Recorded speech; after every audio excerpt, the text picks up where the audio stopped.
Fellow Nigerians, greetings from China. I heard that bandits in the northwest are taking over towns, villages, and our newly acquired military hardware. Don't worry, I am in China to consult with the Chinese president on using NNPC's 3 trillion naira profit to buy more military shoulder-to-air, Sokoto to Nika, Juju to Voodoo equipment to deal with the bandits. But that is not why I'm talking to you this week. As the father of the nation, I want to have the final say on the raging issue of Igbo Amaka woman in Canada. I am happy that the Canadian authorities are dealing with her. I told the Canadian Prime Minister in clear terms that we don't tolerate such nonsense in Nigeria. For those of you showing an old video of my wife talking smack about Igbo people, can't someone play with you people again? Look here, I warn you now, keep my wife's name out of your fucking mouth. Keep my wife's name, my Oba's name, MC Olwomo's name out of your fucking mouth, Shogbo. If you don't know it now.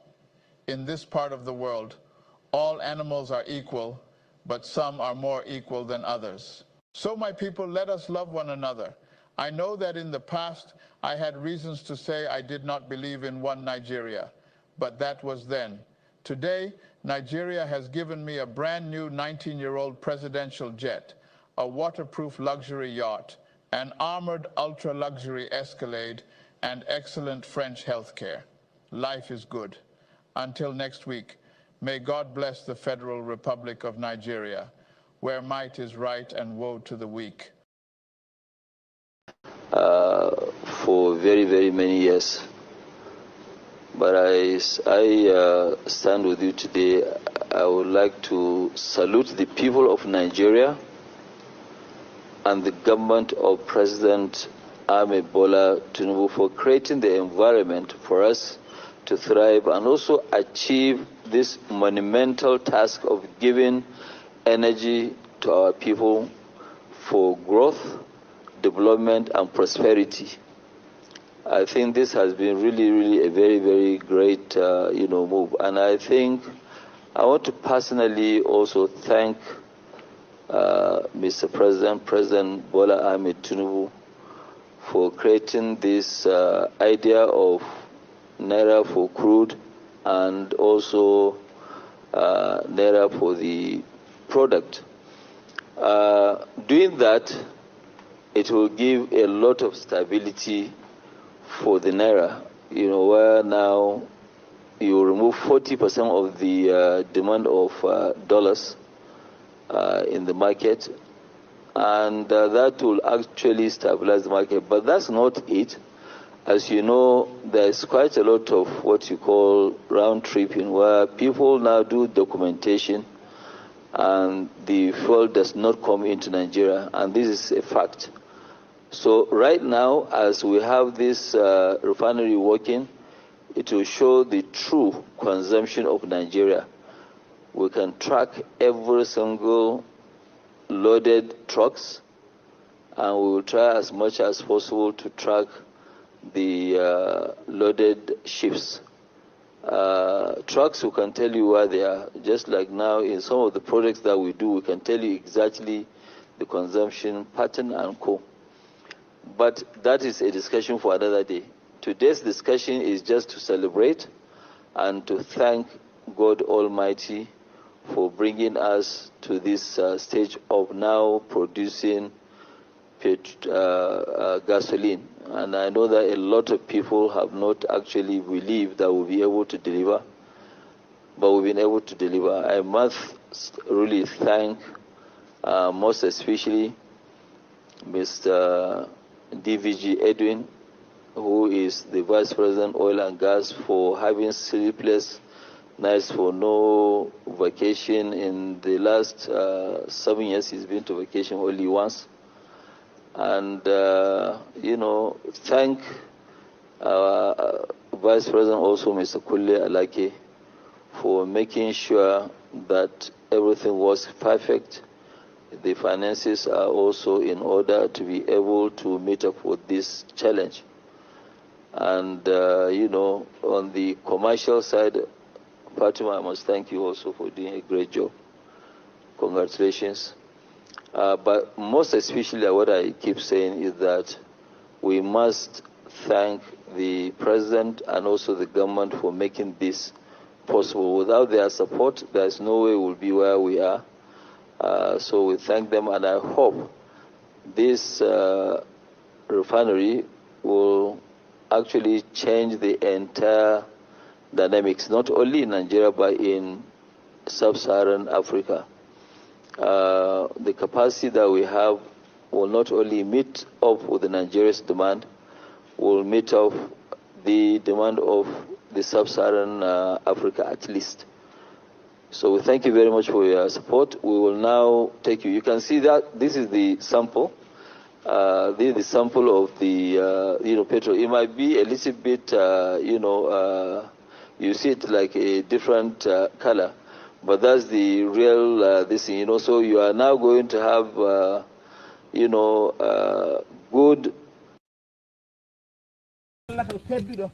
Allah subhanahu wa ta'ala witade rodani nul Allah e nulaado be mum neno laati ko teddudo neno heferbe koyi dube hoyni heferbe kambe sahababe e famdude jatede wobbe fu daabaji durat kono jobe fe heferbe jombe garat be baram bo wude jam nyalla wal hay alhamdulillah ani noy goruden hande imbaran heferbe galto leledde men do daanoden in noddataake biloni kokko takkal ko haala ko wala neno alhamdulillah inna de sakiram ne fuji Allah yaafo do fu himmire jihad sobo e habade hawri hefere fu hokka yonkim wallahi nyande nyalana ma wara e mayta nen alhamdulillah annabi sallallahu alaihi wasallam gorko goddo wari e makko wi min mi yehi ladde wi nokkure lobbede do ladde wodi koyde ngala to ndiyam no wodi ton cukku no wodi ton bibbe ledde gon ton nam yidi mi yatom jodom rewa Allah baɗo ma en tam yi yimbe fe sakko annal tawi sakko ko humbidum nulaado ihe wuchu obi gị dịka for example ọlịla ọ bụghị iwu ọ naghị gasị gị by force but ọ bụ ihe wuru uche obi mmadụ oshi ihe nchọ for example so ya gazie okay ya gakwa ya nwere ya but ya wugoro uche obi mmadụ so ị chọrọ ịla from ebe a ka ọwụ ị ka chọrọ ịnọ ebe a ele ka aka gị mma ọlịla na ebe a ele ka aka gị mma.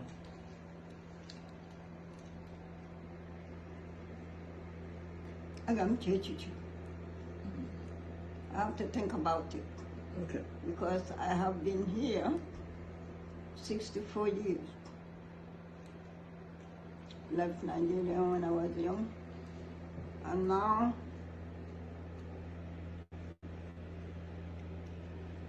preferably I would have loved to go back to my country. Yeah. But then How? That's a question. Then, preferably. Because of the weather, completely, that is what would have driven me away from Europe. I want where I came from, the sun. Yeah. I don't love winter, I don't like winter. So, and here, you are alone. Einsamkeit, loneliness. Yeah. So because of that, I would have preferably liked to go home, but how do I go?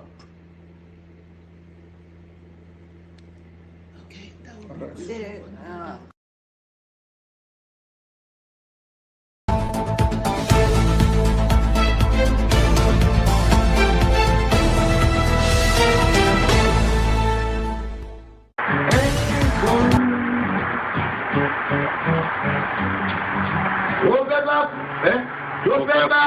tó fẹ́ kú torí ẹ̀.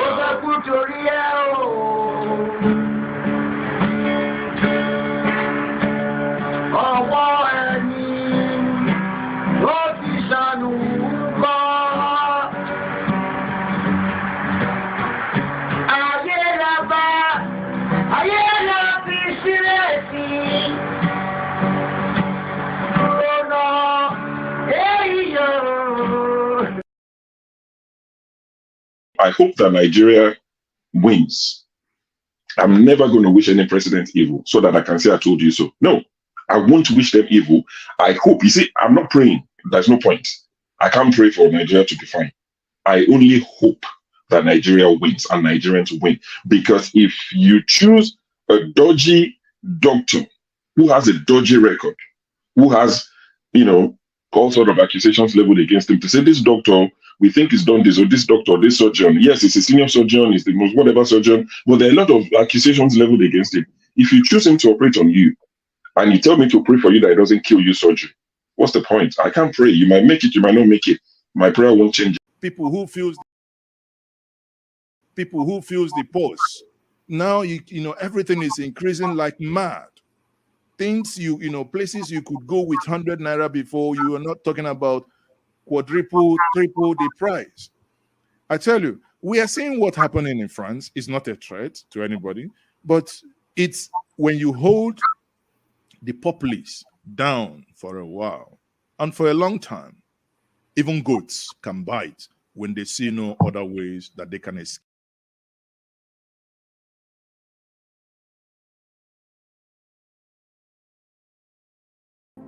I have nothing new to say. People are hungry. Let them die. It's their fault. Yeah, I'm supporting Tinubu 100%. You're supporting Tinubu? 100% to deal with Nigerians. Jeez. People like you. So that when next election comes, I will now see whether when people bring money, you will vote for them or you will do your conscience. Tinubu is a criminal, yes, of course, a categorical grade 1 criminal. The only person more criminal than Tinubu in Nigeria is probably Babangida. But he's a criminal, and is he fit for purpose? Absolutely not. Should Tinubu be the president of Nigeria? Categorical no. Is there a better option than him? That is subjective. So show me who he is.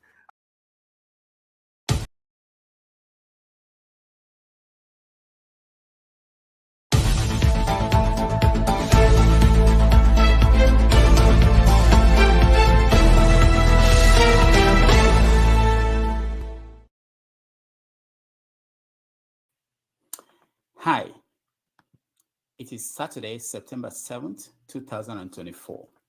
Welcome to another episode of Have Your Say 247. My name is Rudolph Okonkwo.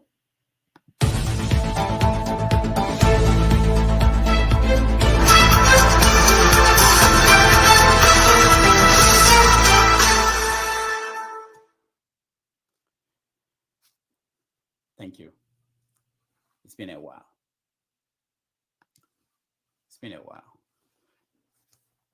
The last time I hosted this show, Kenyans had not gone on the streets to protest against a financial bill that their government wanted to push through.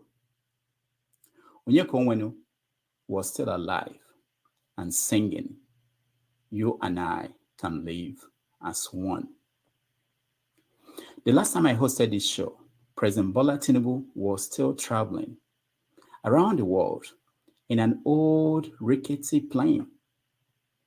Now he has a brand new 19-year-old plane he used to go to China last week. As we speak, he just landed in the United Kingdom. The last time I hosted this show, nobody had conceived or executed the demonstration that will end all demonstrations in Nigeria. The End Bad Government demonstration. 4 months later, the British people now have a brand new prime minister. And we in Nigeria, we have a new chief justice. Students in Nigeria are now getting loans to go to school. We now have a ministry of livestock development. And the minimum wage has increased to 70,000 naira a month. Davido is now married to Chioma, and Portable acquired another baby mama. The Paris Olympic Games have come and gone. Finally, the last time I hosted this show, nobody had shot Donald Trump. He was just preparing to debate President Joe Biden. Today, Donald Trump is preparing to debate Vice President Kamala Harris. The world has changed so much in the last 4 months, and I have changed too. I want to thank you for keeping the faith. Yes, I do not take it for granted that every Saturday you tune in to be part of this show. It is a privilege that you let us into your homes, cars, kitchens, basements, bathrooms, churches, and wherever space you watch us in. We do not take it for granted. Thank you. I want to thank all the moderators who have stepped in to anchor this show while I was away. This station would have been closed without them. You're all the true heroes. Forefathers, Show, Pastor Andrew Electricity, KJ, Alaba, Okija, Adama, Tope, Ngozeka, Chim. You kept the lights on when it will have been dark in this studio. I appreciate you all. And to the panelists who come in week after week to keep the conversation going, I thank you. I won't attempt to mention your names.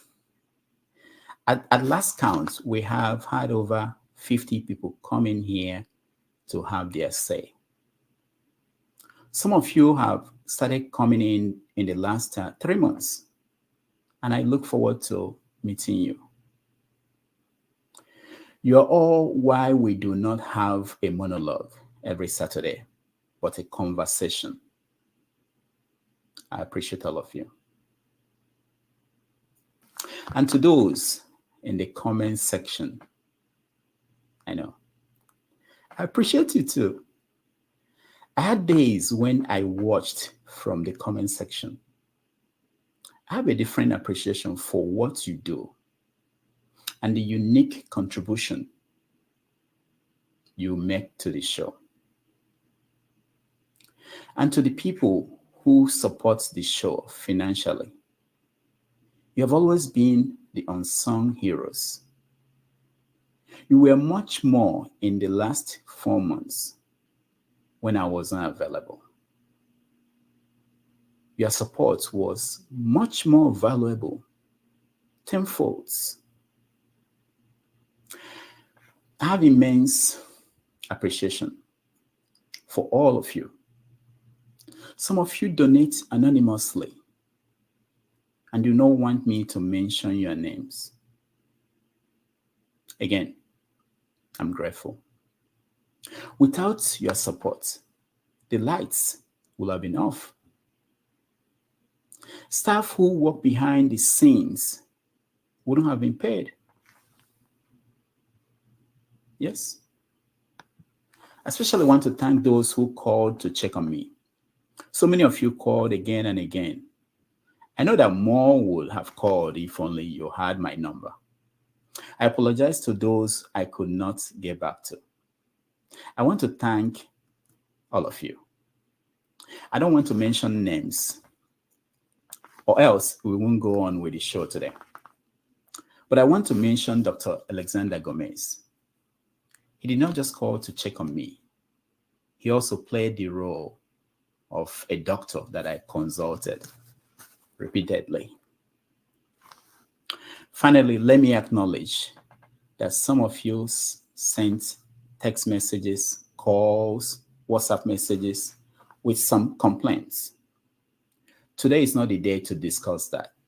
Next week, and in weeks to come, we will address them and roll out the changes we have been implementing. I know that at this point, you want me to zip it and tell you what happened to me.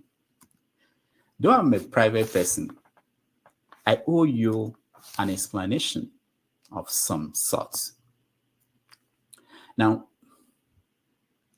the simplest way for me to say what happened to me is to tell you that I went to hell and came back. Don't forget, that state is now oil producing state. So they now have derivation, if you are not aware. So if you want to speak for anybody, please do not defend a Kalata like Yabelo. Please do not. Okay, let me respond to him. One second. Do not defend a Kalata like Yabelo. Do not. Do not. All right, thank you, Mohammed. The people of that state. Can I respond to him? Can I respond to him? Oh, they go to hell. They go to hell. Rudolph, go to hell. All right.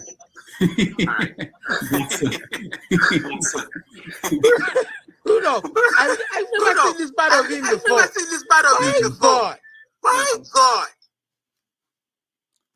All right.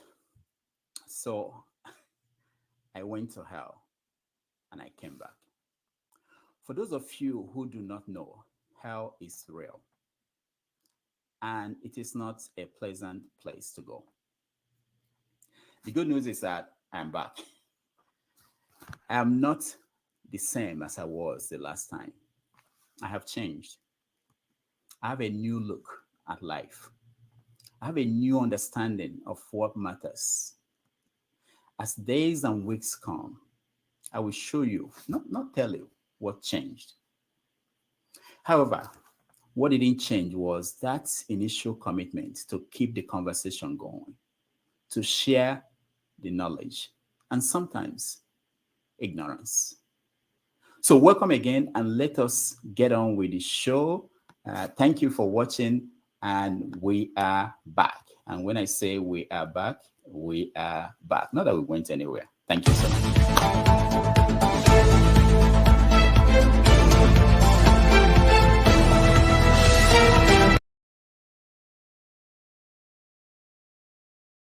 Have the final say on the raging issue of Igbo Amaka woman in Canada. I am happy that the Canadian authorities are dealing with her. I told the Canadian Prime Minister in clear terms that we don't tolerate such nonsense in Nigeria. For those of you showing an old video of my wife talking smack about Igbo people, can't someone play with you people again? Look here, I warn you now, keep my wife's name out of your fucking mouth. Keep my wife's name, my Oba's name, MC Olwomo's name out of your fucking mouth, Shogbo. If you don't know it now. In this part of the world, all animals are equal, but some are more equal than others.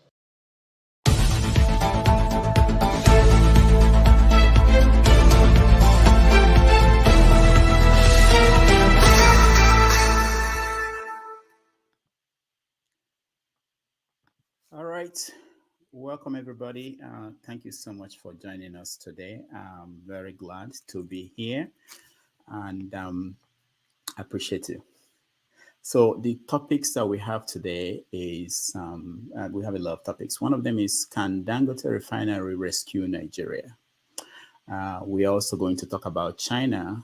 African leaders went to China for a conference, and the government of China threw in $280 billion. We want to question if our leaders are going deeper into this relationship with China, if their eyes are open, whether they are aware of the first scramble for Africa and they are ready for the second one or the third one. And we're also going to touch on the issue happening up north in Sokoto, where you have Bello, the terrorist or the bandit, causing trouble there, and appears to be a split in the group we usually refer to as Hausa Fulani. So that's an angle to that. Of course, the election coming up on September 21st in Edo State for governorship. We want to touch on what's happening where we are with that election. I want to hear your view on how it's going. Lead story today is actually about Dangote Refinery and the fact that finally we have the refinery producing petrol and whether that will save Nigeria. So we're going to talk about that. If we have time, we touch on sports and Victor moving to the Turkish side. Don't ask me what they play. And of course, Mike Ejeagha, the musician, who recently there was kind of a revival where he's been given his flowers, so to say. People are respecting what he contributed. So we want to know other people who probably are old now, and most of us have forgotten about them, whether they deserve to be appreciated while they are still alive, and so many other things in the news. So let's welcome people who are here to join us in that conversation. So I want to welcome Mama Echo. Welcome to the show. Show, welcome to the show. Ike, welcome to the show. Obierica, welcome to the show. I like the name Obierica. And there are people in the studio, but they have their cameras off. So if you are interested in joining us, please turn on your camera. I can see Righteous Man. I think you are driving. We will let you in when you stop driving. So, Mr. Show, thank you for joining us. Thank you, and welcome back from hell. Hope you saw some of our people. I've seen people in the comment section asking about her back. They'll be surprised. Maybe at the right hand of the Father, but good to have you back. Glad your health is a lot better. Yeah, hopefully we'll have a good show today. All right. Thank you. Thank you so much. I appreciate you again for your contribution in keeping us going. Mama Hecho, nice to see you. Good to see you too. I was only a week old before you come back. Me too, I went away. Welcome back. Physical breakdown and psychological breakdown. So we go ahead. But my own at this word. I hope it had nothing to do with Nigeria. Your breakdown. It had nothing to do with everything about my children and the happening. Even though I was away, I was always at the background of all my wonderful platforms that I attend. All I hear is the hopelessness and everybody throwing their hand in the air that there's nothing that can be done. And you see all the pains and this thing. It kind of knocked me off. If I want to talk about major depression, yes. Did I go to the hospital to tell them no? Because I know that their medication just to knock me off. Because it will not resolve the root cause of my psychological issue. And the root cause is a problem. And what my children has become just to survive. And the poverty that is, the hunger. A situation where my younger sister has never asked me a dime since I came back. But I woke up one Saturday morning. The text message I got was coded.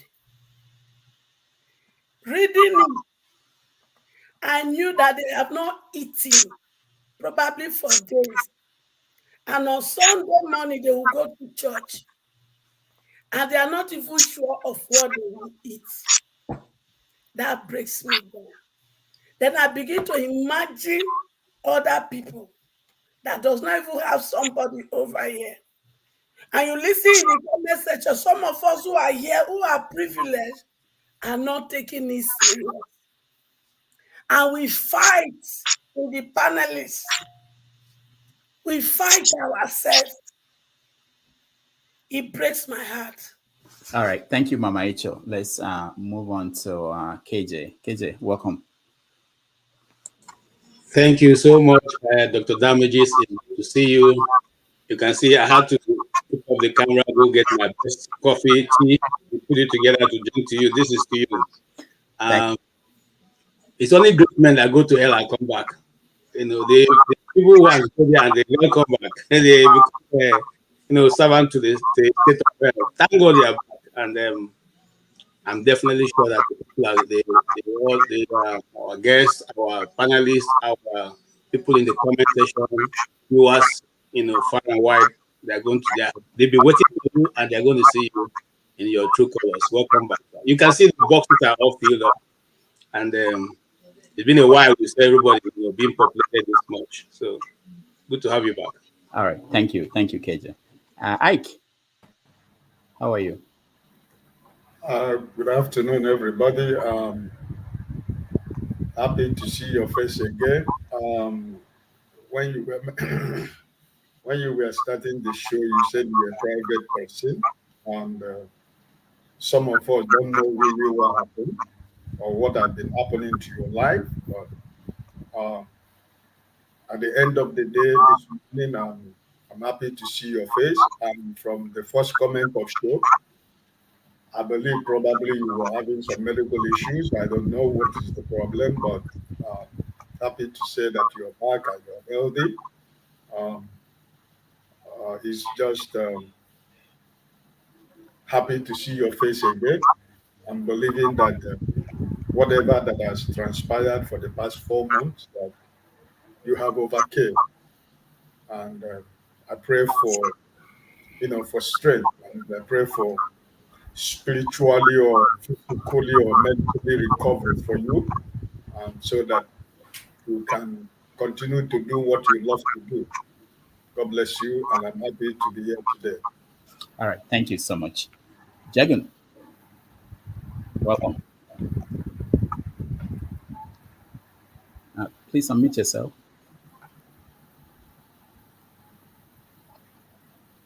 Thank you very much, Rudolph. Welcome back indeed. It's very good to see you back. I won't. I'm happy that I've spoken to you a few times over the period that you've been away. I would want to be very controversial, but this is your first day, and I won't do that. Because there have been very many controversies since you've been away, and one person in particular has been most, for my reasoning, obtuse, bullying, and abrasive in his actions and his misactions, and full of himself. But I won't mention his name at this point, not to be controversial. But I do welcome you back, and I hope we have a happy show today. Thank you very much. All right. Thank you. I appreciate that. Christian, welcome. Yeah, thank you, Dr. Damages. I assume that you went to purgatory, not hell, because hell is Nigeria. If you are going to Nigeria, probably you won't return. So the reason why you are back is because you are in purgatory, and America America is there to lift you up. Anyway, you're welcome back. Whatever it is, thank goodness that you're back. And I don't know, am I supposed to talk about that's about Dangote, because that is basically what? Yeah, we get to that. Let me just go through and say hello to everyone. Okay, thank you. Yeah, flagship, Yanis. Unmute yourself. Can you hear me? Yes. Good afternoon, Rudolph. It's good to see you. I hope you had a good time while you were away. We missed you on the show. It's good to see you again, and we're looking forward to more shows moving forward. Welcome back. Thank you. Obierica, are you? Can do you want to participate? I can see you. All right. I don't think he wants to participate. All right. So let's go to the first topic, and that is Dangote Refinery. Most of you have read the stories out there. Finally, we have PSM, and we have the hope that Nigeria will finally stop importing petrol from other parts of the world. But that's not the end of the issue. With Nigeria, the politics continues. There are issues about who will be selling it, who will determine the cost. So it's not like everything about Nigeria. It's not an easy. It's not just an issue of economics. It's an issue of production cost and what it means for the country. So I want us to discuss it along those angles. But all the politics that was involved, I mean, you people followed it. I saw some programs about the quality of the diesel being produced, the quality of the petrol, and even for Dangote saying that it's the federal government that will, executive council that will determine the price of the product. It was a surprise to me. I thought we are in a market economy. But all those things, I know you guys are more informed than I am at this point about the issue. So we're going to discuss that. But I think before we go in, let me just go to one man and give him the chance to have a opening statement or anything he wanted to say. All right. I only really came in for that opening segment, really just to acknowledge your return. So good to see you back. I don't know if you were skiving or anything trying to complete your book, but good to see you back. So good to see you back. The place was held steady, especially by KJ whilst you were away. So he did an excellent job.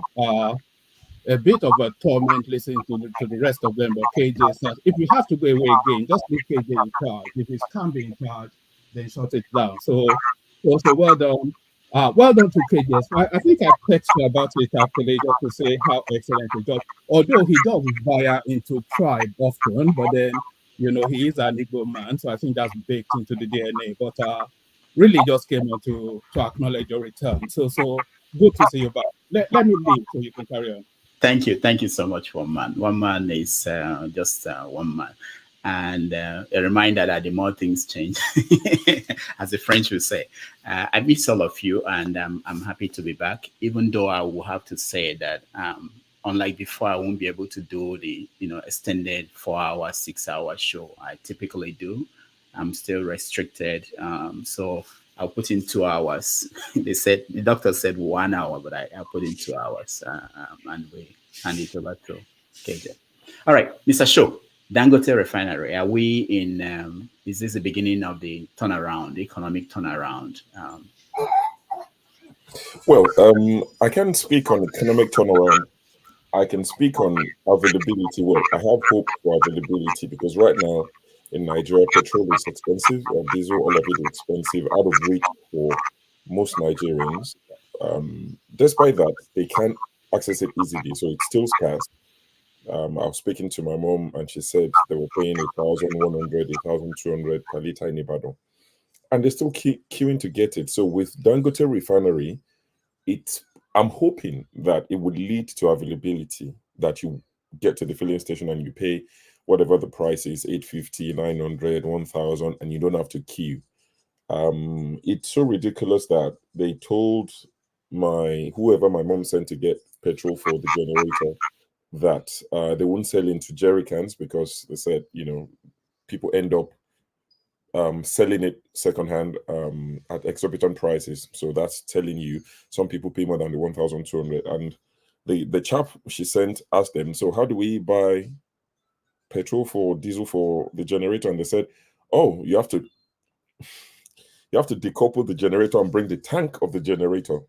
I'm not giving you lies on my life. That's what they told them, to deter people who would buy it and go and resell. So if people paid attention, Ajurin Gelali said over a year ago that Dangote Refinery does not equal to cheap petrol. He said it. Official capacity.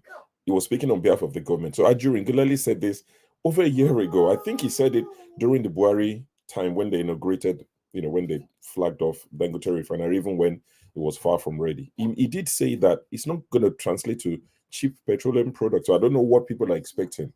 I was always expecting availability. And only maybe Friday, Dangote Refinery, they had to refute what the NNPC said, because NNPC was saying that they've started lifting refined products. And Dangote, they released official statements saying that's not true. So there's a lot of games being played at the expense of Nigerians. We don't know who to trust.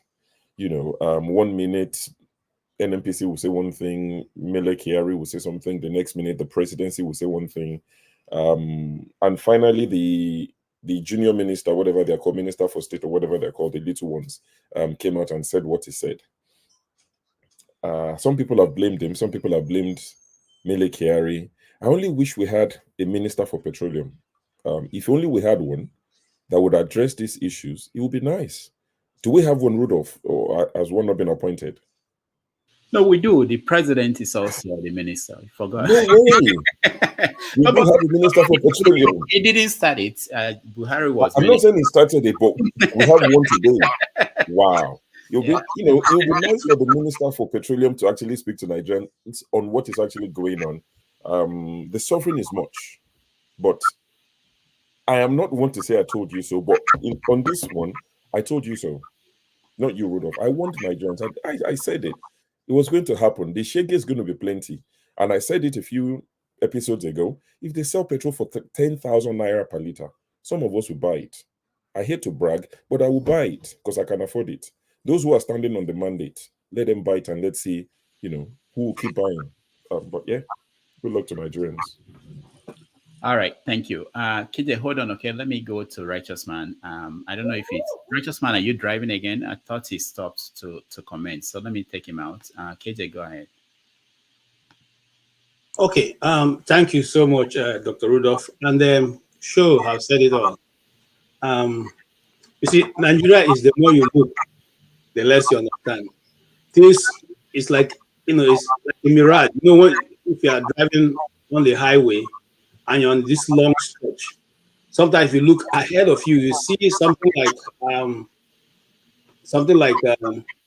there's a feedback coming out from one of the mics. You see something like a pool of water right ahead of you, but by the time you continue to sail along the road, you find out that there's no water really.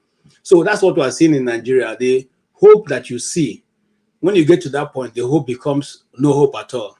And I am also happy that Ajirin Gilali has, this 1 year and some months, which he has told this lie, has given him some reason for his personal health to resign from the position.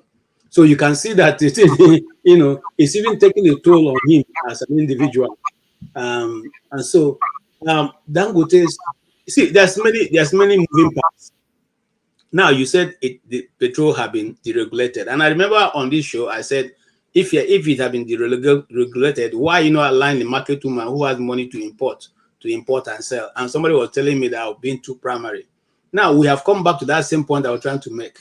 Government still sets it up. Government even saying that right now, they're even saying that Dangote can only sell to NNPC. I mean, why? It can only sell to NNPC. Then NNPC will in turn sell to Nigerians. Come on, guys. When shall the people wake up? When shall they wake up and take their destiny in their own hands?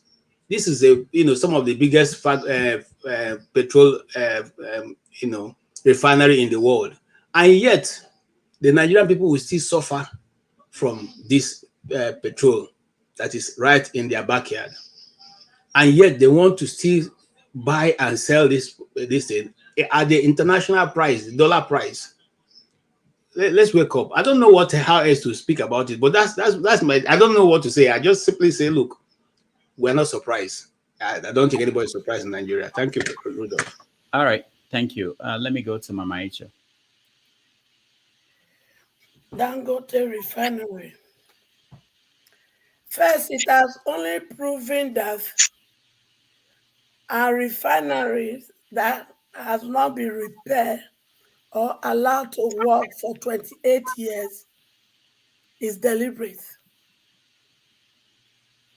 Because if one man could be able to build a refinery, then the government has deliberately refused to fix our refinery so that they can continue to steal from us in the name of subsidy. Now, we're not able to refine petrol in our country. And petrol is just like any other commodity. Why is the NNPC head bent that it has to come to them first before they sell to Nigerians? If Nigeria allowed this to stand, hey, what will come out of it is not a child's play. Just like we've always not fight back on anything they throw at us, we will try to accommodate it. If we let this be so, that NNPC will be the sole number one to take from Dangote and sell to us. And we did not stand against it. It is just a child play. Because the truth is this, that money that NNPC has been eating and stealing through importation, exportation of our crude oil, and importing it back to us. Now Dangote Refinery would have closed that gap. They won't let go. So they have to hold him at the neck. Probably giving him the condition that if you want us to continue to supply you crude, you must allow us to be the sole distributor of the finished product. Nigeria, Emilokon has come to bring his promises to us to come to pass. He says he will reduce our purchasing power. It has happened. He says he will continue from where Buhari stopped. He's giving up Buhari promise. So if we don't fight and stop this nonsense, we will continue to suffer. Because as long as the petrol price is increasing, every other thing will increase. And now they are lying to our face because every solution of Nigeria is rice. And now they are saying they want to reduce price of rice to 40,000. My question is this. Is it made in Nigeria rice or imported rice? Food for thought for us. All right. Thank you, Mama Echo. Ike. Yeah, thank you, Dr. Damages. I think my brother should have said it all. I just want to dash the hope of Nigerians who are expecting to buy fuel cheap in Nigeria. Today is 6th of September. Go and mark it in your diary. We are going to buy fuel of 3,000 naira in Nigeria per liter. You know, it's not going to shock anybody, like Sho said, that if they say it's 10,000 naira, people will buy. Like as you said, those who can afford to buy will buy. So at the end of the day, the government of Nigeria, if there is a government also in Nigeria, has never been honest to the citizens. So it has always been a lie from the beginning, and it's continued to be a lie, right? Mr. Peter Obi said, and I quote him, that all this is a criminal enterprise, right? And so it's just what it is, right? We have a private refinery now. They have to sell to NNPC. NNPC will not determine the price, and they will set the price based on forex, based on dollar, based on that. Listen, this is just the beginning. right? It's just the beginning. We hope, as I'm hoping, I just hope that our brothers and sisters in Nigeria will be able to understand that whatever that we're going through now, even though it is not the decision of everybody, but even the 37% that said that they voted for the man that is there right now, all of us are paying the price. Emiloko, those who said, it's my turn, it's my brother. I mean, if you go to the filling station, they don't tell you, okay, because you're Emiloko, you are going to buy it at 550 naira. You still pay the same amount that I'm going to pay. You still pay the same amount Brother Show is going to pay. At the end of the day, I might have money to pay, but you who said the Miloko, you might not have money to pay. So I don't know who is putting who. So at the end of the day, I think that Nigeria will be what it is today. I think Dangote is going to. They're going to squeeze him. This is just the beginning. They're going to frustrate him. He's going to abandon that refinery for them, because it is just a game. It is a mafia over mafia. So nothing much to say about it. Thank you. All right, thank you. I was going to go to Jackson, but I think he stepped out. So let's. No, I haven't stepped out. I'm right here. Thank you very much. All right, go ahead. Thank you. Yes, a lot has been said. For me, the oil and gas industry in Nigeria and the subsequent refinery, the largest refinery in the world, 8-track refinery in the world, is and hasn't been functioning since supposedly it was able to be in operation. And the fact that NNPC and the president himself have consciously worked against the establishment of something anew in Nigeria as far as oil and gas is concerned, and petrol is concerned, and electricity is concerned, the power generation of the country is concerned. I mean, I can take it from a personal view, as everybody else has, which is fair enough, and we understand.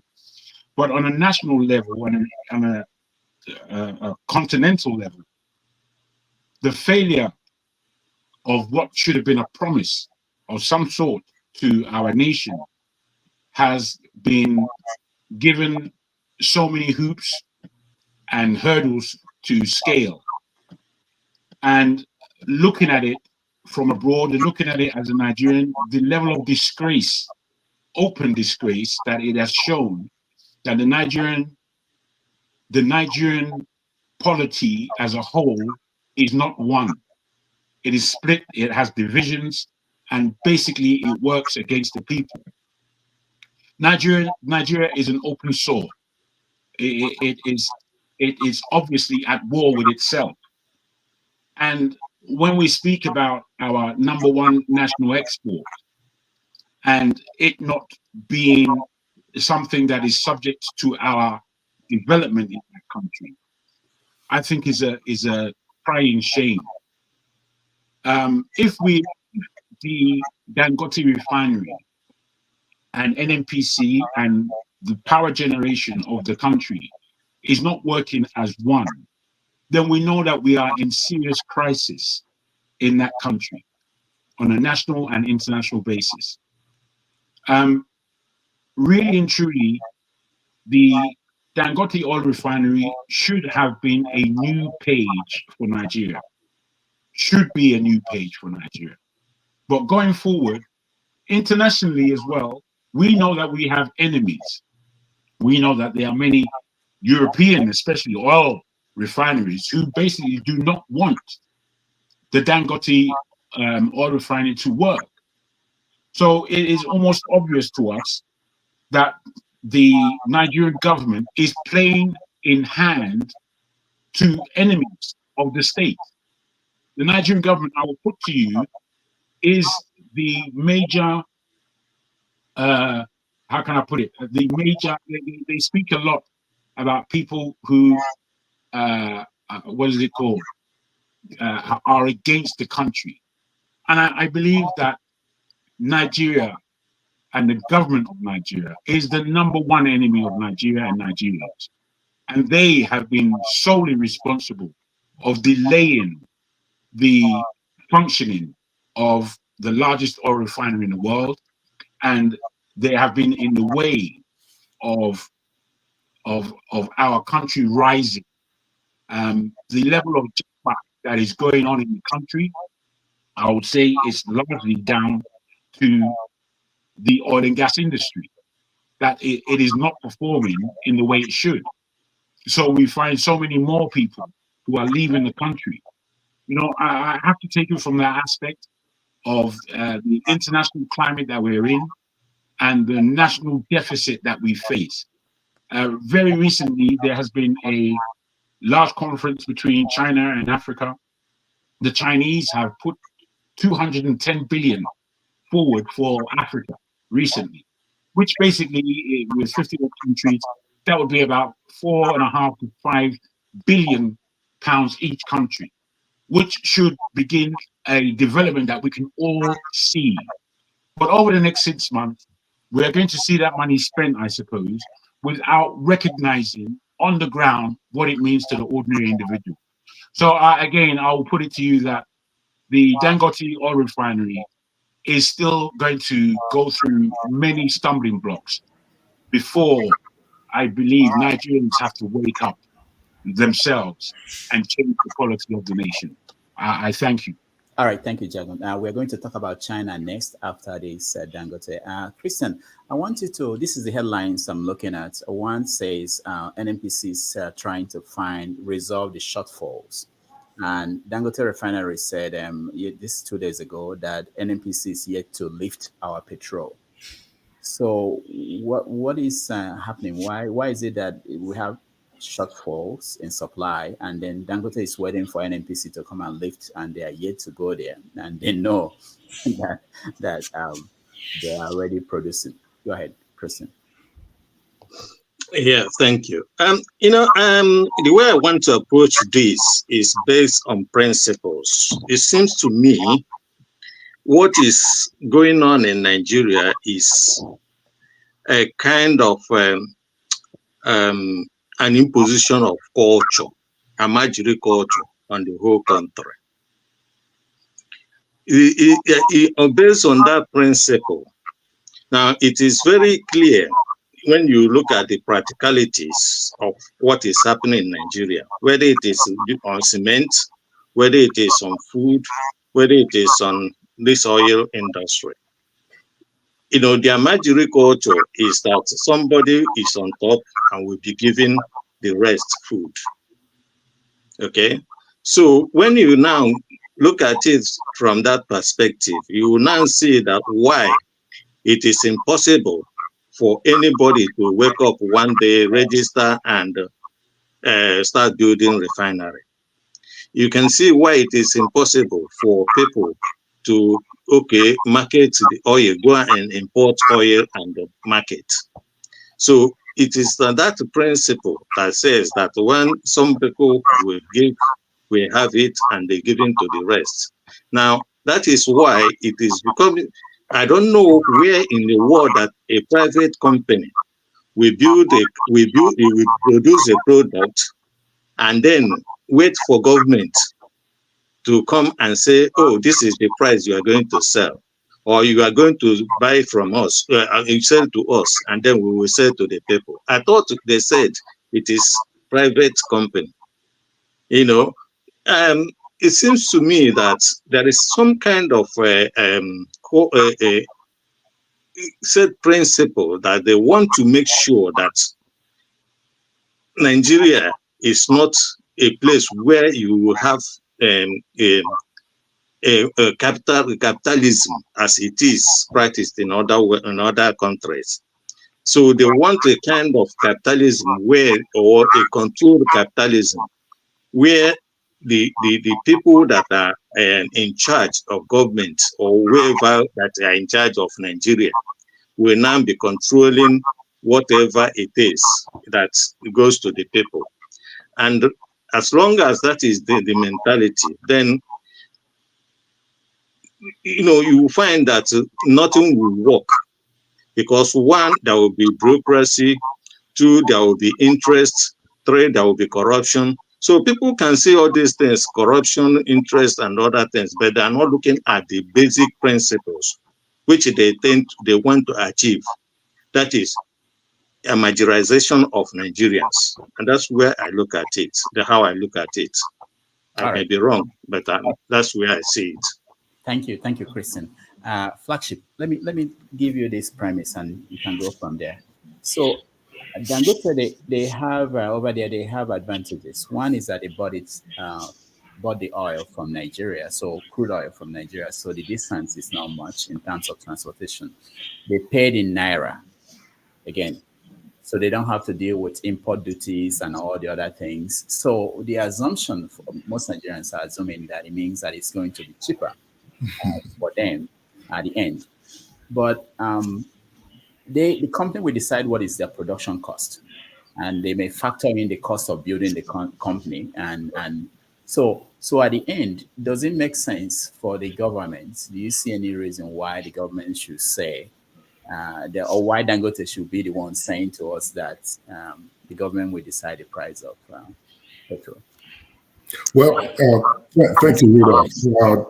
I think it makes more sense and paints a clearer picture now to see that what we've been talking about from the get-go, when this refinery idea by Dangote, who's a private businessman, was building a private refinery which does not belong to Nigeria, but located in Nigeria, the true picture that he paints, there is a huge collaboration between Dangote as a group or as a refinery with the federal government of Nigeria from the get-go. And whatever was brokered between both of them may have suffered a little bit of glitch in between at its point where it felt like it's going to launch and start to produce and distribute petroleum products to its consumers. As a private business owner, for the services that I render, there is no way I will depend or wait for my county or my city or the state to tell me how much I will charge my customers. Although there are regulations that will look at what the actual cost of the service that I'm providing is versus what the consumers should pay on a very convenient and trusted base. So I cannot come and say that, yeah, I built this refinery and I spent $20 billion plus on it. So I'm going to let the government make the determination on how I'm going to get my money back plus profit. The refinery was not designed for the Nigerian people. It's designed for Dangote as a businessman and to make profits on his own. The question he asks is clear. He has a cement factory. Does the government determine the price at which his cement is being sold to the people? Did he wait for the government to tell him how much he's going to sell it to the Nigerian people and how much it's going to cost him, or he's going to sell it to other countries that use his products? No, he did not. So telling us that he's waiting on the NNPC to decide what the cost of his product would be to the Nigerian consumers is hogwash, in my opinion. It tells me that the deal that they struck from the beginning, one of them is trying to outsmart the other, and that's why he cried out foul and spilled some beans and ran to the Nigerian people and was almost in tears. The Nigerian people ran behind him, thinking that what he's doing or what he was doing was in their favor. But all of this has been predetermined. And there was no way the Nigerian people's voice was needed or necessary in the conversation. Again, if you look at the timeline, NNPC increased the price of their petrol product that they sell out to the people at the same time that Dangote was showcasing the quality of the product that the Nigerian people should expect. And then when he came out to say they are ready to go, then we heard that, oh, well, the NNPC or the FEC, Federal Executive Council or Commission, would determine how much his petroleum price would be. And mind you, the Minister of Petroleum, so to say, is out of the country, is not here when all this conversation is going on. Shouldn't these, if in the ideal case, shouldn't these have been discussed, determined, and made known that this is what it's going to look like, if at all NNPC is going to be in the picture? But he's pushed it all to them, and that's because they settled. Don't spill more beans, Dangote. Here's what we're going to do. We'll sell it to you in Naira and give you whatever you need to start producing, but we determine the price. And we're going to factor in whatever the cost is that it costs you to produce this, plus whatever you want to gain out of it. But we're going to put it at the same level that we're going to sell to the people. So it actually makes no sense to think that this refinery was here to help the Nigerian people. If it was, Dangote would have spoken out. When he was running into problems, he cried to the Nigerian people and was almost on tears on camera. But when they settled, he dumped the Nigerian people and said, my hands are off this. The government is going to decide how much this is going to sell. NNPC, I thought it's a private entity as it is right now.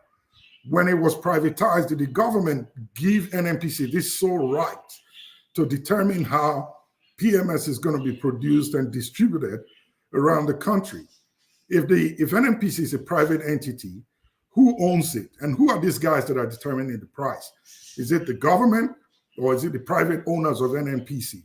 We want to know where we stand with reference to all of these things. So it makes no sense that a private business will produce a product and then say they wait for the government to determine how much they should sell it. That only tells me that between when he started his company and now, it is either the government has sold shares in it and they must recoup their money back plus more. And the only way to do that is to be in the picture or the table of those who will determine how the Nigerian people will buy it or what the Nigerian people will buy it for. The Nigerian people are not in the picture. So Dangote is not there to help Nigeria. The refinery doesn't belong to Nigeria. And I think we need to stop using the language we are or we can now refine product or Nigeria is not able to refine product. No, it doesn't belong to Nigeria. It just happened to be located in Nigeria. So whatever cost that's in the mix of all of this is going to be put in there. And mind you, this is just the beginning. Dangote is going to up the price. It's going to go way beyond 1,200, maybe 1,500 Naira per liter. This is just the beginning for Dangote. So it actually makes no sense. It's just a collaboration. It's painting the true picture to us that this thing, Nigeria is just a trading or a business ground for these guys. And the people in Nigeria, the citizens, are not actually citizens. They are just a group of people who happen to find themselves in a geographical location where these guys are doing business. So our voices or our opinion don't count at all. Thank you, Flagship. Let me go to Ogo. Ogo, that's a new name for Kenneth. Thank you. Thank you, Dr. Damages. Good to see you. I don't know how to describe the kind of joy that I'm having this morning seeing you on this platform. Thank you. Today. I had a dream last night. For some of us that believe in dream, I saw Dr. Damages in my dream. And no, I'm not making, this is a reality. I even told my wife immediately I woke up, I said, see, I saw Dr. Damages in my dream. And I was asking him, hey, when are you coming back? He said, oh, very soon. I will surprise you guys. I'm coming back soon. Few hours after I woke up, I got the notification that he was going to join. You see, I keep telling people that some of us that are the real prophets or the real people that receive direct message from God, we don't have mega churches where you see us on big televisions, but we know where we belong to. So I'm happy to see you. Thank you. And, you are not going back to hell again. Thank you. I was playing one Oliver the Cook. Onyelua Olie, you know. So you shall reap the fruit of your labor. Thank you. We're talking about Dangote. Some of us are confused, asking questions. Why is the price going up? Why is Dangote waiting for the federal government to fix the price for his product and all that? See, the simple answer is the uncommon activities that you can only find in Nigeria. Repeating itself, we have uncommon Senate president, and we have uncommon practices that you rarely see in the real life happening in Nigeria. Christian was making his speech, very nice one. He said that it's about principle, and I define that principle to be a principle of bilateral monopoly. That is what is going on in Nigeria, where you have one buyer and one supplier. And in that kind of agreement, the party with more leverage determines the price of the product more significantly. So it could be that the federal government has more leverage, has more bargaining power, and that is why Dangote is waiting for federal government to agree with its terms and condition before they now fix the price for us. But see, the result is coming out. Dangote Refinery isn't going to fix the problem. Matter of fact, Dangote's refinery and this bilateral monopoly kind of deal that they are practicing now is even going to worsen the situation. I agree with Mr. Ike. We're going to buy fuel. I might not agree with the 3,000, but I think it will get up to 2,000 by December. Put it down today. So in that kind of agreement, where you have two parties, only two parties determine the price of product in the market, there could be a delay. There will be delay, definitely, not even could. There will be delay where they will be trying to make some deals and behind the closed door, and thereby putting the entire population, the entire Nigerians, on the line, queuing for the gas. Oshosho, you asked a question. You were in your statement. You were saying that even at that, people are still queuing up, or those that come with jerry can, like I don't know what they call it in UK, like gallon, kind of, that the fuel station will refuse to attend to them. This is a simple answer: criminality. Because the fuel, if it is 5 gallon, it will be written 5 gallon or 20 liters on it. And if you are paying for 20 liters, your expectation is that the fuel, the product, will fill the container, right? But this is not what you have in reality, because when you have your car tank for them to put their nozzle and fill it up, you end up paying for 20 liters, when in actual sense, what you are giving is 15 liters or 10 liters. But when you come with something that will scale the product that you paid for, they will refuse to give you. So the criminality is everywhere. We have the federal government stealing from the people. We have Dangote colluding with the federal government to deal with the people. We have the people, actually, should I call them end users or end sellers, the fuel station attendants or the fuel station owners, ripping people off. So these things are just, I don't know how to define the kind of evil that we find ourselves in Nigeria. Federal government itself made a claim that Dangote's product is a fake or substandard product or has low quality. And we're beginning to see the results. Just a few days ago, we were seeing videos of people getting their vehicles in the mechanics where the gas tank will be taken off and all the fuel will be, how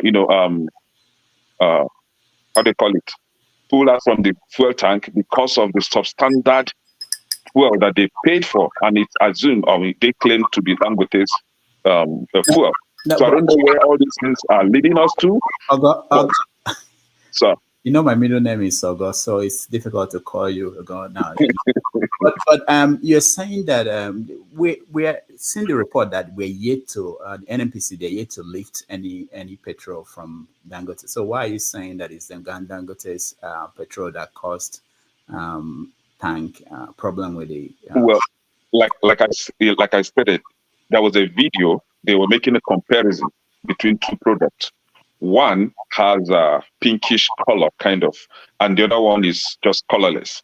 The one that is colorless, they claim to be from Dangote Refinery. I don't know where they got that from. While the other one from NNPC, imported one, right? So, and they were now saying that this one coming out from this vehicle that is colorless is assumed to be that of Dangote. I'm not the one making the claim. That is what I saw in the video. I could have, sent the video to you, but some of those videos are not verified, so you don't. Exactly. Thank you, Man of Prestige. Welcome. I want you to look at this from this angle, please, if you can. I was surprised that the Naira started losing value more. I think it's about 1,600 and something after Dangote announced that he is now producing petrol. And one of the things that Dangote said was that there will be less pressure now on the Naira because we won't be buying dollars to import this product. What is going on? What do you think is happening? Why is it that Naira is losing value at this point when there should be excess if we are not importing anymore or we're not going to import anymore? Man of Prestige. Okay. Thank you very much. Dr. Damage, it's nice to have you. Welcome back. We miss you. If anybody didn't miss you, I definitely miss you. So it's nice to see you present. Thank you. Thank you. Yeah, you need to take good care of yourself, writing the book or whatever happens, but it's nice to have you on this platform. It's a welcome development. Thank you. So I'm going to start from the beginning, and I will put this in context in the way that I comprehend it. My understanding was Dangote is supposed to be producing about 650 barrels per day. I mean, that's the targeted, and the kind of PMS, which is petrol or the PMS, supposed to be one of the finest in the world. That's the narrative we are giving. So I don't have the data to definitely determine if it's one of the finest petrol in the world. But it's not just Nigeria that said it. Even the foreign, investors have said it's supposed to be one of the finest. But having said that, when it started operating earlier last month, so they started producing about 25 barrels per day. I think by October, they're going to go up to 30 barrels per day. So it's a very slow process. But what actually developed where we have fuel shortages right now, because I was watching Nigerian yesterday and so on. I mean, it was a lot of queue, like about a mile, 2 miles, lack of fuel. So what actually happened is when the NNPC decided, to raise the price of oil, I think they raised it to 855. Then the pump station, the black market, the gas station went up to 8,000. That's where we are right now. But for our hearing, it's going to go higher than that, up to 150, about 1,500. That's the expectation. It might go up to that round. But the latest development about, I just read from around, Lagos this morning is that initially, my understanding was NMDC is supposed to be the sole provider of oil to Nigeria from Dangote. Dangote is going to sell straight to them, and they're going to provide oil to Nigeria, to the pump station and everything. But this morning, there's a developing story. NMPC said no, they are not going to be the only sole provider. It just developed this morning. The story you're talking about is the right story, but this is a news coming this morning. NMPC said they are not going to be the sole provider. They say they could. They use the word could. So there's a caveat here. They said they will allow Dangote to sell to the marketeer, then the marketeer will sell to the gas pump. That's what they said. So I don't know how realistic, but they say definitely they say they could. So in a nutshell, they're still controlling, they may still control the marketplace. What they say they're going to do right now, they're going to allow it to be a free market. But if the price went up, then NNPC will step in order to control the price hike. So I don't know how that's going to happen. If they're giving Dangote, the power to sell part of it to the marketplace, then before they sell it to the gas station or something like that. So it's going to be see how that's going to function. Thank you, Man of Prestige. Olumide, welcome. Good day, Rudolph. Yeah. Nice Good to see you again. Good to see you again. Yeah, thank you. So my own take about the Dangote thing is it's pretty simple, pretty basic. You know, when somebody sets up a private firm or a company, we know that the purpose of setting up a company or a private firm is to go into business and make profit for yourself. So that's not in doubt. But what we want to prevent, even in our own part of the world, businesses, I mean, we know they are in the business to make profit, but you also want to make sure that in the process of making profit, you're providing very good service, quality service to the people that is very competitive, and you're not, there's what we call price gouging. You're not making excessive profit.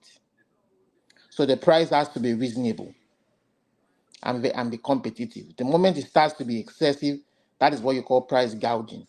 So be that as it may, I mean, Dangote coming is not, it's a good edifice, is set up, the biggest refinery, and we all know that the exchange rate, even though it may make the exchange rate come down, it's not going to be automatic. It's always going to take time, because it's also going to be based on the fact that is Dangote Refinery alone able to meet the local consumption? If it's able to meet the total local consumption of the PMS in the country, day to day, month to month, year to year, then the foreign exchange spent in buying fuel outside can be used for something else, much more to the benefits of the people. But so is Dangote able to fulfill the demands of the local demands? That's one question that needs to be answered. Then two, I mean, from the beginning, it has never made sense that even the government will go ahead. The government is also a partnership. They have a partnership in the Dangote Refinery. And yet there are 4 other local refineries that are not working, and they've spent $25 billion in the time of Buhari alone, to Tinubu's time, to fix that refinery, and yet Dangote Refinery costs 20 or almost $20 billion. So who is fooling who? So that's fine. You don't see everything happening. I'm not going to analyze the Dangote scheme, the thing. What is happening is nothing but cronyism. You understand? This is the kind of politics that Tinubu has played in Lagos, where everything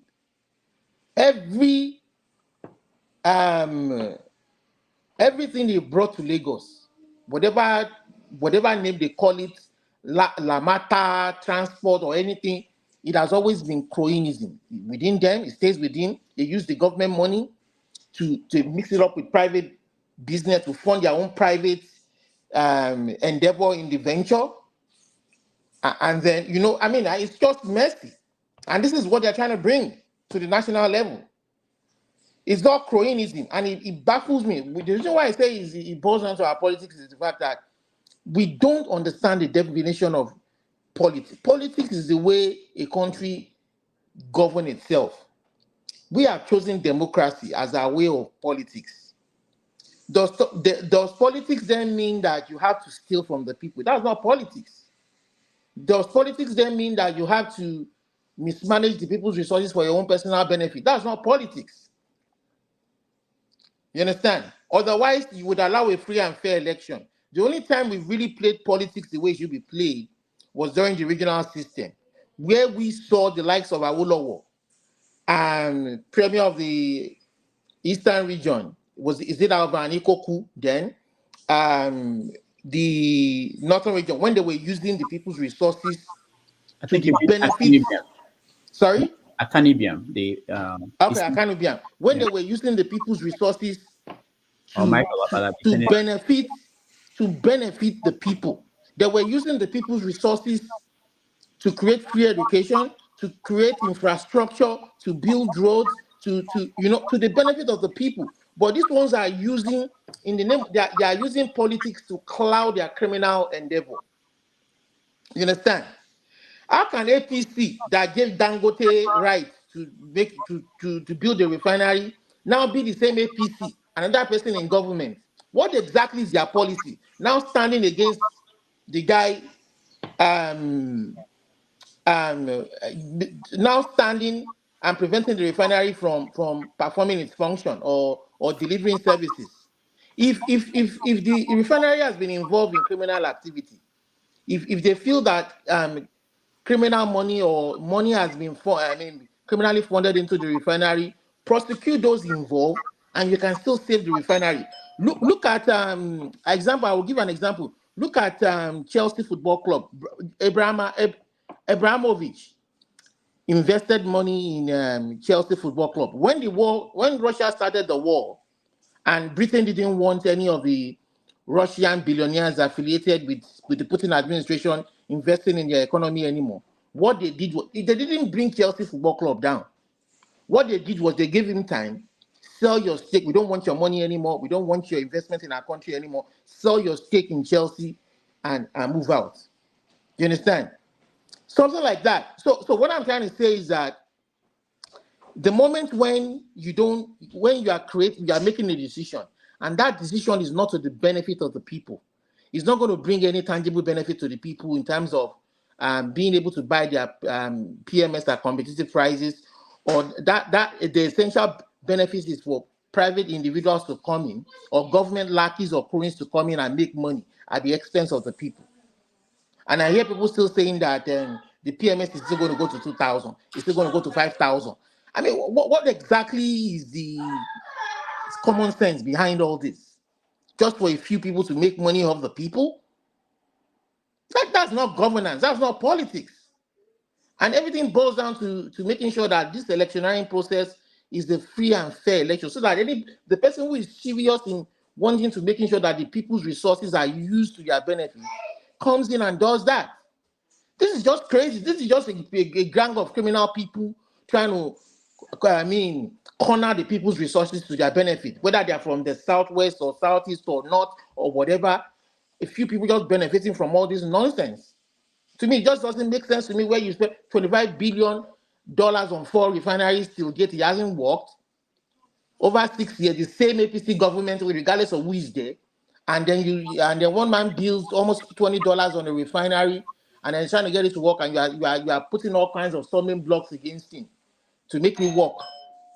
What exactly is the people benefiting from the government? I don't understand. Is it free health? Is it electricity? Is it? I don't get it. All right, thank you, Olumide. Thank you so much. Before we move on to the next topic, I just want to make, I think maybe we can make this a culture here. After one topic, if there are corrections, fact-checking people, we give people a chance to correct that, because some people said things. Someone said something about the spokesperson for the president, Tinubu's press secretary, that he resigned because of health issues. He said in the statement that it was someone in the family. It wasn't him that was sick, but someone in his family was sick. So I think we should make it a part of the show. So if there are things, I hate to interrupt people, because I know how it is when you are talking and your ideas, you are trying to say things, and you may say something that may not be accurate. So we try to give chance to people to make that correction. All right, let's go to the next topic. And quickly, I want to introduce that as the issue of the meeting in China. African leaders, I think about 50 of them went there. I was actually surprised, because there was a time, I think Kagame and some other people said that it's about time that Africans should stop, leaders should stop attending these conferences where other countries will just summon them and they will pack up and go there for one conference or the other. But in this case, they went and they were offered a lot of money in exchange for what? We don't know. So we are going to look at it from that perspective, and whether they actually have any option in terms of where do you get the money to build your continent, build the continent. But I want to go with my personal experience in terms of what I saw at school We resumed here last week, and I went to my class. I teach, like some of you know, post-colonial African history. Typically, in the class, you have Americans, you have other people, students from other parts of the world. Americans will be divided into two. There will be white Americans, and there will be African Americans who are interested in knowing about Africa. And then, of course, there will be people from Asia, Chinese, and all. But this semester, last semester, we had two classes. People were interested in that class, and they divided into two. So we had two different classes, the same subject. But this semester, I had only one class. And guess what? I got in there, all of them were from China. Everybody in my class were from China. And the school could not break the class into two. I mean, get another class to be going. They're all from China. They are interested in knowing about Africa. What's going on? All right, sure. Well, it's not news. I'm not surprised that the African rulers who are puppets on the world stage have packed their bags and gone to China. I think someone said it earlier that our Almajiri system is what they're all interested in. They can look within. It's too much work for them to look within to see what we can do. There's nothing wrong in borrowing. There's nothing wrong in taking a loan. Even in your personal life, there's nothing wrong. It depends on what you do with the money. They've been borrowing for a while. I saw in the Vanguard earlier today that even Nigeria has applied for a fresh loan of $2 billion from World Bank. So that's apart from the China one they've come to discuss. So until we, the people, ask in unity, and I'm not saying it will be 100%. Of course, there will still be people that will be against us asking or, holding the government to account. But we need to ask questions of the government in whatever way we decide to. Different people would approach it from different, angle. Some people will be protest, some people will be dialogue, some people will be whatever. But like Olumide rightly said, how can we have 4 refineries that have no work and spend God knows how much money on those refineries, and all of a sudden Dangote is, refining crude, and you've gone to China to borrow money.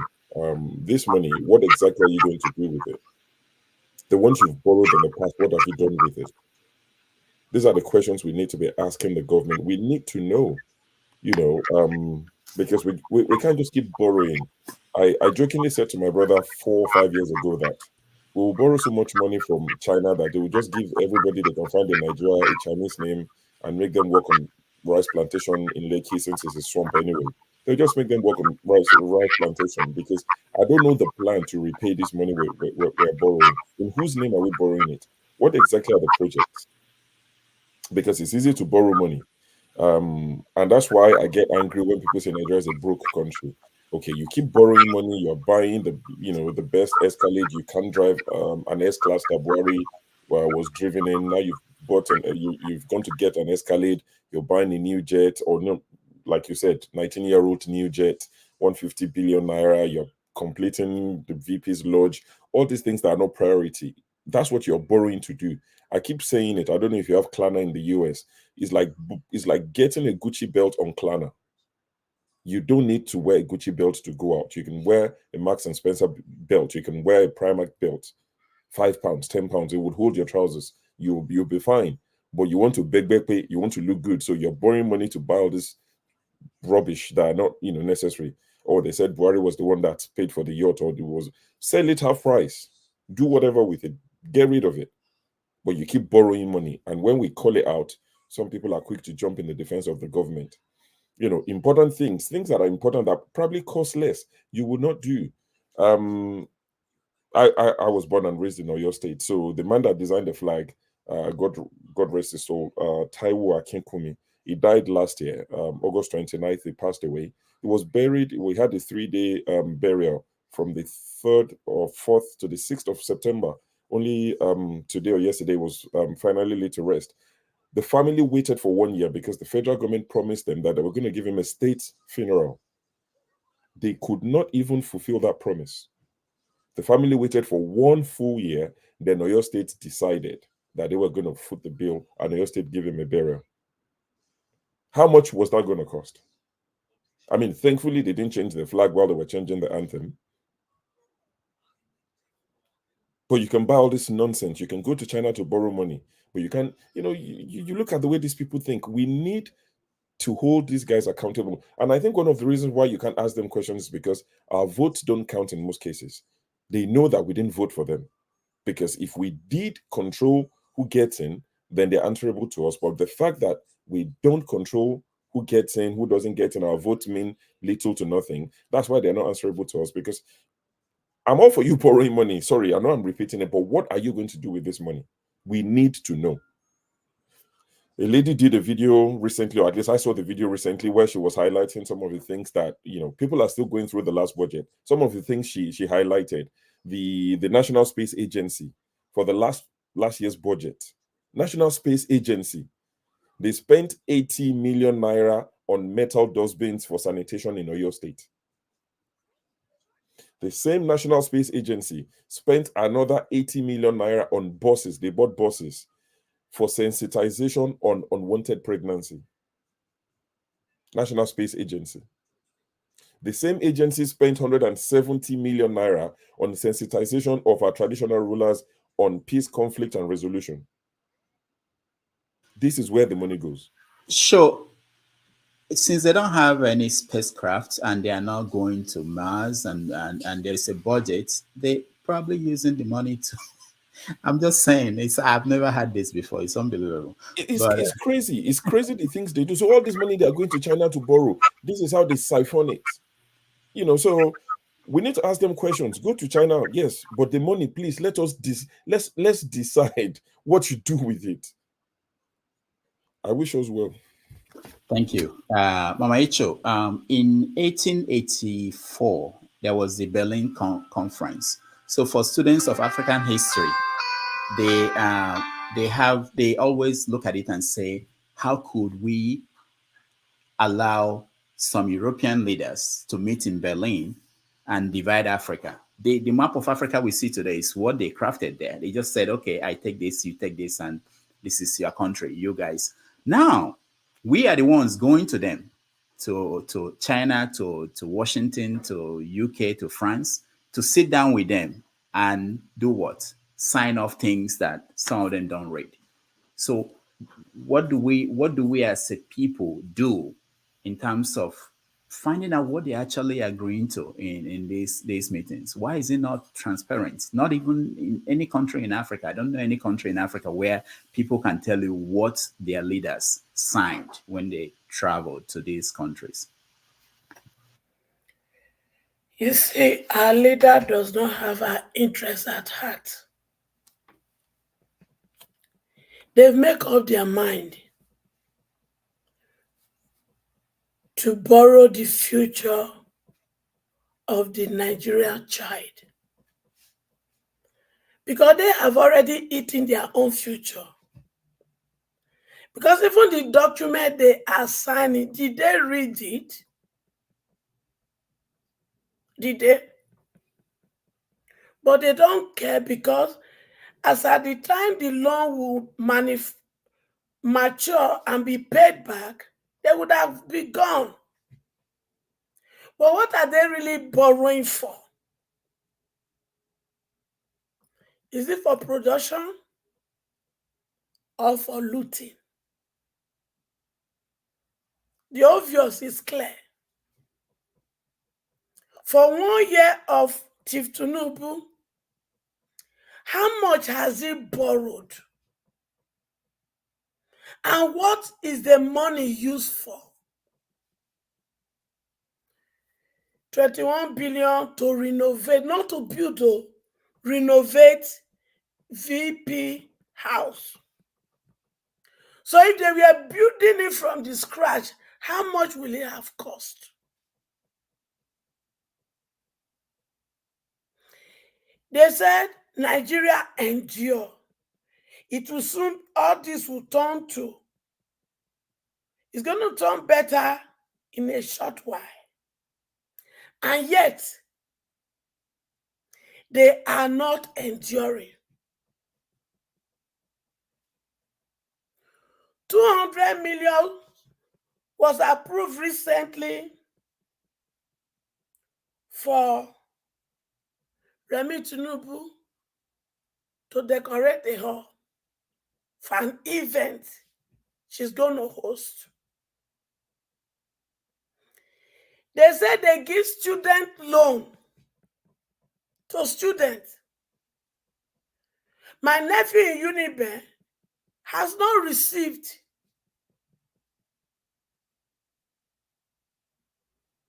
So until we know it is the future of the younger generation that is at stake, and we stand up to say no, it will continue.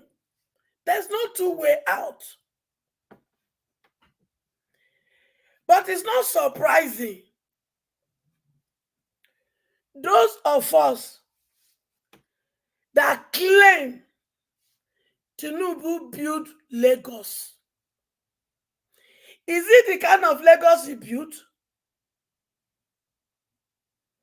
Because it is that extension he has brought to Abuja. So is it the Lagos you people lied to us he built? And if we are expecting it to change, it will never. Because Jagaba came for one mission: to loot and loot. Jagaban told us he's continuing from where Buhari stopped. Buhari and his cohort looted and looted. Jagaban said he will reduce the purchasing power of our people. He devalued the naira. He said subsidy removed and they are collecting subsidy, they are paying subsidy behind. And the price of petrol that control everything from transportation to the food you put on the table. The price of petrol controls that. So it is left for us to decide what we want. All right. Thank you. Thank you, Mama Icho. Ike, is there any way, can you help us? How do we know what they are signing on our behalf? I mean, I'm talking about Africans. I will start with a question, my brother. Have any of us gone to a Chinese supermarket to buy a product, and at the end of the day, you have 10 cents or 15 cents that is left out of what you have to pay? Have any Chinese man left you to go with that thing you buy because of 15 cents or 10 cents? Yes, I have a customer, a Chinese man. That was the time he left $2 for me, actually.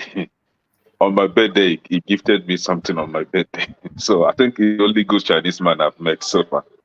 Okay, because I'm saying it for the fact that in my entire life, I've even in Nigeria, before I left Nigeria, we have Chinese businesses and supermarkets and restaurants. And where I'm living right now, they're everywhere. But a Chinese man will not, because of 15 cents, he was going to lose $200 for 15 cents that is remaining to work for you to pay. So listen, this money we are talking about is about 2027. The money already has been, they have already decided where the money is going to go. Brother Shaw was telling us about the space agency who decided to, instead of doing what they were established for, they used their budget to organize seminar for girls not to get pregnant, and how the traditional rulers would not be able, how they can maintain peace, you know. So it's all about, they're all fraud. It's just the same thing. There is nothing. We don't have National Assembly. It's a state capture. The people that are supposed to be doing check and balances, they are captured. They are part of the criminal gang of what is going on in Africa. We don't have National Assembly. We don't have civil societies in Nigeria. Everybody is captured. So who is going to ask, what are you going to do with the money? Every day we hear, they say we don't have money, but every day you hear billions of Nigerian money that is being spent on things that has nothing to do with the common man in the street. Like somebody said, because they know that we did not vote them in, so they are not answerable to all. They are answerable to the people who made them leaders of our countries in Africa. The judiciary, the security agencies, and all the power that be. So they are only answerable to those people, because as we are talking, all of us are speaking here, the government in Nigeria, they did not have up to 35% support of Nigerians. So where do they get the vote that make them to become the rulers of Nigeria? From where do they get the vote? From which population do they get the people's support to become leaders in Nigeria? So this is the fact. Ababio, who is supposed to spending years in prison, is the president of Nigerian Senate. You know. So it's just a game. You know, it's just a game. They go to do handshake. They do handshake with China. They do handshake with France. They do handshake with. Okay, now they've given them load. How many of us, or how many countries, how many citizens of the country is going to ask their leaders, what in return are China going to get? For example, Nigeria. Let's talk about our country. The government in power, they have not told us what they are giving in return for the loan that China is giving them. At the end of the day, they will put their press secretary, they will put all the ministers where they're going to share the money. By the time he comes back now, Arise Television, Channel Television, NTA, all the whole television station, they will station their gang of crooks everywhere to go and begin to explain to Nigerians what they're going to do with the money. At the end of the day, it goes like that because nobody cares, right? Because the same Chinese people we are talking about that is giving us money. Look at the millions and billions of contracts that are being awarded in Nigeria. Look at the kind of substandard work that they're doing in Nigeria. But they're still getting contracts in Nigeria, using Nigerians as middlemen. You know, my brother. So listen, Nigeria is a fraud. I say it Nigeria is just a fraud, right? So for the fact that other African leaders went to collect money, I was watching on television. You see the president of Cameroon, Obiya, a man that is dead, the man that is not even living. He's walking like a walking skull with the wife like a witch. The only one man that has been ruling a country for how many years? I mean, these are why when they turn their back, they begin to laugh at Africa, because I can really not understand that, you know, the citizens of Africa can be sitting and watching and see what these old people are doing to their country. So for me personally, I care not much what they do with the money, because the ones that have been borrowing, we don't see what they have done with it. So it's the same story. This is money for 2027. All right, thank you, Ike. Let's go to Jagun. Are you worried about China's influence in Africa? I'm not worried about China's influence in Africa. I'm more worried about Africa's callousness, carelessness, and lack of influence in Africa. That's where my worry is. You know, the level of waste we are to ourselves, I don't believe it's alarming enough to its citizens. Nigeria, it should be a country in complete upheaval in order to take the power away from those who are wielding that power against itself. Nigeria is a rubbish country. I don't care what anyone wants to say. It's rubbish. Our brother there, Ike, he told us that it's a fraud. He broke down something extremely laughable about being a dead man. This is us. This is our exposure to the world. Let me give you a quick story. This week, I read about a school, Brampton High, in northwest London. It was a school performing at its worst in the whole country. A Nigerian headmaster went there 2 years ago. A Nigerian headmaster went there 2 years ago. He solely, by the voice of the students and the rest of the teachers, turned the school around. All of the students there at O and A level are receiving A star, A star, A star. Because there was no B. They're just receiving A stars right across the board. Beating Eton. I think most of us would know of Eton School, a highly reputable school, a private school, not a comprehensive, a private school. They beat them out. This single Nigerian man turned the school around. Now, we who understand what it is to be a Nigerian, as it were, whose parents were concentrated on the value of education, on the value of principle, on the value of achievement. This is who we're supposed to be, but that's not what the country is. How comes? How does that happen? Is it the fault of Europe? Is it the fault of China? Whose fault is it that Nigeria is performing as badly as it is as a nation? We're a disgraceful bunch, man. We're a disgraceful bunch. That's the end of it. We are a disgraceful bunch. We have no idea where we're going and what we're doing. Our leaders are rubbish. Our leaders are rubbish. Yet we are voting for them. How can you vote for Tinubu? What consciousness do you have if you're voting for someone like Tinubu? Those who voted for him, or those who espoused that he's going to do well, look at the well that he's doing now. Look at it. Does it make sense to you? We have to admit that we are against ourselves. We are a pain in our own asses. We are a foolish nation.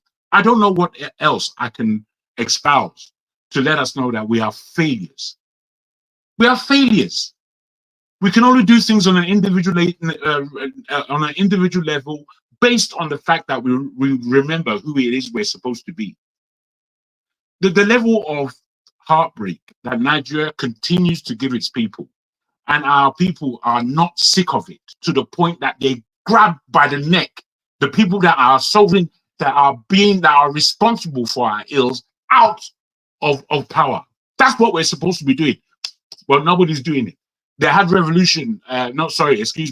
had a protest the other day, and the Nigerian government and all the polity of Nigeria, including some idiots on this platform, were putting forward that they should announce who the leaders of this thing are. Talking rubbish. We espouse a lot of rubbish. Even on this platform, there are so many idiots that speak shit into the polity. When really and truly, if we know who we are, we're supposed to remove these people. We're not even supposed to wait for any law or any of these things that we're waste of time. We're supposed to remove them. Simple. I don't know are you not sick enough? Are you not sick of it? Look what we're talking about. Look what we're talking about. I don't know if any of you heard the speech. I heard I heard the former president of South Africa, Thabo Mbeki, speaking to Africans about their failings, to African leaders about their failings, and much of what he said I totally agreed with. Then I listened to Tinubu speaking, and I was just there. I couldn't listen to all of it all because it was just so much rubbish. I couldn't listen to all of it. But he was there with a speaky voice as though he was an eloquent individual, speaking complete horror of lies. Things that he is not doing is what he's speaking about. I don't know when Nigeria is going to be sick and tired of imbibing more and more nonsense into our blood. I'm completely incensed with anything that Nigeria particularly is doing at a level of governmental elitism, these so-called professionals that are all in the game of killing our nation.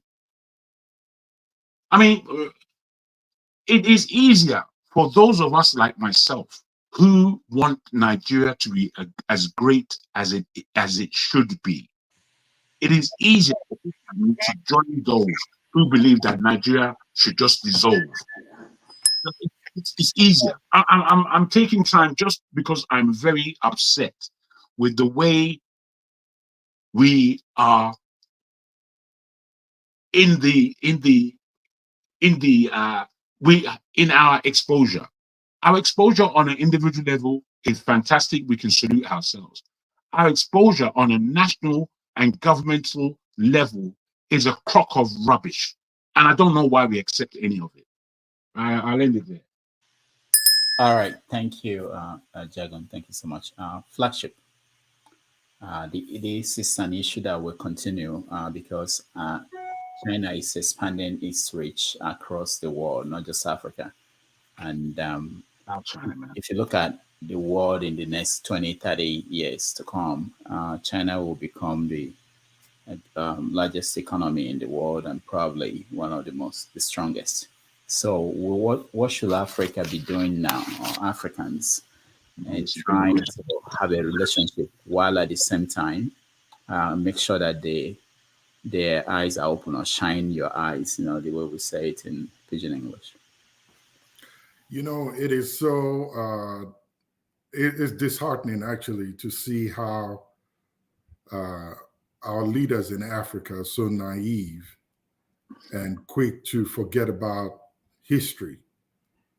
And I'm not surprised because we have been instructed by the money lenders to take history out of our educational curriculum.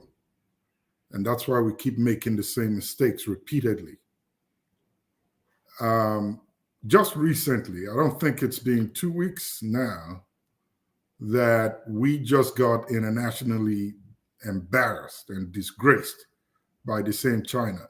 Not China as a country, but a single company in China internationally disgraced our nation and are still forcefully on the attack, going against us and all our assets in wherever they can find them. And it beats my imagination to see that the president will hop on a jet and still go there in spite of this nonsense. How disgraceful it was to see that 3 jets that belong to our nation was being seized by a single firm from China. This would have been an opportunity for the president to make a statement and to speak. I don't see why Nigeria would be in that meeting or be among the 50 other nations that are going. If Ogun State entered into a deal with a firm in China, there is no way that Nigeria should be dragged into it as a nation. So it seems like we forget to know who the Chinese are. They are very aggressive. When it comes to business, they are cunning and very aggressive if you default. In the first place, whatever documents you're going to sign is written in your language. And when they speak to you, they don't speak in English. They speak in their language, and you are subject to an interpreter to tell you what they are saying, whether it's correct or not. That doesn't irk you in your skin to say, whatever the deal that's put on the table, thank you, but let me go back and take a look at it, and I'll get back to you. So China called, and 50 of them hopped in there in China, or traveled to China to sit down and speak with China. And over $200 billion was thrown at the table for them to take. So just for the sake of a conversation, I would say each country are looking at getting about $4+ billion from that money. And like everybody has rightly asked, What is it for? Why are they giving you the money? Why did they invite you to their country to come for a summit or whatever it's called, and then they offer you money? Doesn't that look suspicious? Have you read in between the lines? Did you ask questions? Do I really need this? Just again, recently, a deal for a road between Lagos and Cross River for 15 trillion naira was just signed and action has been taken. Where is that money coming from? Where did they get the money from? Why are we borrowing when we have not balanced our books? And borrowing from China, I don't think it makes any sense. On Friday, well, yesterday, I was listening to the news, one of the radio stations in Nigeria, and they said Tinubu was saying to the UN Secretary General, and his statement was, it is time for him to make tough decisions for Nigeria and for Africa, even if it makes him unpopular. And I listened to that statement or that report. I didn't hear him say it directly, but I listened to that report. And if it be true that he said that, it speaks volumes to me that Africa as a continent and all its leaders have been subject to manipulation and control, and they take instructions from whoever lends them money. It means we are not even in charge of our own continent. And then the same station also reported that Tinubu, after this conference or summit, said, moving forward, Nigeria will begin to see the infrastructures in China in Nigeria. And I'm wondering, what infrastructures are you talking about? We are belly up right now in Nigeria. We've not even figured out how to start getting ourselves off the ground and begin a cleanup process. What infrastructures are you bringing to Nigeria? How much of Nigeria has been signed off to these guys in this deal of $4 billion or whatever it is that you're going to get from them? Is it needed? Is it necessary? So in response to your question that you asked previously, how do we know what is being written in the document and how this money is being used?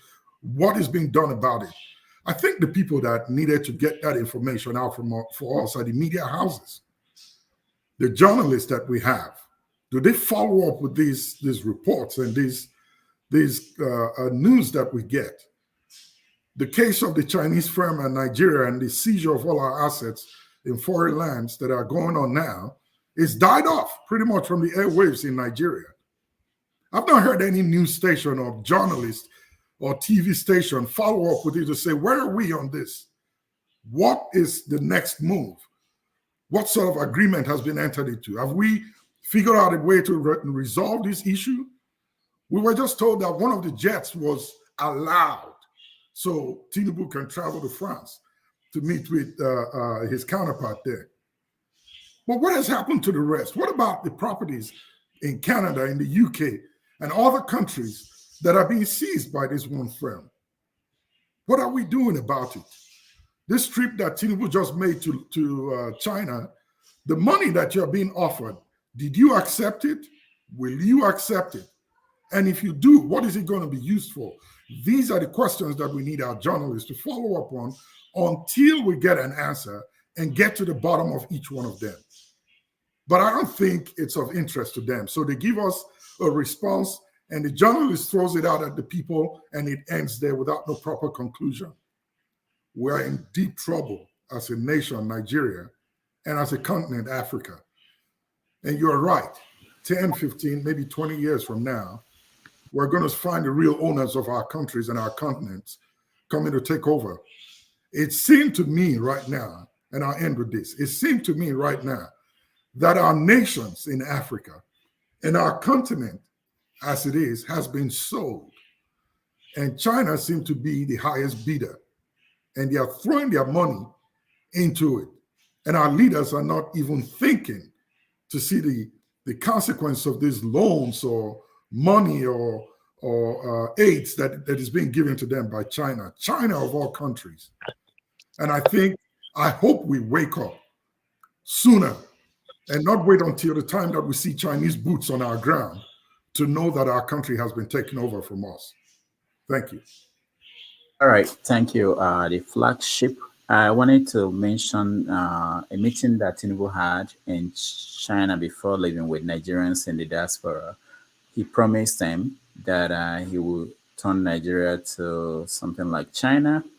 And he mentioned something very important, that China was built on discipline and that we should also be disciplined in Nigeria.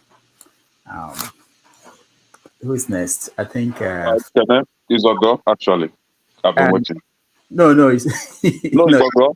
Yeah, I think you kind of mess with the algorithm, but it's okay, but I thought it was me and Femi. Okay, go ahead after you go to them. So I will start off with Paul Kagame of Rwanda. It's like kettle, call him pot black. This is the same person that's frequent to US for a deal only him and the US government knows about. But what we know is that Paul Kagame has been a tool to destabilizing his neighboring countries, especially Congo. And is a sort of dictator in his own country. So he should first and foremost advise himself to stop being used by this country before he will advise his fellow criminals to stop going to the Western country. Now, for anyone wondering why Tinubu, or expecting that this crop of leaders we have in Nigeria will ever fix anything, see, I don't know what to tell you. For some of us, we don't feel kind of disappointed with what is going on because we already know. But I will urge you to maybe try to have a rethink. This government, Tinubu himself told you that he bought the position, he paid for it. So in other words, you did not vote for him.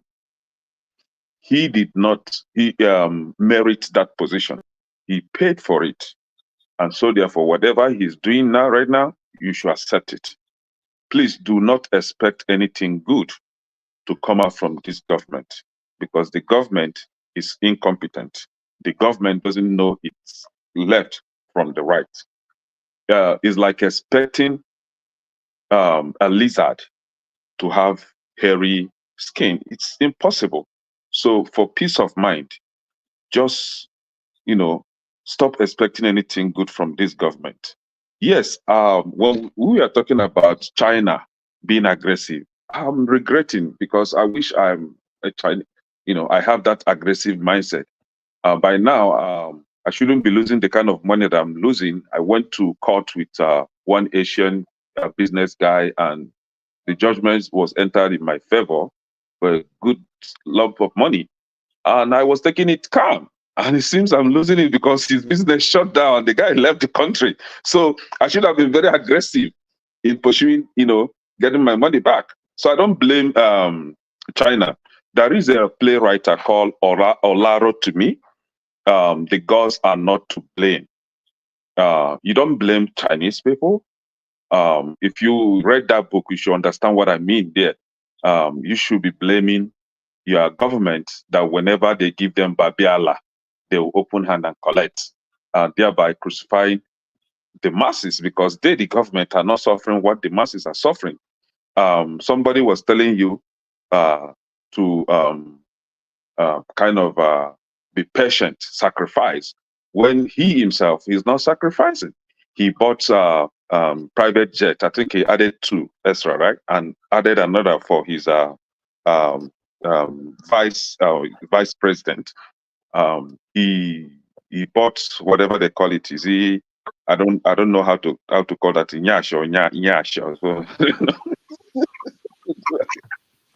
he bought one for himself, and he's buying a lot of things, making his life soft and easy.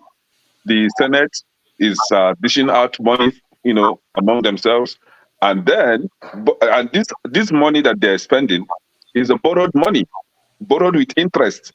And where they default, and you are now expecting the borrower to become with them. See, it's time. Let them take that country and rename it. I think somebody has given it a name.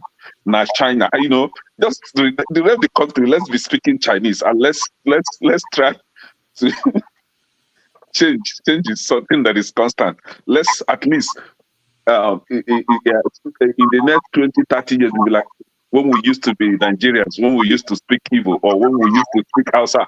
But now here we are speaking Chinese. See, that country has no solution. I don't know. I've said it times without number. The only way to bring normalcy in that country is when the people put hands together. Forget about tribe, forget about religion, and fight these people. Fight them to stand still. If you don't do that, nothing is going to change. All right, thank you, Ogo. Bumi, welcome to the show. Thank you, Dr. Damages. It's really nice to see you. And when I clicked on the YouTube video, I wasn't expecting to see your face. So when I saw your face, I was very happy. So it's nice to see you. Thank you. Thank you so much. Regarding sorry? I said we're talking about China and influence in the world and Africa in particular, and the meeting that they went to, African leaders went to have in China. So your perspective. To be honest, I don't have any bad thing to say about China. I feel like China, they're just doing business, and they've seen it places, and they've seen an area where they could profit and how to, expand their empire or power. And from their perspective, they're doing a good job. But from our perspective, only God will save us, because it's just pathetic to watch us every day keep on falling into this. But I think what is actually a bigger problem is the fact that this is not the first time that our governments are going to the Chinese or any other group of people to borrow money. Okay, the Tinubu's government is not the first government to borrow money. The government before has done it. The government before has done it. The government before that has done it. So I think if people want to put all the blame on, let's say, the Tinubu's government, I think that's a bigger shame for us, because they have been doing this and it's becoming a pattern. But it's like, if we want to start getting angry, we need to get angry from the people beforehand. And that's why I low-key think that if we really want to hold this present government accountable, we need to start holding the government before then accountable. We need to start from because this government presently can easily maneuver their ways. One of the ways they try to not put blame on them is, oh, it's just been a year, give us time. Fine. But we can give them time and then start showing the government beforehand, which was the Buhari's government, basically start holding them accountable. If we hold those ones accountable, then this government knows, okay, if they don't perform, that's going to be them in the next 3 years. So for me, I'm not even... It's sad, though. It is very sad to see that they go and they borrow billions. But I think one thing that hurts the most is that our generation right now, if we think we're receiving shege, we're just starting. The ones that actually receive the shege times 1,000 is the younger ones to come. I have a nephew. He's the one that's actually going to feel the pain of, or feel what it actually means to be Nigerian. Right now, whatever we think being Nigerian is just the beginning. Those ones are going to feel the pain. The debt has increased from whatever it was every single day. And the ones that will pay it back are the younger ones to come. So if we keep on making it seem like it's just 8 years, it's just 4 years, I pity for the younger ones to come. I really do pity for them. I also pity for myself, because I'm also going to face those things too in the future. But yeah.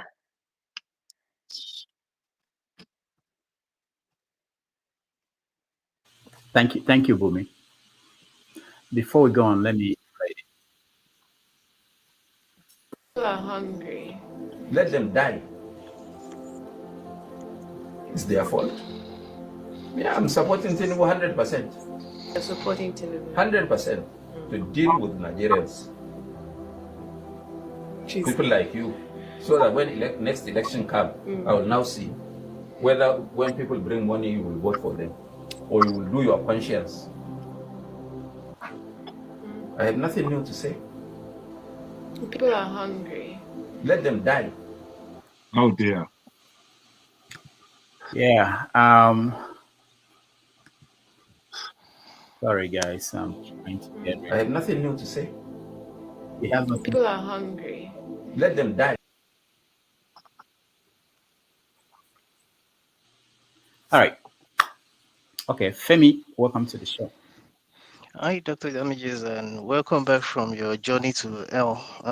I at least didn't seize your aircraft, and you must have lived a very fulfilling couple of months. You actually look fresher, so I think Hell did you well. Oh, thank you. So next time you're going, maybe I'd like to go with you. I'll give you the transportation routes. Okay, yeah, so long as it's low, yeah. All right. So yeah, so it's interesting. We're back to interesting times. Something that kept ringing through my mind through this week was that saying attributed to George Santayana about how those who forget the past have a way of repeating the same, calling mistakes, if you will. And of course, when it comes to Africa and in this case Nigeria, I don't even think you can call it mistake because we've been through a cycle with the colonial West, and it's obvious that we've not learned our lessons, irrespective of how intelligent we might consider ourselves to be. When you look at it from the angle of the fact that Africa as a whole has as much of the Earth's resources, but we've been stifled by our own decisions made by on our behalf by also so-called leaders in conjunction with the people that continues to pander to their own interests, rightfully so, be it the West or right now China. We only have ourselves to blame. Just water. Yeah, I'm sorry. Especially when you consider the fact that a lot of these countries built their manpower, their countries based off of their own backs. Even if it means they have to do things like reverse engineering, as an example. A lot of what there's a template for getting to where a lot of these countries have gotten to, and it would have been while it would have been ideal for us to, at least for the sake of the common good, follow this well-known templates that have worked in these other countries that have become what they've become. We've chosen not to do that. And it's not like if we're going to be doing anything to advance our own cause that we're going to be necessarily inventing anything new. We're only going to be going off of the back of templates that already exist. Well, for those that continue to support what doesn't make sense, which a lot of it doesn't make sense as we know it right now. Well, the only question I want to ask that remains to be answered is whether are you doing it because of some sentimental reasons that would in the coming years, as we learned from the likes of Buhari after he left, are you doing it because you're doing it because you don't like the other options that are obvious? Are you doing it because there's something that you're gaining from it? Because at the end of the day, it's going to affect all of us, and especially the coming generations, especially when you consider the fact that we've seen this movie before, like we always like to talk about. If we were not smart enough when we went through during the colonial masters, when are we going to learn? Because this is obviously China already watering the ground for what's about to happen. You know, these guys don't play; they do not play. And that's all I thought to add to what has already been said. All right, Femi, thank you so much. I will just hear from Eccentric Cast and Righteous Man, then I will hand it over to KJ. I just want to also announce that starting next week, we are going to bring back 90 Minutes Africa, and we are going to bring your guests, people you want to hear from. And if you have any particular guests you want us to approach, get in touch with any of our team or get in touch with me. I will try to get the person. So, Eccentric Cast, welcome to the show. I think I've seen you before. I'm not sure, but if I haven't, welcome. Unmute yourself, please. Hi, Dr. Damages. This is my first time being on live with you. Okay. Nice to have you. I'm elated. Anyways, so the Chinese fund for Africa, I think it's a positive thing, right? Because it's gonna be in the local currency, so it's not gonna come with a lot of burden. You know, like when we get a loan from the United, from a loan in United States dollars, right? You know, because our money, depreciates in value compared to dollars, because we depend a lot on imports from the West. Anyways, if you look at the funds, how it will be dispersed, right? Most of it will be on investments in agriculture, and of course military, and on a green green economy, right? This will benefit China, of course, but of course it will benefit Africa, which is which will be the global power in the future, right? And China is the global South, right? I don't like this I don't like the way we are comparing China with the West. They're not the same. China is the global South. We see this play out in the global stages, right? The global North and the global South, we see this tribalism, so-called tribalism, quote, play out in international stage, right? The global North stick together and work together. We've heard it from the EU. I forgot his position. I forgot his name. It's evading me right now. He called us the jungle, right? We live in the jungle. He called the global South the jungle, right? This is that mentality. It shows you the mentality of the West, how they see the global South. So I understand the skepticism, right? But we can look at what China has done with other countries that are part of their trades, the Shanghai trade and Belt and Road Initiative and their win-win cooperation policy. It's a legit stuff, right? This is good for Africa. It's not like they're giving out money that politicians will embezzle. They will monitor the projects, and some of them are in credit. Actually, most of it are in credit. It's good for Africa to infrastructure in terms of and innovations to actually meet up to the to the developed world. And we can't do it alone. Countries like we look at Dubai and we go, hey, how did Dubai go from zero to where they are? It's mostly investments from other parts of the world. Africa cannot do it alone. I like the cooperation of Africa in the global South, and now currently China is like the leading country in manufacturing in many sectors, even in space exploration. Even though they were isolated by the West, of course, and then they did their own thing all by themselves. And if you look in the history, China has always been positive for Africa. They've always helped Africa positively when it comes to in colonialism. When Africa were fighting for independence, China has always been a positive ally. So I see that's a positive development. China helping Africa and Nigeria, of course.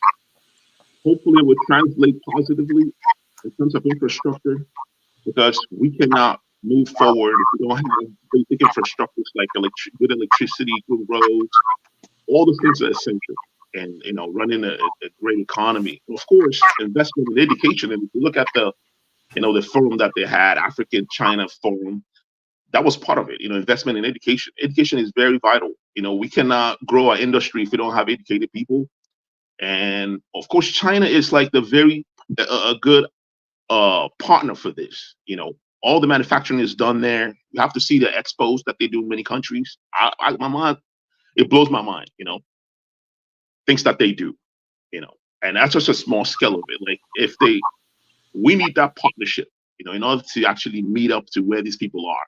And to be honest with you, you know, I live in the global north. I live in the United States of America, so-called global north, because it's in the global south.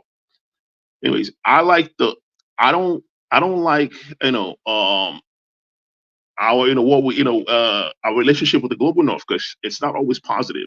You know, it always comes with a lot of strings attached.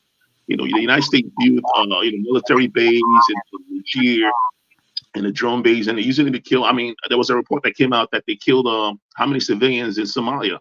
Almost 300 and some civilians, and this was not the official report, official record for Africa. I forgot what the military campaign was called, but that's the relationship that we have with these people. You know, it's always negative. It hasn't brought anything positive for us. They are colonizers, right? China has not colonized Africa.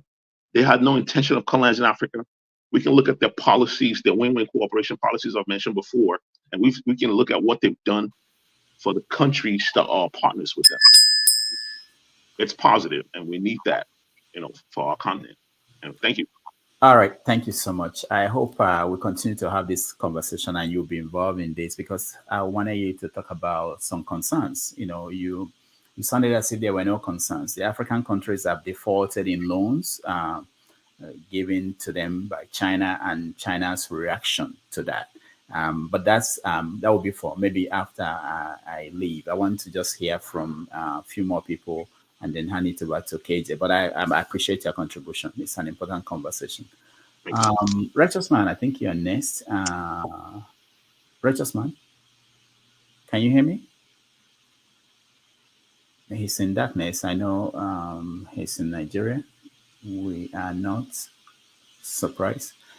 Righteous Man, can you hear me? All right, so he can't. Okay. Dexter, he's not there. All right. I will hand it over to KJ. You can take it up from there. Hello, Dr. Damages. Hear you, Righteous Man.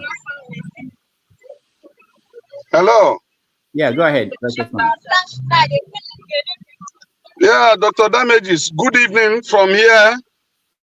And all the panelists, KJ, Show, Mama HO, and the rest.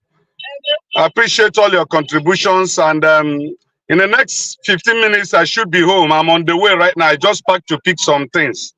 So later, you can backstage me. Thank you, Righteous Man. All right, so thank you everybody for joining me today. I'm allowed to do a few hours. Eventually, I will get back to full steam. But for now, I really appreciate it. I wasn't sure if I will be able to do this anymore, but I think we did well. I appreciate everybody. Thank you, KJ, for taking over. Thank you, Bumi. Thank you, Jagun. Thank you, Flagship, Eccentric Cast. Thank you, Dexter, Ike, Show, if not now. All right, and everybody that watched and those that sent their comments, I appreciate all of you. Those that supported us, who sent your super chat, I appreciate everybody. I'll be back on Saturday, and next week we will start our 90 Minutes Africa that is on Sundays. So thank you, everybody. KJ. Over to you. Thank you so much, Dr. Damages. It's good to see you once more. And I'm sure that you can feel the difference from a real professional, not like a boy like us, you know. So we'll continue to be learning work, because there's no harm in apprentice. An apprenticeship does not have age limit. So that's a good thing about it. You can wake up any day and decide to be an apprentice. Welcome to every one of you. I'll be listening to you all from the back, from the backstage, and it's good to see. I will leave the rest of you. I'll go to the last two people who came in, and I'd like to hear from them. Already the topic has been laid out for all of us, and so I'm just going to continue from where he stopped. Yes. If not now, it's good to see you. Yes, your takes on the China-Nigeria relationship. I had a Centrica saying that there probably be not much consequence as that relationship between Africa and and the West. Will you have any difference of opinion in that statement? Because there's so much to ask on that statement. KJ, please, if you will, put me backstage. I'll be right back. All right, sir. Thank you. Yes. If not now, we're waiting for you.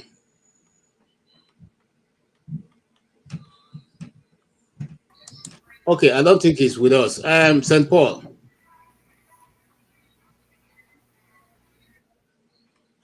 Yes. I don't know if you can hear me. Can anybody hear me? We can hear you. Yeah, I can hear you. I Yes. can hear you. Okay. So if not now, can't you hear me? You can't hear me? Yeah, I can hear you now. Okay, so I was saying that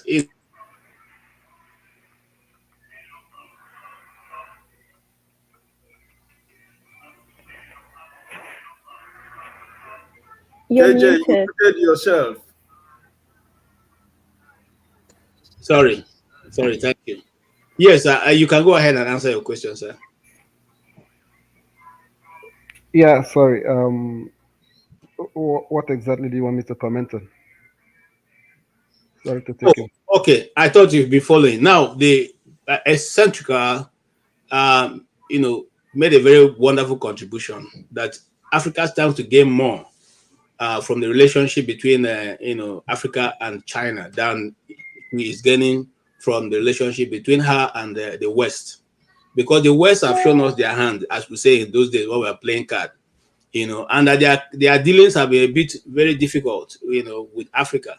But China seems to be a fairer player who is not looking for areas of colonization, but to continuously do business. You take your own, I take my own. You day your day, I day my day. All of us do business in the open market. What do you have to say about that?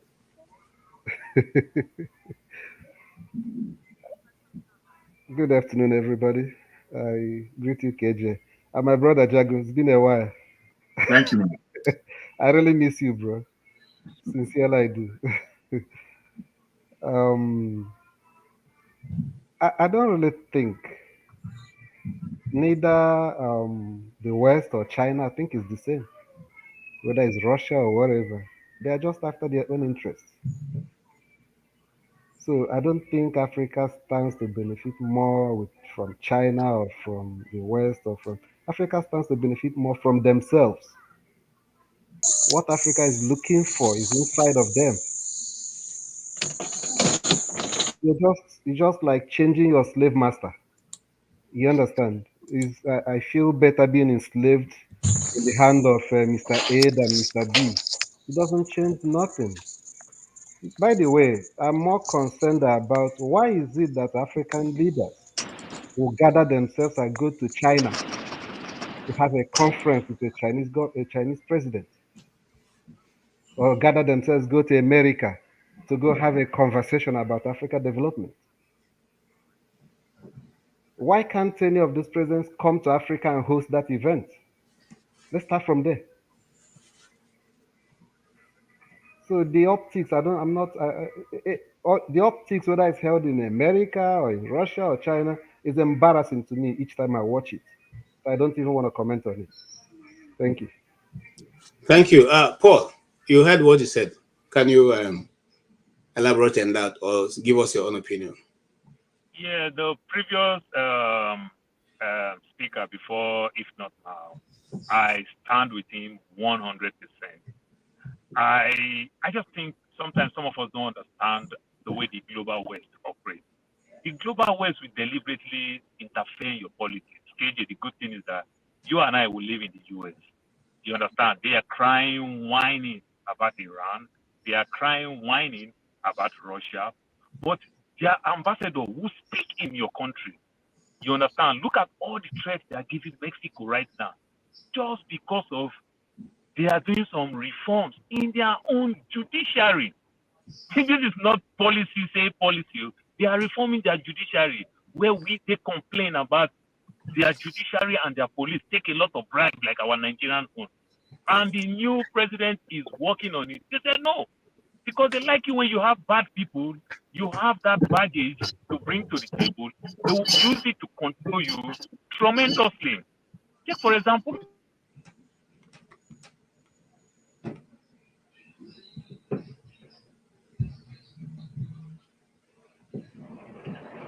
Right. We can't hear you. Can you hear us? Hello?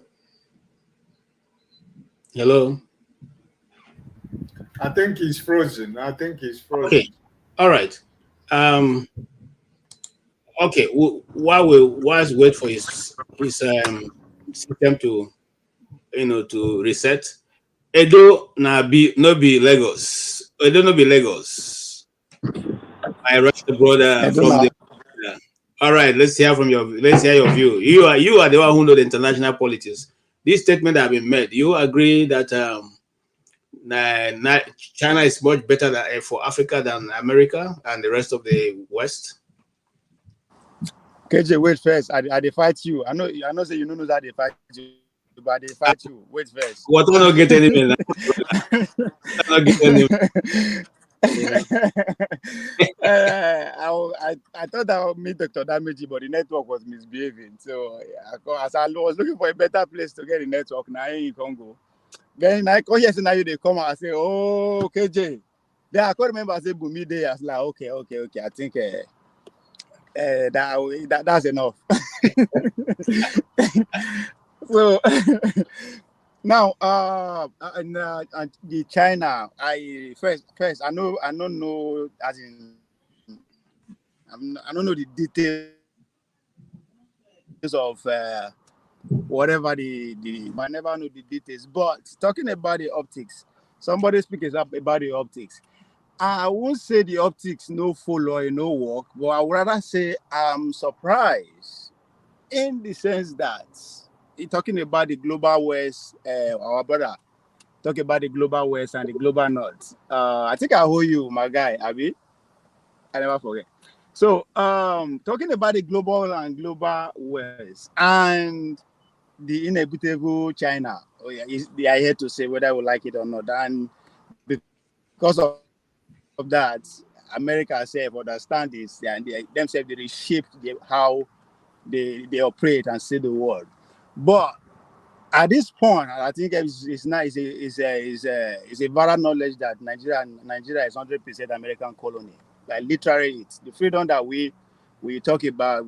Just illusion for us. We are not free. We the people know understand this, but those people with the power, they understand. They know their boundary. They know where they feel misbehave, reach, and they will face the wrath of the United States. So, and it's not just the case of America. It's pretty much where. At this point, now only few countries will say them free. To that extent, they will say they will do whatever they want, and America will not want to descend on them as ever they want, just like as they've been doing. So, from that perspective, I'm surprised because with the kind reception China threw for Tinubu and everything and all that, I'm surprised that America just so I'm kind of suspicious of. That's why I said I need to go into what the real deal, as in what they allow them to sign, what did they sign. I use the word allow deliberately because there's nothing where they will go do for them that it's not the purview of Washington D.C. or the Pentagon. And so that's why I say I never really knew. I don't know the only thing I heard period to the whole thing ending is that Kaduna State entered into a MOU, an agreement with Huawei, which is the biggest technology in that part of the world. So, however that works, somebody always said that no matter how the deal goes, it can never favor the free people, which China also recognizes. So, and their level of influence is always going to be on their side. So, I would say I'm surprised that the optics is this big, is this loud. And then we won't blame to that extent, but fine. But whatever it is, I am not going to say they are wrong or right because as people who are not free, I don't know where any move we make is a good thing.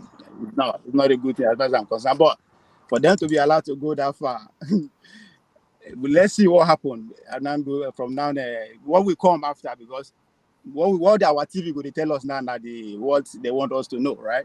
As time goes on, we'll come to hear the backstory, why they were there and all that kind of stuff. So for that's how I would just I would say the optics. For me, I'm shocked, but either way we get the rights to go there or not, it's not up to us. It's up to United States at this point. Okay, thank you. Yeah, I will come to Dexter.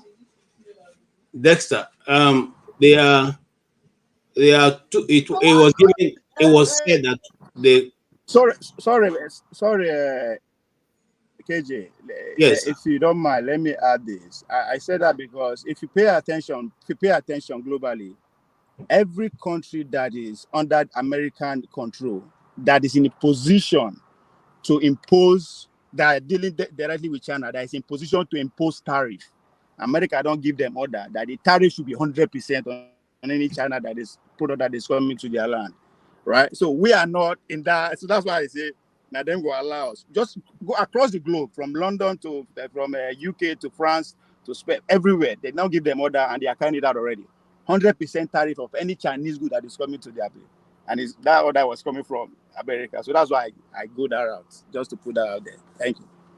all right, thank you. Thank you for your submission. Pastor Joseph, you've been coming in and out, and I'm sure you've listened. So you heard what Ovie said. Will you think differently? I mean, is your thoughts going to be different from what he has said? Are you likely to align with what he has said, or to those of us who believe that maybe China is here to show us their hand in Africa?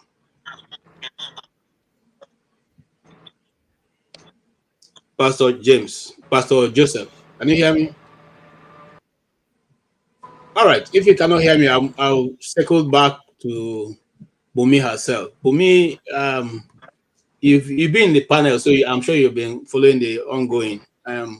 What's your own view on that, or what we have been talking about? Is the 280 billion enough for 54 or 55 or right now 56 African countries that exist?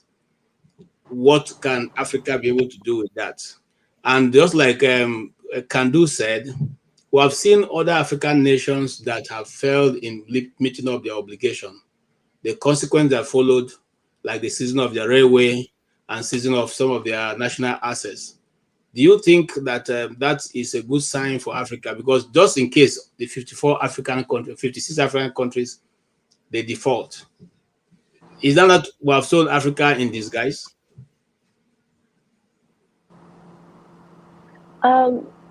Before I comment on what you just asked, I want to comment on like the relationship between China and most African countries.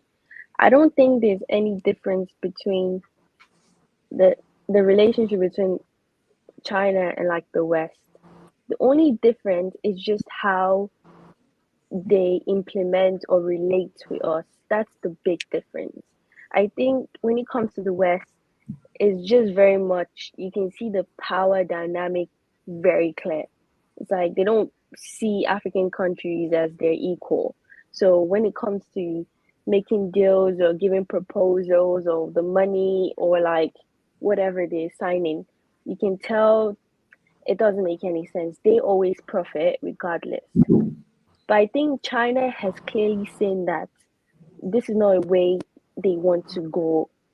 Like this is not, they don't want to go like that, because then us that we are aware of, okay, the power dynamic, they're trying to be more, more friendly, more attractive, more reasonable, at least from the outside.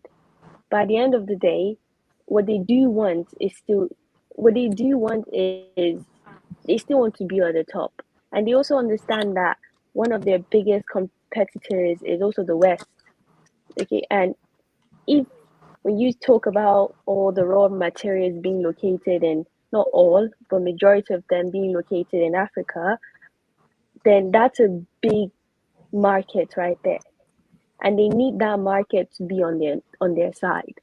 So you can tell when it comes to the money, when it comes to loans, it makes more sense that their country always makes businesses, or like they try to create some kind of infrastructure for us, because that's actually what we need. But when you look at the deal itself, they would always profit. Like they profit more than we profit. And I think that's just the difference in terms of like, I don't think it's a bad thing to actually relate to China, because they do want us to be on their side, because they don't want us to be on the West, because that's kind of the people they are fighting against, or that's the people they want to be upper. But it's for us to know, and then for us to relate to them too on their own level. And I think that's where our leaders have to play a big role. But unfortunately, our leaders are the ones that keep on making all of these loans, all of these investments not attractive, or basically a waste of time, because they're just there to sign and eat the money. They're not there to reason and say, okay, how actually can this help our people? How can this benefit us? Because when you look at Burkina Faso, for example, they're very much friends with Russia and China. And I think they should be, because obviously it's clear that the West is not really on their side. The West doesn't really care about them, prospering, because they have been there for how many years and they have not prospered. For you to grow as a nation, you need to find one of the top dogs in the business, and you need to vibe with them. Because for example, America, just like Ove says, has a lot of influence. Like, if you don't listen to America, the way they can basically cut you off the entire world, just like that. They just cut you off. And the next person that can kind of still bring you into the society is either China or Russia. Because imagine if just like Niger, when they took out their leader, the West could easily influence Niger just by using Nigeria.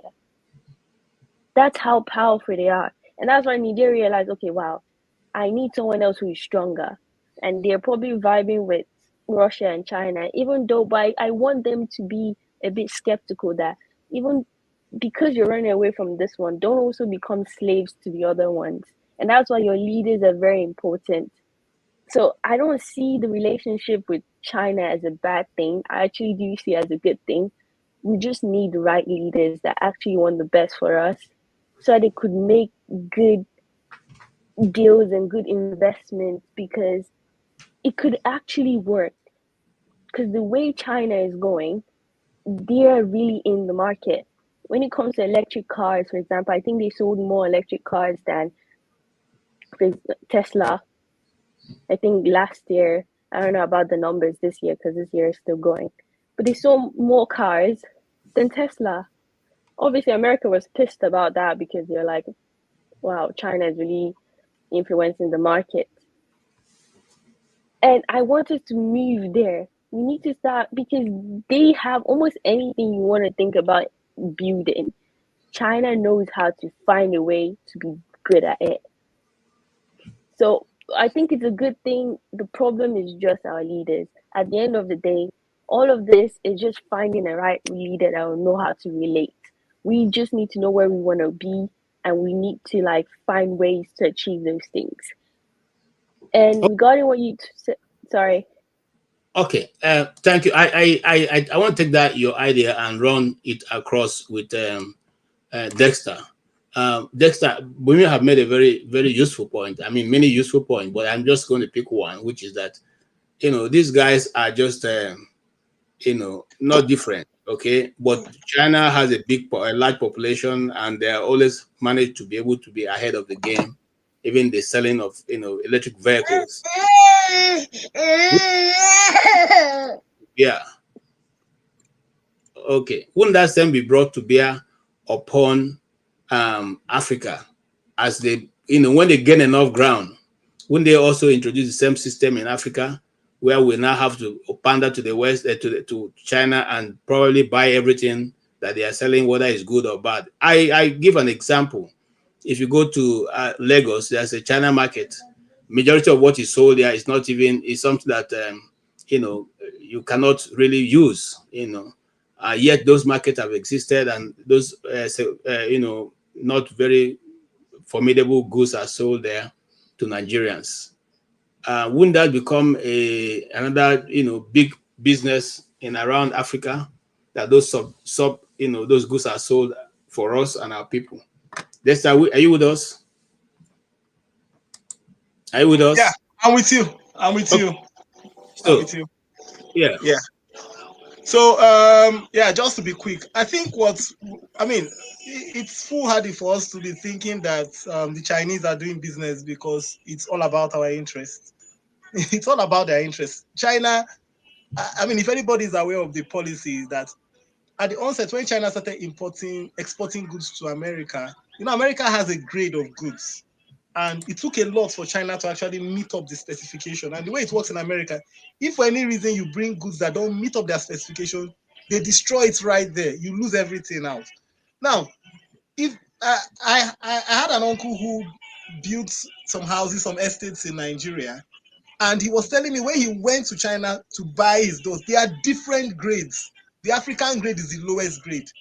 China, look, the same way the West needs a dumping ground for their substandard petroleum products from their very old refineries, the same way China needs a dumping ground for their substandard goods also. So when people say it's a shame that we are going to these places, we are going to get 250 million in grants and all that, they're not going to bring the best products here. That's the reality. They're going to first bring out the ones they don't need, because they'll keep the best for their countries. They'll keep the best for the Europeans that will pay them premium prices. The Africans are going to pay them the least amount. Is the least they will give them. Like when America says they are bringing food aid for Africa, where do you think the food aid is coming from? Do you think it's from the stock that they want to give their cities? No. America produces so much food that sometimes they pay the farmers subsidies, because sometimes if you don't sell all the products, the farmers will stop farming. So they take all this food, the remaining ones, and send to Africa as food aid. So what China is going to give us is not, it's not any premium. There's nothing premium on it.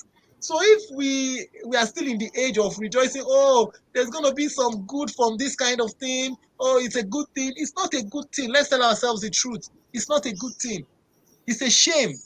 It's a big shame that's why I look for what anybody can say about Paul Kagame. For him not going there, it's a statement.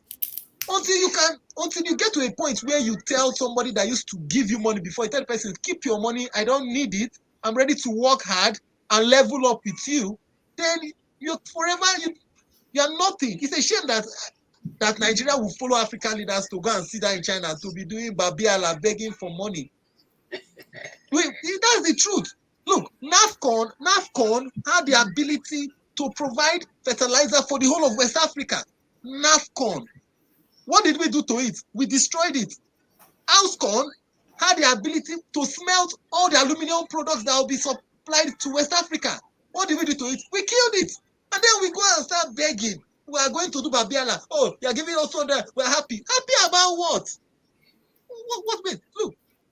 Of recent, it has been found out that historically, do you know that the Benin Wall was actually better than the Chinese wall? The walls that surrounded the Benin Kingdom was better than the Chinese wall. But what happens? That to say that the architectural ability of our people is far above even the Chinese. But we are here coming to talk about China. What are we talking about? We can, if our leaders are honest with themselves and genuinely honest, Nigeria has the ability to harness its resources. First of all, Nigeria has the richest human resource right now in the world. Anybody that doesn't know about that, Nigeria has the largest population between the ages of 12 to 40 in the whole world. That is to say that Nigeria has the largest working population, intellectual population. That Nigeria has the largest, and we are going to beg. We're not supposed to be begging. What we are supposed to be doing is setting up factories everywhere around the nation, getting all the youth to come and work in there and start producing end products for the West. That's what we are supposed to do. build factories everywhere. Look, any government that is going to be begging, you want to build a road. What road are you building? You build factories all around the country. All these youths, get them in there to start working and start producing. Once you start producing, you will sell the products out. You will have to even start importing raw materials to produce. That's what we should be thinking about, not to a government that is going to beg for money. And whether all of us thinking that it's a good thing, those guys are not begging money for your good. Look, we have borrowed before. We borrowed before. Since 1999, you have been borrowing, they've been embezzling. And it is foolhardy that somebody in this time and age will be thinking it's for our good. They are not doing it, it's for their pockets. It's for their pockets. It's not for our good. So if we stay here and start thinking, oh, it's for their good, oh, then we are not ready. Okay. Sorry, let me just land. All right, sir. Okay, no problem. So at this stage, Nigeria has Okonjo-Iweala. She's the head of WTO. That's to tell you that Nigeria have human resources everywhere. All we need to do is harness it, start producing. That woman will make our trade easy. But we are not using it. We obviously we are comatose in thinking. All right. Thank you, Desta. You made a very valid point. I can see you eccentric, but hold on. I'm coming to you. Just hold your thought. Let me rush to this guy. His network has not been steady, but it's a bit steady now. Let's take him. Chuku Mereze. Chuku Mereze. You have followed the discussion so far, and Jester has made a very valid point, which I tend to kind of weigh towards his direction. That when you take when you go hand in cap to beg, I mean, no beggar has a choice. It's what you are giving. So that's what Africa seems to be playing now. How can a 56-man team go and meet one person in his own domain, at his comfort of his house, and then you expect to come out with something very reasonable? Is that doable, sir? Yeah, thank you, KJ. Am I audible enough? Yes, very clear. Okay. No, thank you, KJ. Thank you, the panelists. Thank you, Ike, Sula, and if not now, Desta, I heard you loud. Bumi, I'm so happy having you today, and Eccentrica. You guys are doing pretty well, But KJ, before going there, let me kind of route through what Desta said last. It will help me to balance the thought a little bit. He said a person of a capacity like Okonjo-Iweala will work perfectly in Nigeria if we allow such person to operate. A way of helping things, improving the situation we are in Nigeria. I don't think that, let me call it assumption, it works. Because Okonjo-Iweala has been there before. The system is designed not to function well. The system is designed to be where it is. Nigeria is a very wonderful country, very wonderful nation. Nigeria efficiency is even exceeding 100%, because what is happening in Nigeria today is exactly how Nigeria is being designed to operate. So bringing Okonjo-Iweala there, to them, is like bringing a square peg in a round hole. It's not going to work. And she has been part of the system. Did it work? It did not work. So in as much as Nigeria has a lot of potentials, but the way the country is structured in a way that the more you look, the less you see. Whatever you think you want to do, it has been already designed that it's not going to achieve anything. That is just the way Nigeria is. Going by what KJ was saying about a creditor and a debtor, the issue is here that even in the Western world, when big enterprise are giving you credit card, they know that they are far richer than you, that you needed a credit card. But their aim is not for you to kind of buy yourself freedom with a credit card. The aim, their primary aim, is for you to accept that credit card. On the process, you may likely fail in the payment, so they will giving you their interest, their penalty, knowing fully well that you can never run away from it. By paying the penalty, paying the principal is like a bird jumping from the ground and finding itself on the mount. You are still on the ground. That is the way it is. So China can never leave Asia to come and bless you in Africa. They are leaving Asia. If they leave Asia, travel all the distance, miles to Africa, they are going there to do business. And the businessman is not coming to do business with you for you to buy yourself that freedom. Because once you are free, you will dictate the tune of the business. You may actually reverse the whole process, and it's not going to happen. So I see China is coming to Africa to take advantage of where Africa is today, to take advantage of African politicians, African leaders, considering the amount of resources, be it natural resources and human resources, to exploit those resources to the benefit of the Chinese only.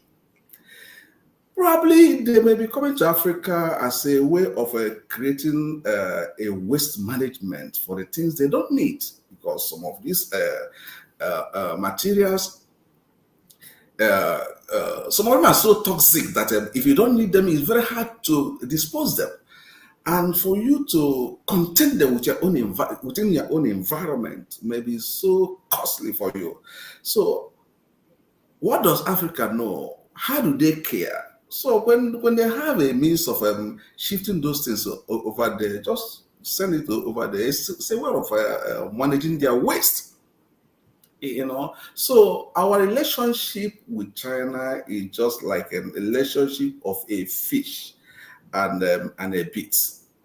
As if you are fishing, you throw the prey for the fish. As tiny as the prey is, the fish will think that you are seeing something to match with.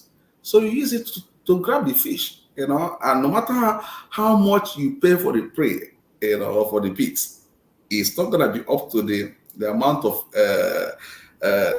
things you make from the fish. You can't. That is just the relationship. So whomever is telling you that our relationship with China is better than the relationship we have with the rest of the world, like the Western world, America, Europe, the person has not actually looked well. Okay. Because they are the same. Okay, thank you. You made a very valid point, and like I said, I tend to agree with those of you who are on the side of, look, we're not getting, it's not the best deal we're getting so far. But Esterica, hold on, I'm coming to you. I just want to hear other views, and then we'll come back to you, because I know you have enough points to lay down so everybody can understand. So let me some rebuttals, yes, rebuttal points made. But anyways, go ahead. Yes, sorry, just Shola, you are here and you have heard the discussion so far. We want to learn from you. Which side of the divide are you? Okay, good evening, everyone. To me, I think the last person that spoke well. And Dexter, I want you to understand are not brilliant, but you see, the Chinese, the Japanese, these guys are far way brilliant. It's not about being brilliant, it's about being efficient. There was a time during I don't know, I think it's Buhari time, that they also went to China, or maybe they went to Japan. You see, there was a photograph, just a picture of all the delegates that went in the Nigerian entourage, none of them was holding a pad. But you could see, I think it was the Chinese or the Japanese delegates, all of them had something to write on. Look, the Chinese, they are not coming to Africa to more or less say, oh, they're giving us money. They're coming to loot our resources.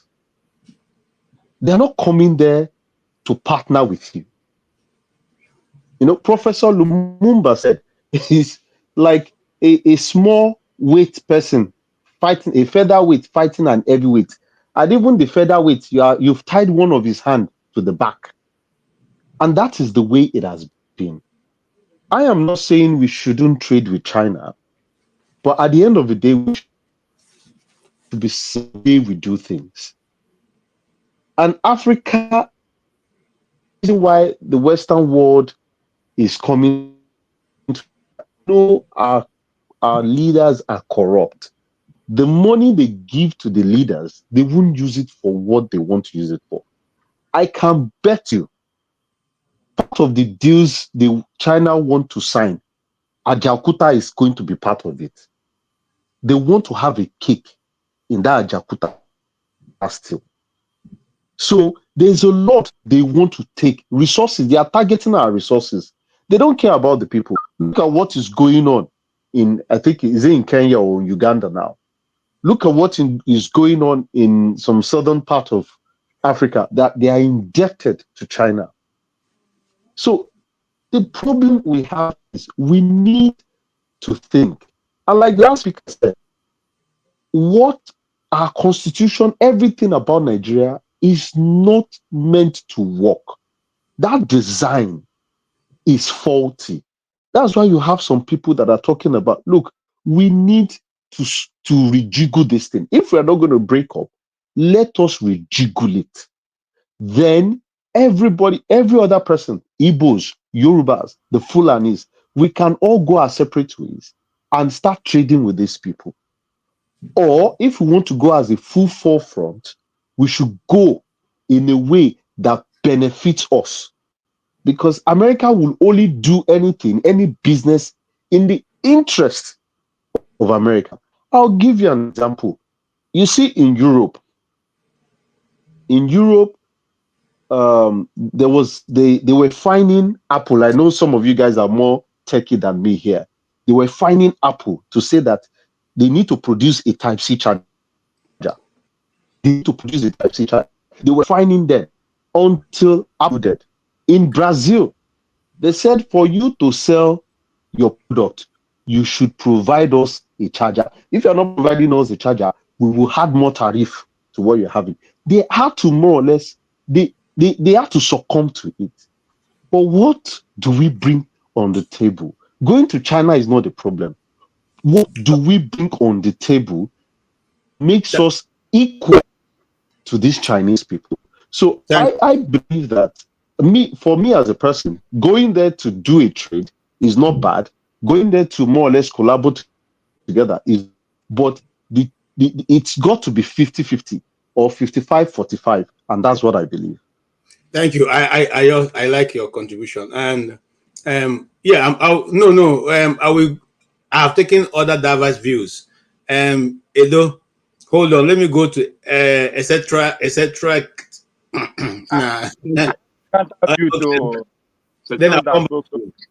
Now, I want to ask you a question. When these leaders go to to China, from one of the close someone who I know who went through this, they say when you get there, they give you the fan thing, and by the time you finish with the fan thing, you come out to sign this thing, to sign papers. Your head is everywhere, and you just sign whatever they give you. I don't think is America also. Does America also play that kind of dirty game? When you get to sign the paper, they give you the fan thing, and the fan thing fines you, and then they give you paper, and then you eventually sign away your destiny and every other thing. Can you dwell on that, sir? I'm not really sure about that particular situation. Okay. Okay. Go ahead and give us your. I see. It's like my Edo brother has knows what I'm talking about. So, but you go ahead and make your contribution. We'll go back to him because I balance all views, so everybody can be taken in. Sure. Anyways, if you look up the BRI projects, in Nigeria, They're quite a lot, quite enormous. Like there is a Lagos Ibadan railway. This is like 156-kilometer railway, costing around $1.5 billion, connecting Lagos to Ibadan, right? And then you have Abuja Kaduna Railway. This is from BRI, Belt and Road Initiative, which is China, Belt and Road Initiative. And then you have a Lagos Kanu Railway. And then for power plants, you have a 2,600 megawatts hydropower schemes, project in Nigeria. And then the ports, there are seaports, built by this BRI. So there's a positive. We've seen a positive outcome with the, relationship, our economic relationship and other relationships that we have with China, right? We've seen positive outcomes out of that. And like when people say stuff like, I'm gonna rebuttal what people say about, China sending in subpar goods to Africa. This is kind of like it's kind of like a racist trope, right? The West uses it a lot. That's what they were using to dissuade Africa from, dealing with China, right? It's not true. Most of the products that you have at your home, look at the labels of everything you have in your house. They're all made in China. China's quality, products quality has actually surpassed the West. That's why they are, leading in most, in most things like, electric vehicles and a lot of things, in the industry. Most of the machineries and the companies in the United States of America are made in China. They might be assembled here, but they are made in China, right?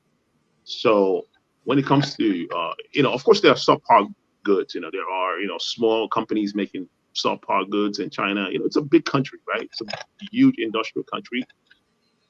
But majority of the products is quality products. Most of the things that we have, and I'm not kidding, look at all the products that you have, from your cell phone to your computers to your dining table sets, your couches and everything. It's all made in China.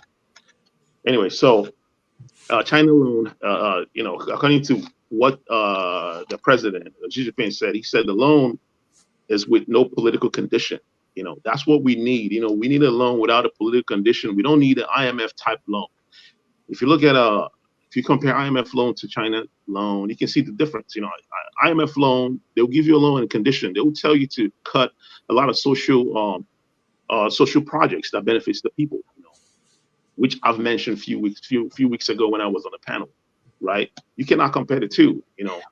Of course, China, it's like I said, it's a win-win project, right?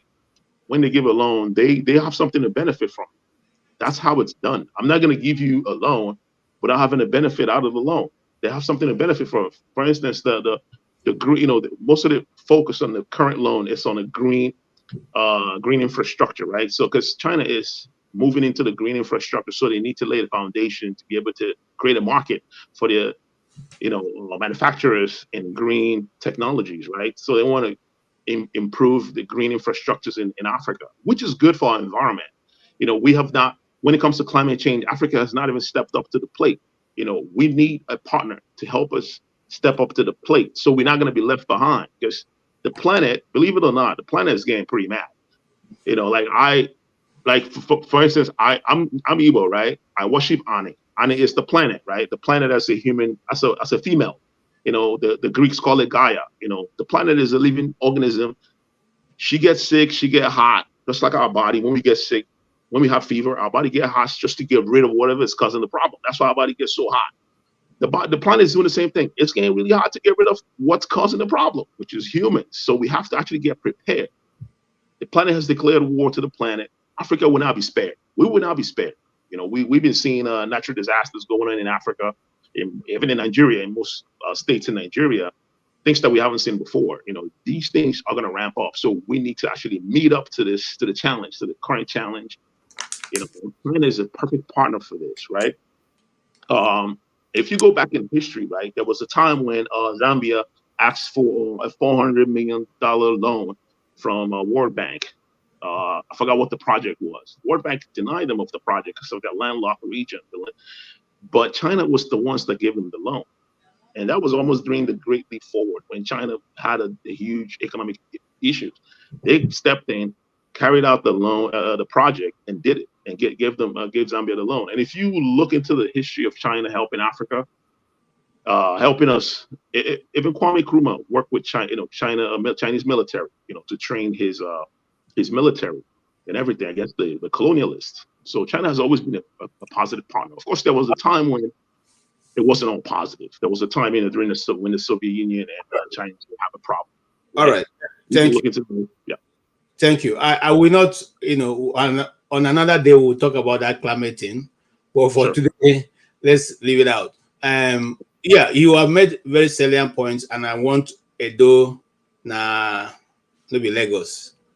Yes, you were thinking about what I said, and I'm sure you have a lot of experience in this because probably you have, as an athlete, you must have gone to China. Did they also give you the fan thing, and you were able to perform or what?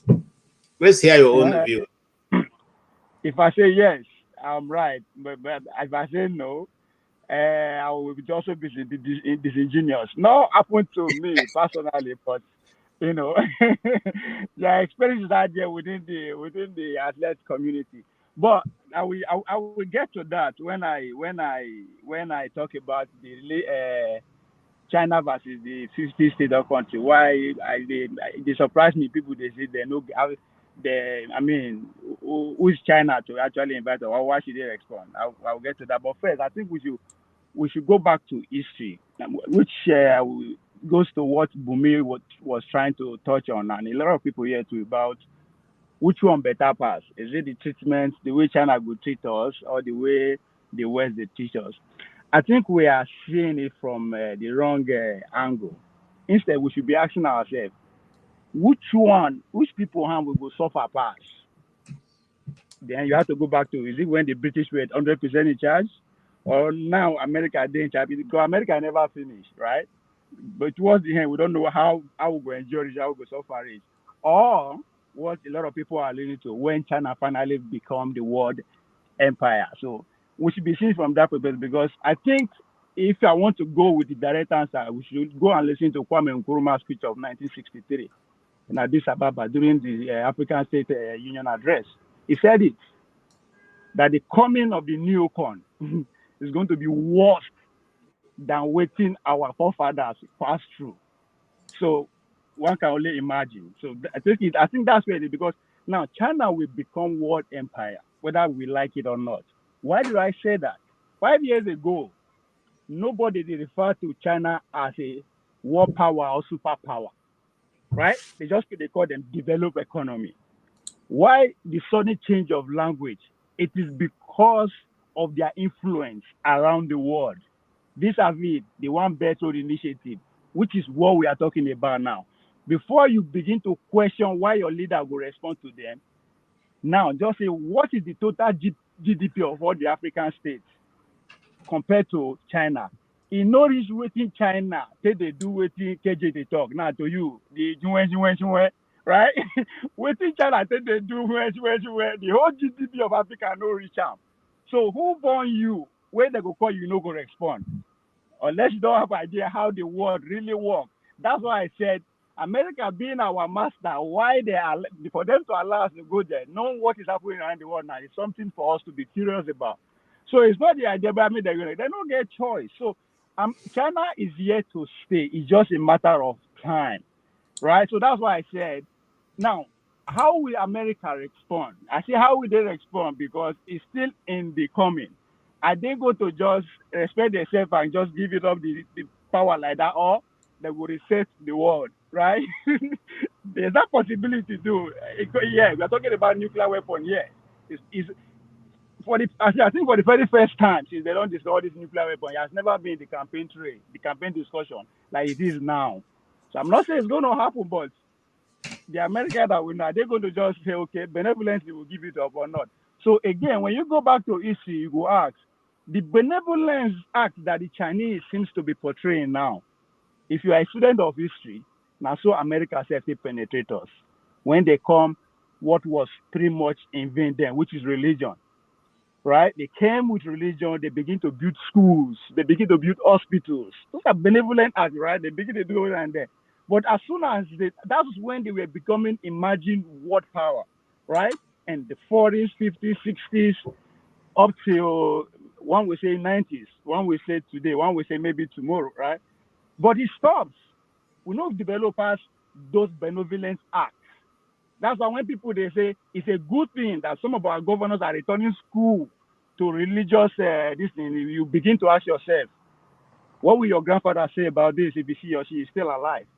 Right? So we never develop past that. So China now sees that leakage of infrastructure. That's what that idea of one belt, one initiative is about. So their benevolence is like that. What the question you now ask yourself, what happens when they finally become war power, whereby nobody can challenge their excesses? What will become of you? That's what we should be asking. And I can predict a little bit of that because I believe that that part of the world will produce the largest useless generation known to humanity. Useless in the sense that we will be healthy, smart, but we will not be useful to the planet. It will not be useful because everything will be dominated by robot, AI, and what have you. Because now we'll never get factory. The factory that make China capitalize on it, we never get them. By the time it starts to come, now the Chinese go bring them. Then I will use an extreme example. A factory that you have 100 people right now in Lagos or in Newe or Kano, you are going to have just one person and a dog. What is their job? The dog is there to make sure the man don't touch any robot or any engine. Why the man is there to feed the dog? That's an extreme. What am I trying to say? A factory of 100 people might just be like 5 or 10. And our birth rate no the increase is the decrease is increasing. So we are 500 million that time. We cannot produce, we cannot feed ourselves, we cannot do anything because now few American companies go to feed us. Then just imagine when then company like how would they go do and they go they remove us from Beijing. If you misbehave, they go slap you without you knowing. I mean that's an extreme example, but on a more serious note, that I think that's where we should be looking at it from. Because our leaders know something that they don't want us to know. We are not a free people. We have no idea what freedom is. The day you go try think to be free, do something outside what they don't apply for you, then you understand what trying to be free is. Go ask North Korea, go ask Cuba, go ask Haiti, go the China themselves, go back to the IC, ask India. You understand? The Yes, Russians are going to just try to say you want free, then you understand if you are really free or not. Then, I agree with you. Yeah, can you round up, sir? Now, this idea of Nigeria have human resources, I think by this time is a myth. If all we can point to is Okonjo Iweala, it's a messenger position. Even you say if you do that work. On a more serious note, it's a messenger position. If you understand what make the world work, we know they're there. There's a reason why India is what they are. To look at the company, the top company that control the world, the founders, the whatever are Indians. Now, human resources be that. If they carry, you go manage something, say you get human resources. Who cares? That job, robots go do them in the next 10 years. The job will open your way like they do. So it's a myth. We know they control to anything that actually make the world go round today as we speak. Means if Nigeria flat, then nothing, even Ghana no go feel them. So this idea, human resource, is able to deceive ourselves unless we are not paying attention to what the other communities around the world are doing to move the world to where it is now. I agree with you on this case. Yes, Mr. Ejeagha, you had that contribution, and you have been watching from a very exalted position vis-a-vis the British and all the that have gone down the history. What do you see in this new found love that all our elders marched to China to go and do the fan thing and sign papers? They didn't even go with biro. None of them had anything on their table.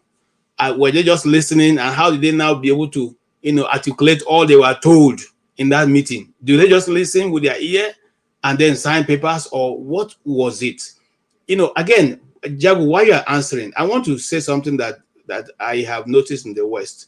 Before they choose a leader, they choose somebody who can stand to ask questions, eyeball to eyeball, difficult questions that can take part in difficult conversations and tell you exactly where their own interest lies and hold that position.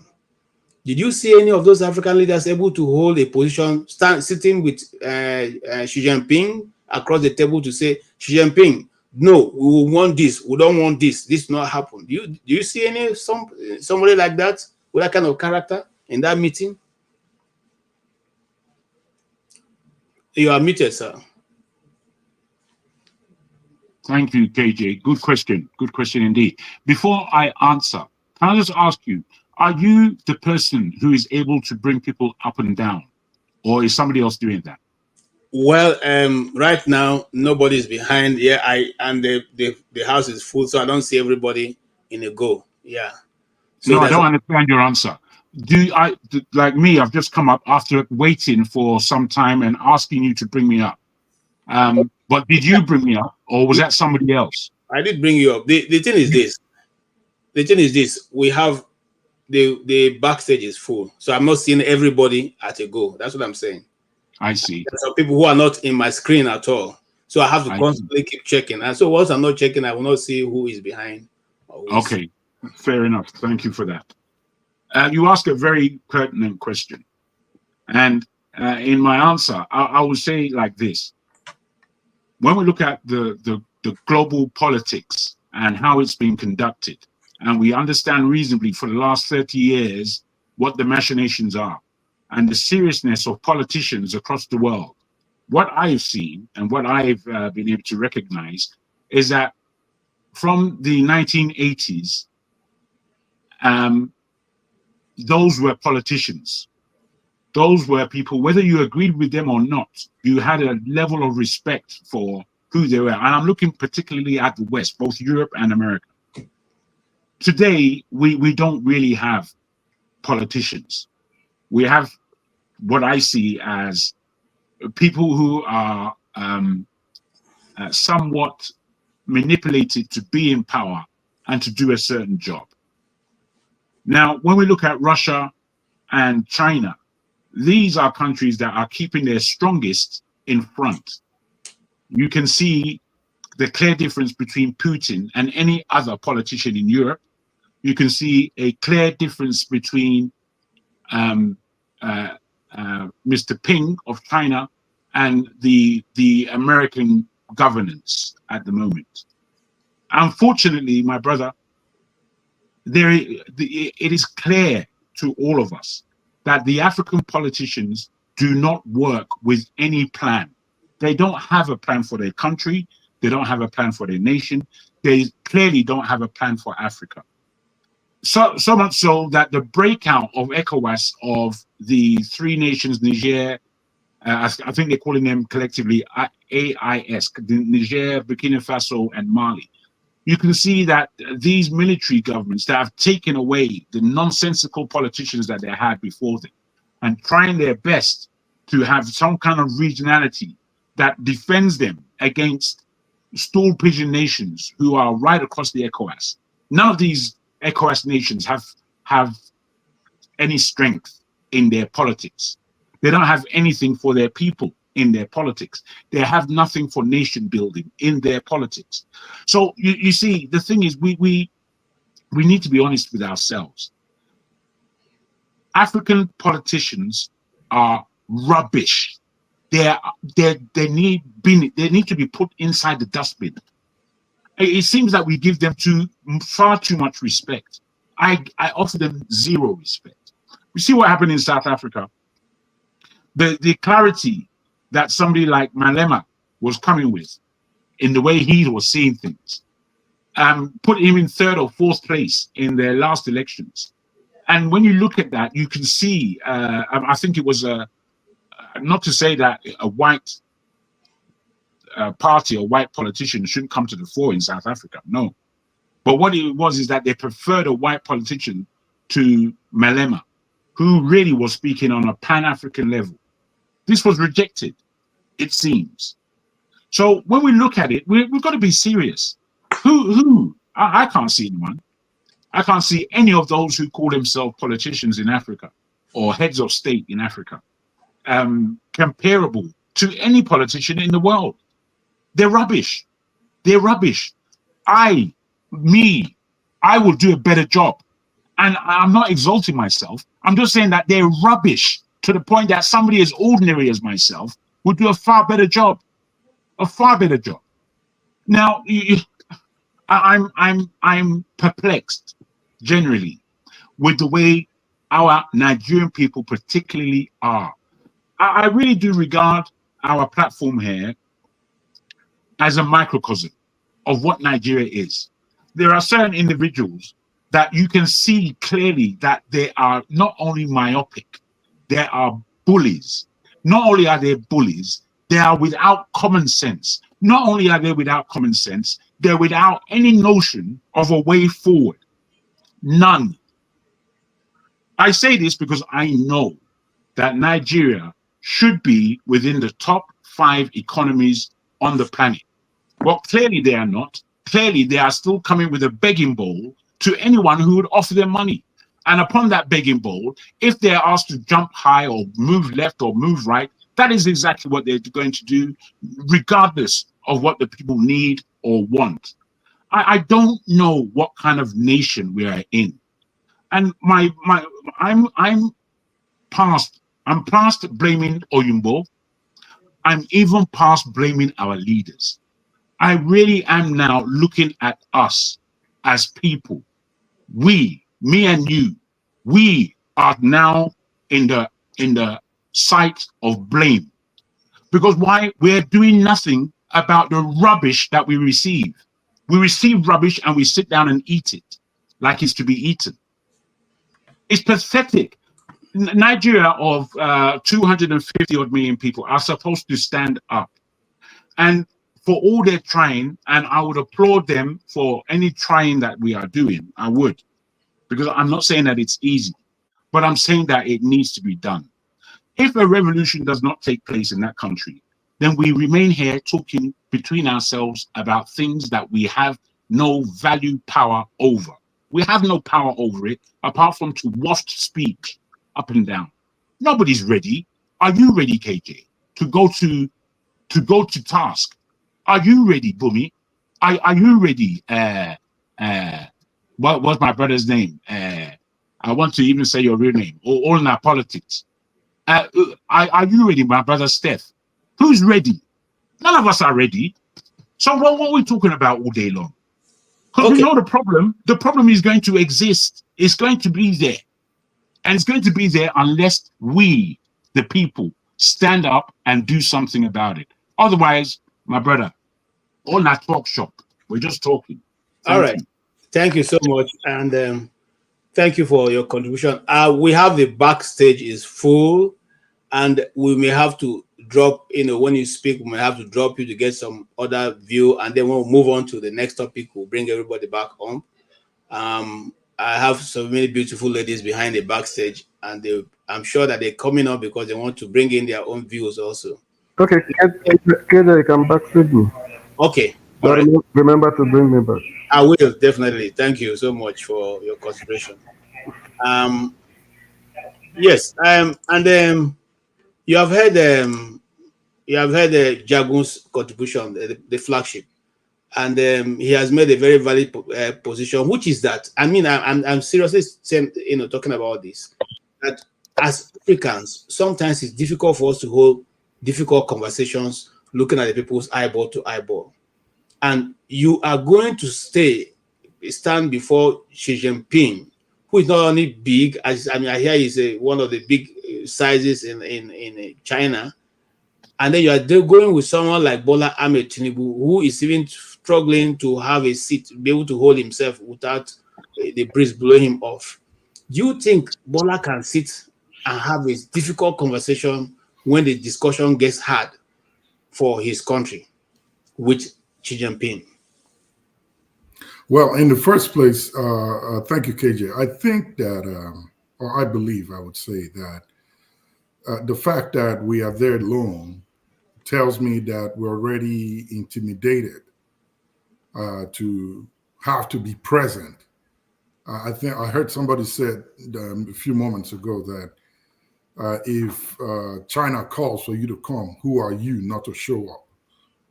That's a sense of intimidation and incompetence and everything in the mix put together.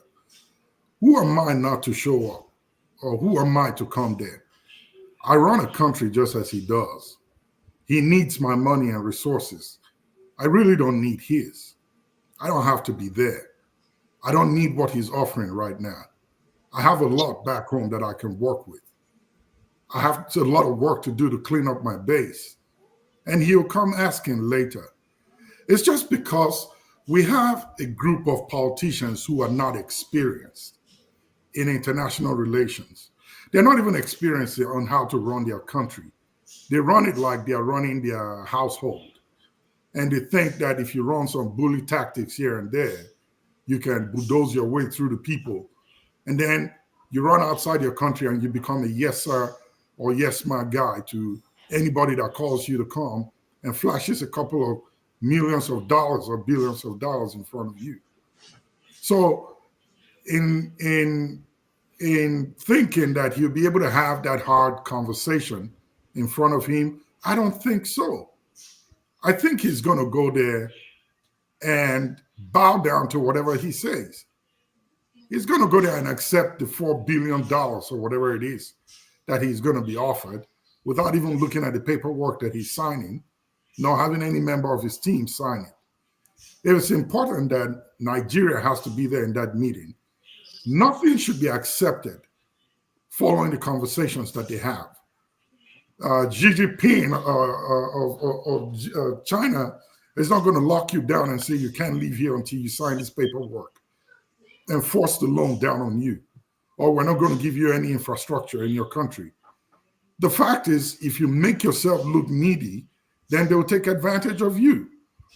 We've all spoken about the kind of materials or products that they ship out to Africa.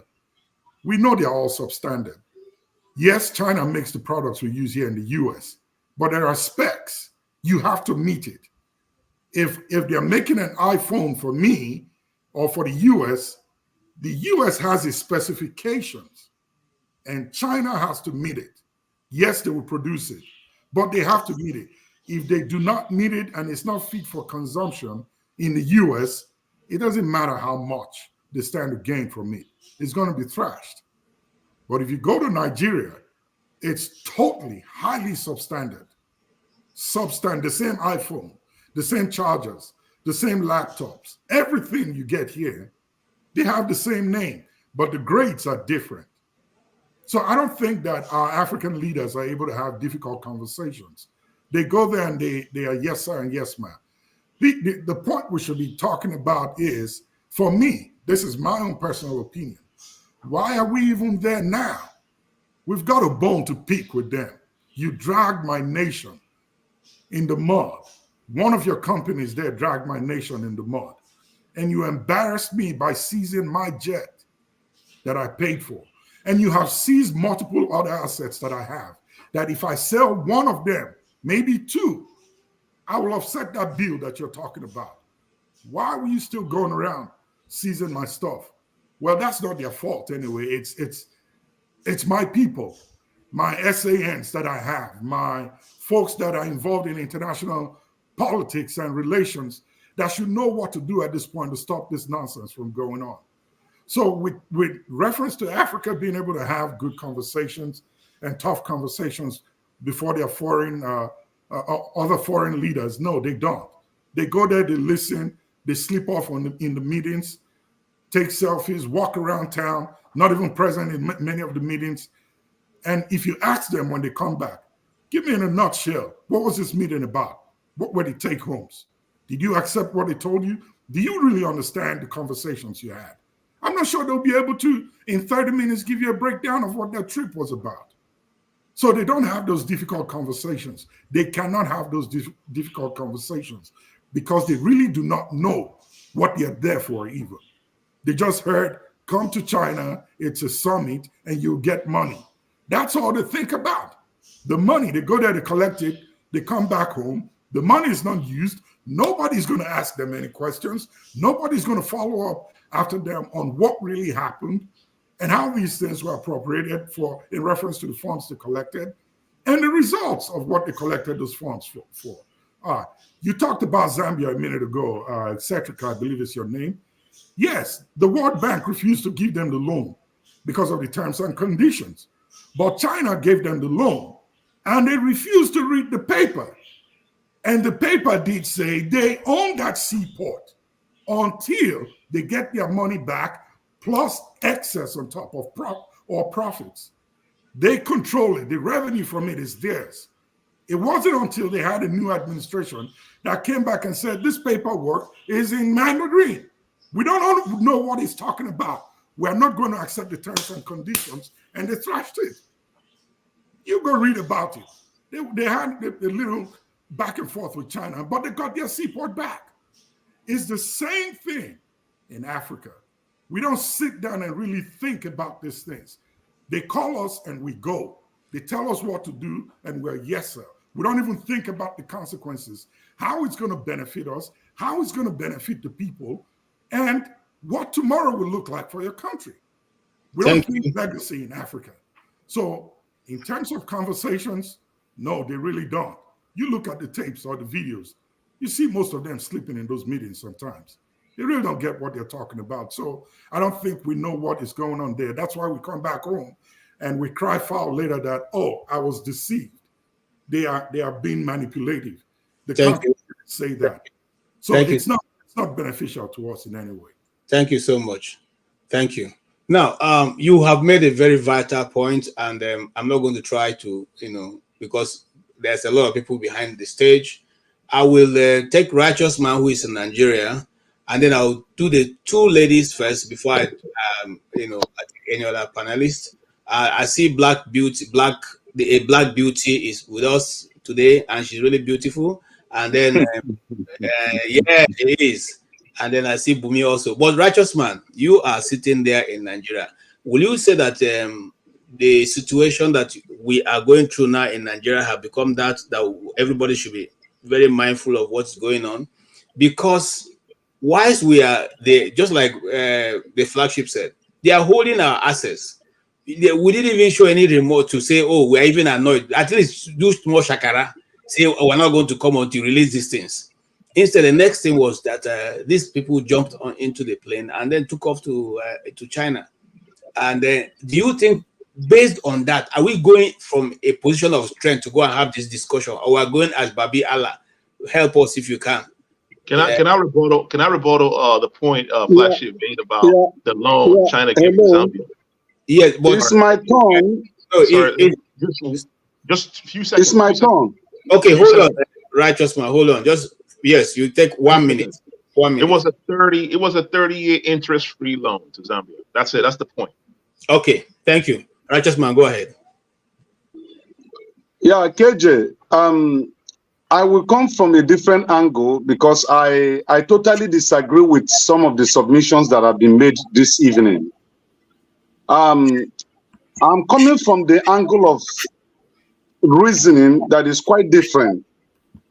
Should we blame China or the Western world that colonized and held Africa bound for almost 500 to 600 years? China never created any nation in Africa. The West did. China never managed any African country for the past 500 to 600 years. The West did. If the West has done the honorable thing they're supposed to do, we wouldn't be a continent that is begging for help. China was not in Beijing when the Western world splitted Africa and created boundaries and nations. China was not part of the beneficiary.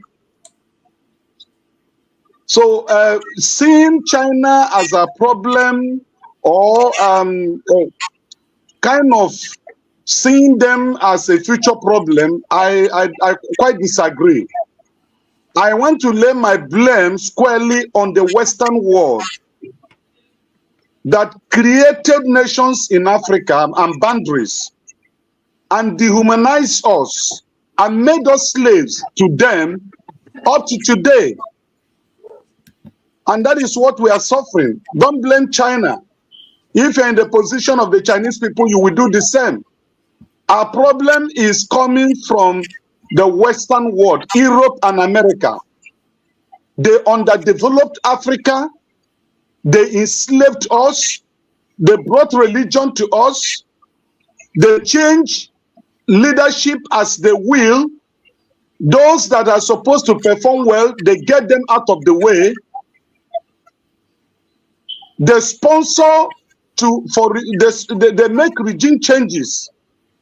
Once they see there is an individual in Africa that is coming to change a nation in Africa, they get rid of that individual. And we are here trashing China.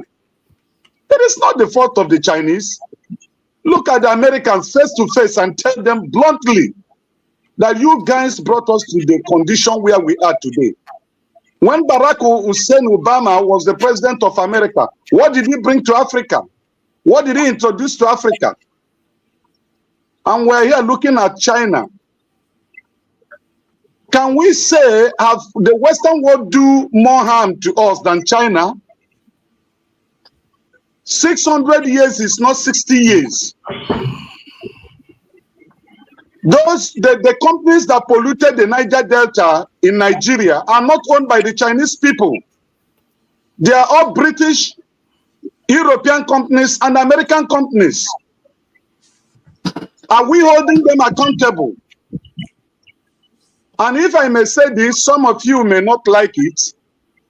The early Africans, outside those that were caught in slave trading, that resided in America and Europe, they went to this Western world, schooled, and came back to Africa to fight colonialism. And that is why we could have whatever that they reflect as an independence. If today Africans, as we have today, living comfortably well in the West, and feel that this place is a trash bucket, many African countries wouldn't have gotten independence today. The class of Africans that went to Europe in 60s, 50s to study were the one who came back to fight for independence. The people like Nnamdi Azikiwe, Kenneth Kaunda of Zambia, Robert Mugabe, Joseph Nyerere, and the rest of them. They saw the comfort in the Western world, but they didn't remain there. They came back home. Today, Africans, what is our character? What is our behavior? Once we get to Europe and America and find a good living, oh, you refer to us in Nigeria as those people. That country is no longer your country. And you think that these people are not taking note of these things? And so nobody should blame China. I'm in support of what they are doing, and they should do more of it, because the president we have in Nigeria today never visited China before the election. He visited England. The people who removed Jonathan from regime, when Barack Hussein Obama was the president of America, he sent his entourage to 22 governors of the northern region. They held meeting in the absence of Jonathan. And there was a regime change in Nigeria that brought Buhari. And today, what is happening? Did they release those papers they claim they're going to release concerning Jagaban? They didn't. So our problem is not China. Our problem is the Western world. And you guys that are there should know it, that Nigerians' problem is not China. It is the Western world, it's America and Europe. All right. Thank you, righteous man. You have brought a righteous view. We're going to dissect it so that we all can understand. Here, you see, we are not against China per se. We are simply saying, just like, panelists have said, we are supposed to be co-equals. So it's not that we are subservient to the country, that is coming in or I want to meet. So are we discussing at par? That's what we are saying. When we go there, do we take our stand? Do we say, no, this thing you are doing, we will not take it this way. This is what we expect. This is what we expect. And then it is made clear. Or do we just go there and then they say, okay, you know what? This is what we expect of you. Okay, sir. This is what we expect of you. Okay, sir. This is what we expect. Okay, sir. So based on that, if that's how we are discussing, are we able as Africans to have a difficult conversation? And I'm coming to you, the black beauty. Are we able to hold a conversation and tell this powerful nation, with all their might, we are sitting and drinking their tea and sleeping in their hotels and eating their food, and they're having all the thing they will flash at us, who some of us are probably not seeing for, the whole of our lives, in that 3 days meeting, and be able to sit and have conversation without feeling that we are being unnecessarily difficult. Can we hold a difficult conversation? Is that a question that you're asking me specifically? I'm asking you, my dear. Okay, good. That's a good question to ask me specifically. I have a good story to share with this panel, which is why I joined today. Hold on one second. Sorry. Give me a sec.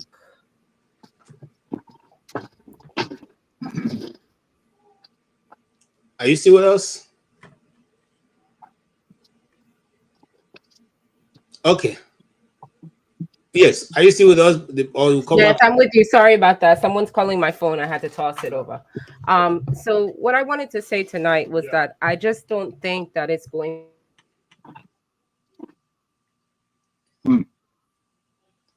All right. Maybe give it some time. Give it some time. Sorry about that. I'm having too much going on at once. Okay, so what I wanted to say, the short answer is no. It's not possible. I think that there's not enough pride within Africans that will allow them to have a difficult conversation with other people. I feel that they believe that they are below everyone. They believe that they are subservient to everyone. And I don't believe that. So I'll give you an example of what happened to me recently. And I didn't want to share this story because I did not want to defame the gym, because I had been invited by, two brothers who owned the gym to work out at the gym. But you see, I went to a gym. I've been going to a gym for the last 2 years here on the island. Specifically, I was invited to be there, etc. I selected to be in that gym. And my last experience there was my last experience in that gym. I was working out there and some Chinese lady came over to me and she stood over me while I was doing one of the leg extensions. She just came and stood over me. So I said, hello. She couldn't speak English. She couldn't communicate with me. So she just lorded over me in the machine. And so I just kept working out. And, I just don't have that mindset where I'm going to get up for you or do anything for you. I'm sorry. I am a proud Black person. There's no way I'm moving myself from anywhere for you. And you can't even communicate with me. So here what? The lady she goes over to someone in the gym who is a personal trainer who has trained me, who I've paid before to train me, goes over there and makes it seem like I'm bullying her. Why? Because I don't submit to your demands, Chinese? So basically he comes over and tells me that I'm in the wrong. I left there storming, right? I come back to the gym. Now they tell me I can't work out at the gym anymore because I didn't apologize to the Chinese lady that was there for a week after I done give them my money for 2 years, after I was hand selected to be in that gym. Several of your favorite Nollywood stars work out in that gym. I was selected to be in that gym. I didn't ask to be there. I was select. Someone said, hey, why don't you come work out here? I was on my way to iFit like everybody else.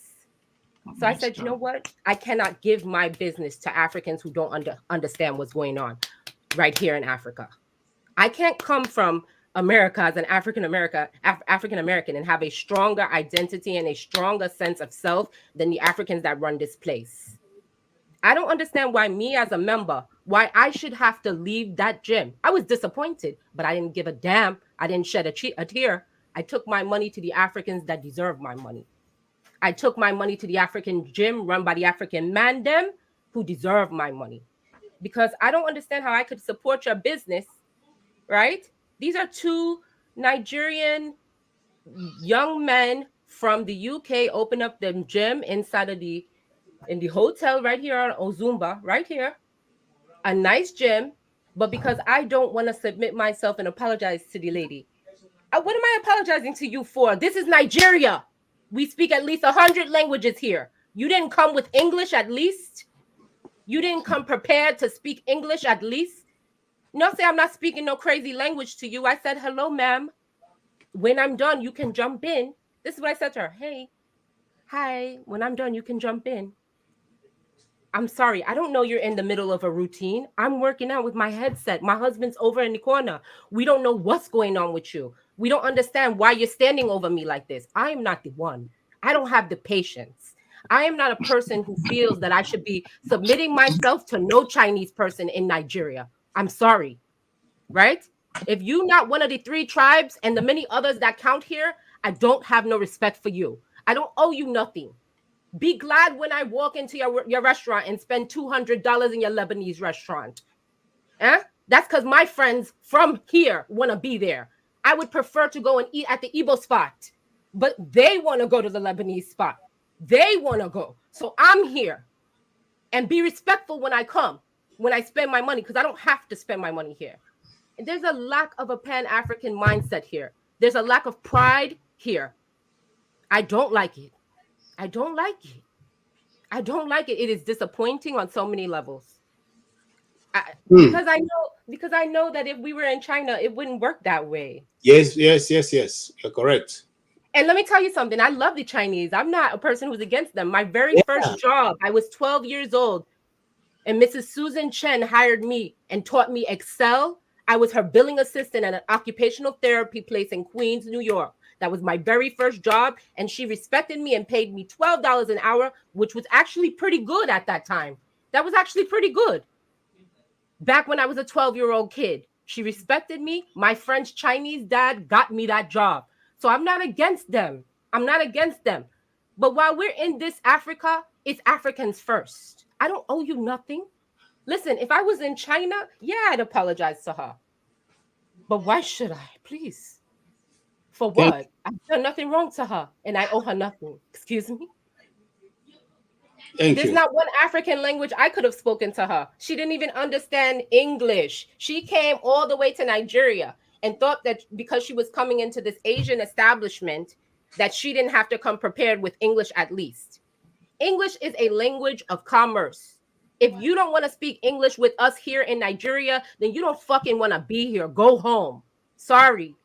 That's how I feel. And that's my submission for the night. Thank you. And we accept your submission. And those of us who have lived in Abuja for some time or in Nigeria will have come across one of these two. In fact, there was a supermarket in Abuja that will not allow black people to come and shop there, except you are of a particular caliber. Yeah, I heard about that place. Yeah, I know the supermarket. It's close to my house. Okay, so they don't allow you except they know that you're around the environment or you have been basically recommended. But if you are just from anybody and you walk in there, well, why should someone feel? Do you agree with that? Do you think that black people should feel subservient to anybody here in Africa? Not even anywhere. Even in China. No, this is how I feel. Let me tell you how I feel. I feel like you don't deserve no mango. You don't deserve no coconut. You don't deserve no fresh food. You don't deserve no good water. You don't deserve no bauxite. You don't deserve no iron. You don't deserve no clay. You don't deserve no rosewood. You don't deserve no uranium. You don't deserve no gold. You don't deserve no silver. You don't deserve nothing from us that you didn't pay for. And we've paid the ultimate price, disconnecting ourselves from this place, many of us, to be able to create something in this world where they don't appreciate us. We have been milked for our culture throughout this world. And to think that we come back to Africa, and a learned young Black American woman who actually cares to be here, I actually care to be here, has to be told that I'm not the one. So I have to proudly move and walk and go and find another place to work out. Thank God there's a million gyms out here. Because I just don't see what you're looking for me to do, sir. You want me to apologize to her, but she don't even speak English. What will my apology do? Yeah, we totally understand your position and we accept your position. I'm just giving that example. I felt so disrespected that I felt that I should even take my complaints to the embassy and make do they have like a better business bureau here where I can report the business and say that I was a victim of discrimination here? Because I would like to do that actually, in fact. Yeah, there is what they call the Consumer Protection Board.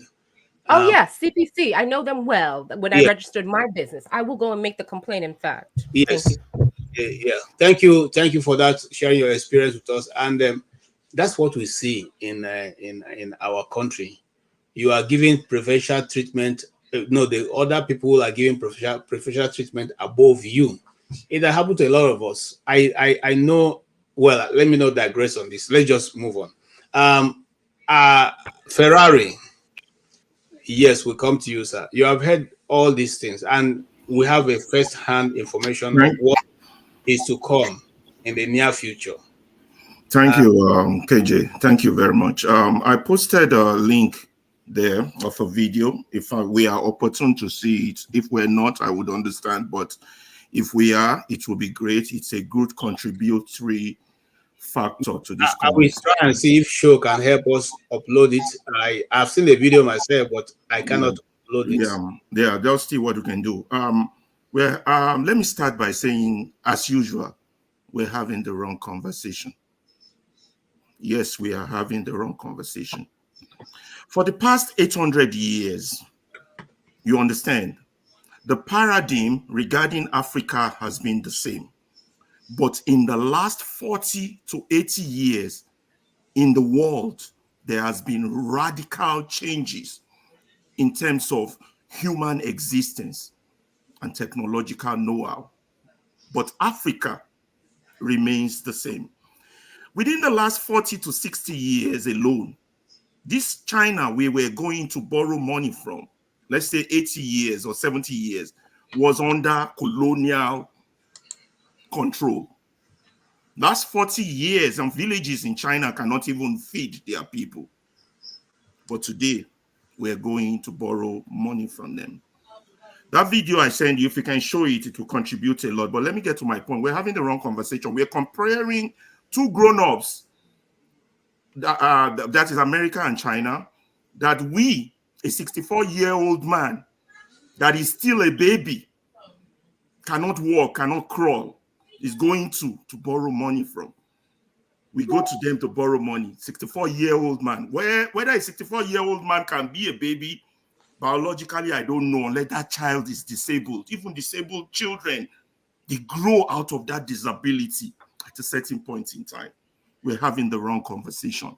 Your question is, why is the 64-year-old man going to do with you when you crawl to him? You see, Fela said, they have released us, but we have not released ourselves. We're still slaves.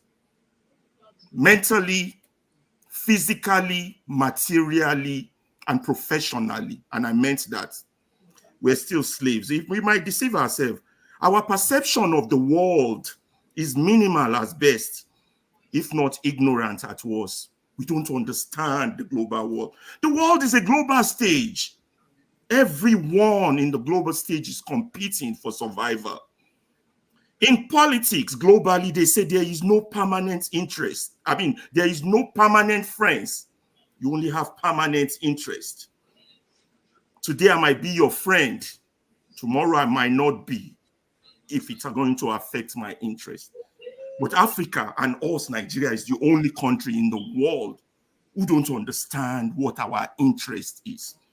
If we do, we would understand that you don't go borrowing amidst plenty, and you don't come on stage and discuss you go borrowing amidst plenty. To me, it defies logic. It's insanity. It's madness. But we do it. And we, the educated people, come on stage and debate between the good adults that we go borrowing from and the other good adults we went going for. Why not discussing ourselves as the baby? Why are we babies at 64-year-old? I heard eccentric glorifying China, so China is a super adult than America. That's not our issue. That's not our issue. Perception is everything. Our perception of success is warped. We don't have a collective perception of what communal success is. And then we think money makes everything. But what we call money is crumbs when it gets to the global stage. Line up your Dangote and see what number he stays in on the list of rich people in the world. Crumbs. And yet we have educated people with master's degree, with PhD, come on public medium and says rather than tell the morons that have hijacked their comrades, rather than kick them out, drag them out like Jagun said, we have morons come on platform like this. Morons like Kulata, morons like One Man to Mo, several morons. I don't want to be mentioning too many names. Morons saying, well, the problem is Showore, the problem is Obi. We are children amidst adults. The world is a global stage of grown-ups. For God's sake, let us look inward. Stop pointing to the Chinese. Stop pointing to the Americans. Kick your old fools out. Fix your country. Nobody ain't coming to fix it for you. You have been slaves long before. At least admit the fact that you are not independent. You are still enslaved. Maybe that way you can collectively come together with your level of education and say, we want to fight for freedom. No, go back into your history and see that your prince, your king, before the coming of the white man, 800 years, what has changed? He came to pick you up as slaves. They're still picking you up as slaves, and they're still taking your resources. And you're here having trivial conversations. I submit. Thanks. All right. Thank you so much. I gave you so much time so you can say that. I will move you backstage and I will bring you back up again. I have a lot of people behind the backstage. So if I take you out, please don't feel offended. I am not doing that because I don't like you. I'm doing that just to get other people also to make comments. Thank you. And I like your submission. We are all morons. That's also include Ferrari himself, because he also here discussing and calling the rest of people morons. So he also is part of the morons. Okay. I won't say that. I thank you for your contribution. I welcome it. I mean, if we're having serious conversation like that, maybe Africa will have changed. If we tell ourselves the truth, we probably will have gone somewhere. Thank you so much. And yeah, I have all my politics, and I have so many others behind also. You can move me to the back actually too. Okay, thank you so much also. Yeah, we okay. Yeah, Forefather is here. All our politics is here. Yeah, there's still 2 or 3 other people. Please just be patient. We are going to get you back in, and then you can make your contribution. Bumi, thank you for holding on. Eccentric,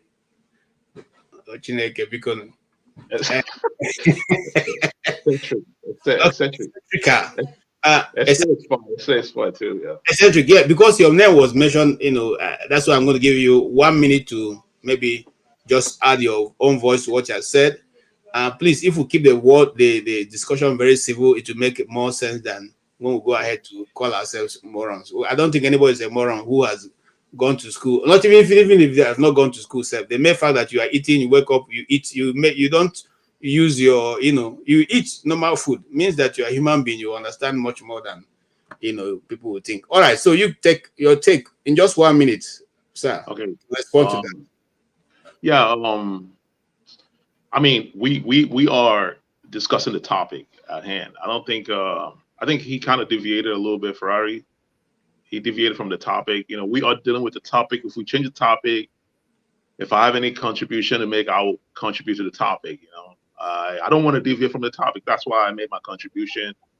And mention all the benefits that China has. For Africa. The relationship of Africa and China. And Africa is a continent. It's a huge continent, right? I don't think one country, one superpower, has enough finance to take care of all the problems plaguing the continent, right? We have our own roles to play as well, especially those in the diaspora. Of course, the leadership over there, we have roles to play. I think we need to look inwards and see what we can actually do. We need to strengthen our institutions, right? Like the lady, Black Beauty was complaining. It's a huge issue in Africa, right? We give preferential treatments to like foreigners. It might be something. It might have something to do with inferiority complex, like she mentioned. But I would say you cannot generalize based on one experience. I would not generalize the whole Asians or China. Faulty generalization is why we have racism, right? One black person does something wrong, every black person is bad. One, Asian does something wrong, they're all bad. I don't think we should be doing that faulty generalization. But of course, if something like that is a trend, it should be dealt with. We need to have like strongest institutions, All right. to handle Thank this type of problem. So Thank you, etc. I'm coming to you, AY, but before then, let's watch this video. The country is going through a very strong phase of reform. And this reform is taking a very bold and hard decision. For example, you might be hearing from home now in the last few days about fuel prices. But can we help it? Can we develop? You use their good roads there. You see electricity being constant. You see water supply being constant and running. And you see their good schools. There's no volume. And we say we want to hand over a banner without staying to our children. What is the critical part? You guys hear the volume? Yes.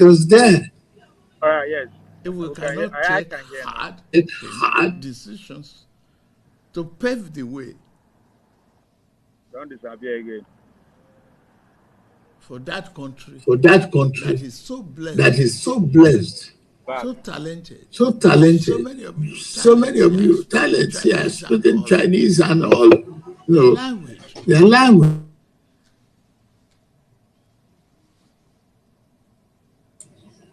It is what you equally contribute and tell that we reflect in the attitude of our parents. The more we want everything free,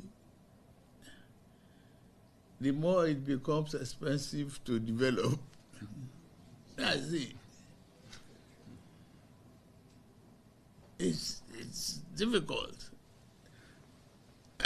So good roads here. I want to emulate and reflect it back home.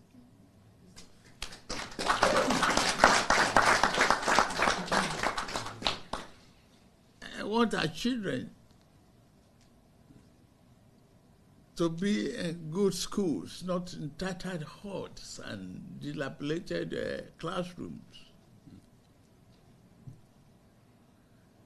You make teaching interesting and make business flourish. One economic action leads to another. It is in your hand to build our nation. Now is to provide the leadership that is necessary, and I'm committed to that.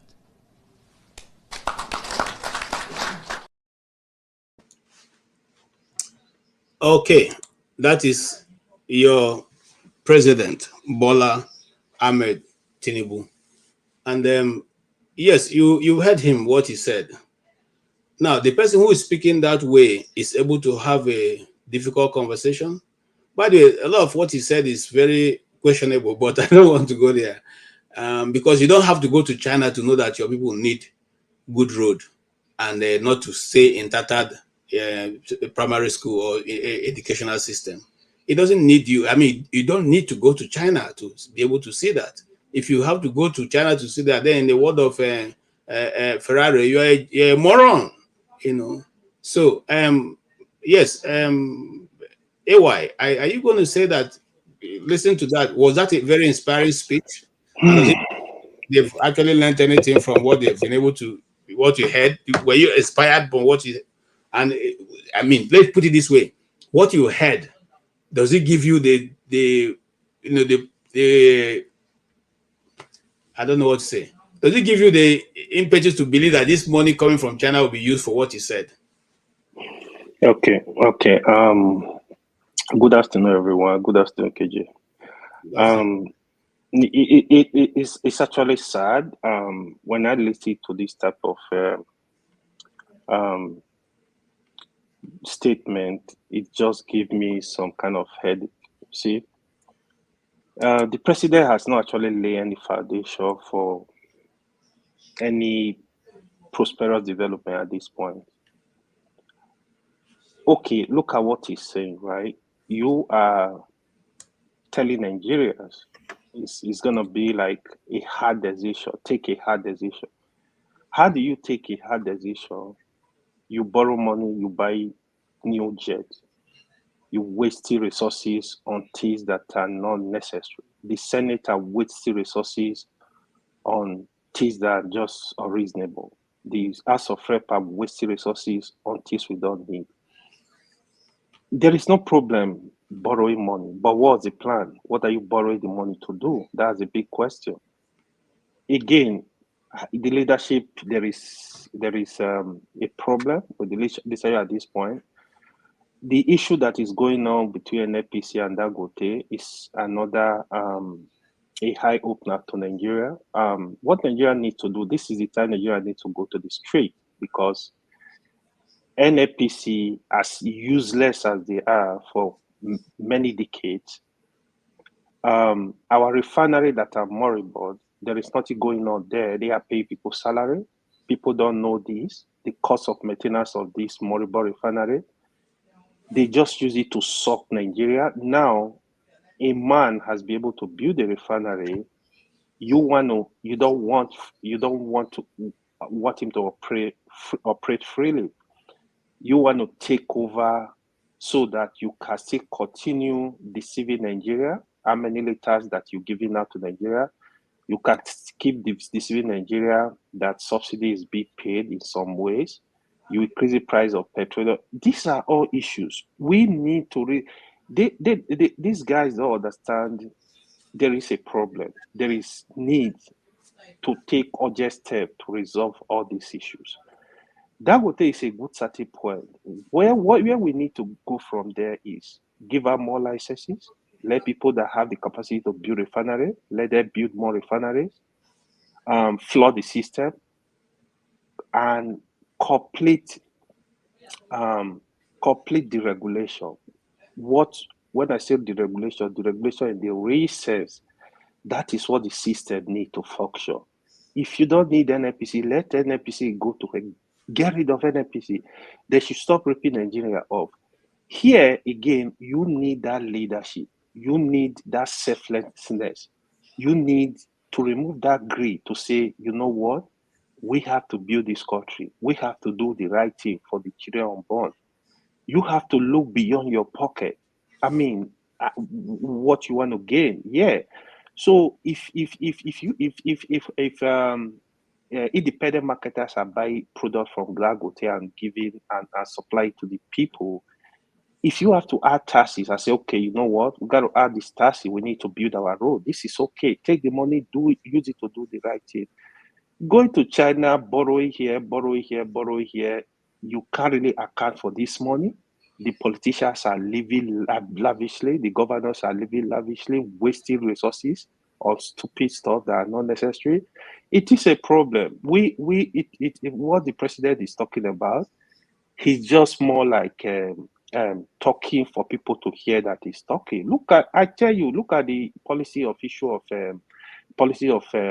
student loan. That is another bullshit, because we don't even have data to show you who need this money. Why do you need it? If I were the president, I'm not going to give loan to anybody. I would take money and build our school to standardize our school first. Build a database for Nigeria in such a way that the money will go to the right places. We don't have a database. Concentrate on using, if it's the NIN or the BVN, get rid of one, clean up the whole system. Let know who is in Nigeria. Let know the number of people in the country. Let know who is paying taxes. These are top issues.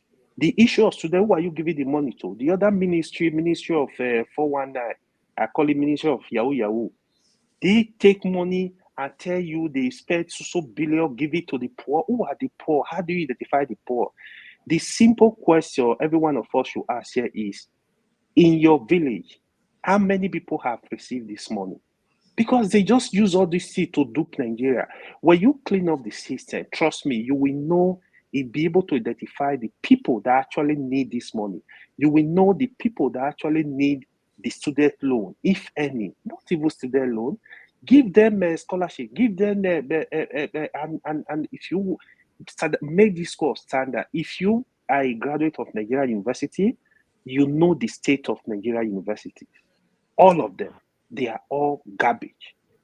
Even the one they call you, oh, this is the best, they are all full of BS. There is a lot of work that needs to be done. Genuine work, genuine cleanliness. They need to clean up the system. That leadership is not there yet. I've not seen that leadership. I don't have anything against President Tinubu. By the time I see that leadership, I will be the one that will really, really support him. All right. I will speak and support him. Thank you, KJ. Thank you so much, AY. Thank you for submission also, and also doing that on time. Forefather, I see you, but let me go to Ike, because he's been very patient here. You know, I will come back to you. Mr. Ike, you have heard all the submission. You have been, in fact, sitting very quietly and listening. What will be your own contribution to the discussion so far? KJ, I've been here since morning, but I just want to remind my brother AY that he should remember that his president is the petroleum minister, first of all, for him to, so that he didn't forget that his president is the minister of petroleum, you know. So that is number one. I didn't go to school. I'm not, I don't know about economics a lot. So all this China, America, Britain is not my business. My business is that I just wanted to speak on behalf of the sister, the black beauty who spoke the other time. Just wanted to thank her for her courageousness and for her strength, you know, to do what she did. And also, I want to share that kind of testimony with you. Where I'm working presently right now, the first day that I went there to apply for a job, and I met the supervisor, and I gave him my application form. And he looked at it. After looking at it, he said, "Oh, sorry, they're looking for people that have Dutch passport." I said, "Okay, you're looking for people that have Dutch passport." He said, "Yes." I said, "Okay, no problem. Sorry, I don't have Dutch passport, but I'm sorry that you're not going to take me because I don't have a Dutch passport." So I stood up and I moved to the door. But the spirit came to me and said, "Mr. Ike, why don't you ask this man a question?" So I closed the door back and I went back to the man sitting on his chair and I said, "Sorry, sir, can I ask you a question?" He said, "Yes." I said, "If I have a Dutch passport right now, does it make me a Dutch?" He was looking at me. It was like he came back from somewhere. He was looking at me. For the next 3-4 minutes, he was still moping at my face. So as I just asked that question, I opened the door and I walked away. And he has to send somebody to call me back. And I went back to his office. And he was asked me to sit down. He was still looking at me. And after about 3-4 minutes, he asked me, what gave me the courage to ask the question that I asked. I told him I do not need any courage, but I am stating the obvious and the fact. If I have a Dutch passport as I am sitting down with you, does it make me a Dutchman? It doesn't make me a Dutchman. And you told me you're looking for a Dutchman. So why should I have to waste my entire day sitting down with you and having a conversation? You have made clear who you want. So he told me, I'm going to give you the job. So I want to tell you that That's how I walk into the company. And up to today, I am still there and I'm still growing. There are people who have Dutch passport, who are qualified, who, you understand what I'm trying to say? So for that courage of my sister, it happens once in a places like that. Because if I was able to belittle myself and walk away, I wouldn't be where I am today. So I just want to, encourage that my sister that I am happy to what she did. And I tell you, because I experienced that and I defeated and I overcome that. And up today, I am the person that is employing the people that has Dutch passport. I didn't go to school, but it was the same man who took me to training. It was the same man who gave me the platform to grow from the scratch. You understand what I'm trying to say? So listen, it's all this, whatever that is going on in Africa and in Nigeria, I have just said it already. I see, listen, we're just talking. Thank you. Thank you so much, Mr. Ike. And I like your submission. If we, that's why in the first place I'm asking, are we capable of having difficult conversations? Because if you are going to live in the West and be able to succeed, you are going to do business with the West and be able to succeed, you must have to be able to look at them in the eyes and say, with due respect to you, what you're saying is not going to work, and I won't do that. That way, they understand you can stand your ground. You see, there's something I like about Texas law. It says stand your ground. So you can either decide to stand your ground or you let it be for peace. But if not, you can stand your ground. I mean, stand your ground on whatever you think you believe in. And that is what we are not doing, and leadership in Africa is not doing. However, it's not about my opinion here. And I want to appeal to some of our people who are already here. I don't know, is there any, okay. I'm going to take some people out and then I'll bring some other people in. My HR, I'll see you as soon as I get an opportunity. I'll bring you in. KJ, you can give me just 1 minute. I would like to go. Okay. Take your 1 minute and then they will come. Yeah, go ahead. Yeah. Okay. Thank you, folks, once again. I love what Black Beauty said and how I concord it, and I want to comment on that side. Why I say that we in Africa, especially in Nigeria, the system is working perfectly well by its design is that what IK experienced in Europe is just a tip. Let's just move the table a little bit around. If IK's Dora goes to Nigeria today, she does not have a contract. She has a wonderful qualification to work in Nigeria, one of Nigeria commercial banks, and the daughter of that Dutch man happens to have even if it's a 6 months work permit to be in Nigeria, and both of them went to the same bank to look for a job. Whom will IK think that the bank will consider to hire first? By answering that question is an eye-opener that Nigeria is working very well by its design. Let me kind of like touch a little bit base on the little video we just watched a few minutes ago. I don't think I have a problem with that. That is what is called garbage in, garbage out. That is the only thing we're able to garbage in. What are we expecting? This man is delivering exactly based on his campaign promises. His administration will ensure that people's spending powers are reduced. Is that not what we're experiencing today? That they are going to China. Are they going to China to bring any form of innovation? No, it's just what folks will consider as a photo shot. I could remember back in the days when we were young. If you have an opportunity to leave Africa, probably go to Europe. You would like to use the opportunity to touch a couple of countries over there with the hope that I've visited this country, I want to activate my passport, all those kind of mindset.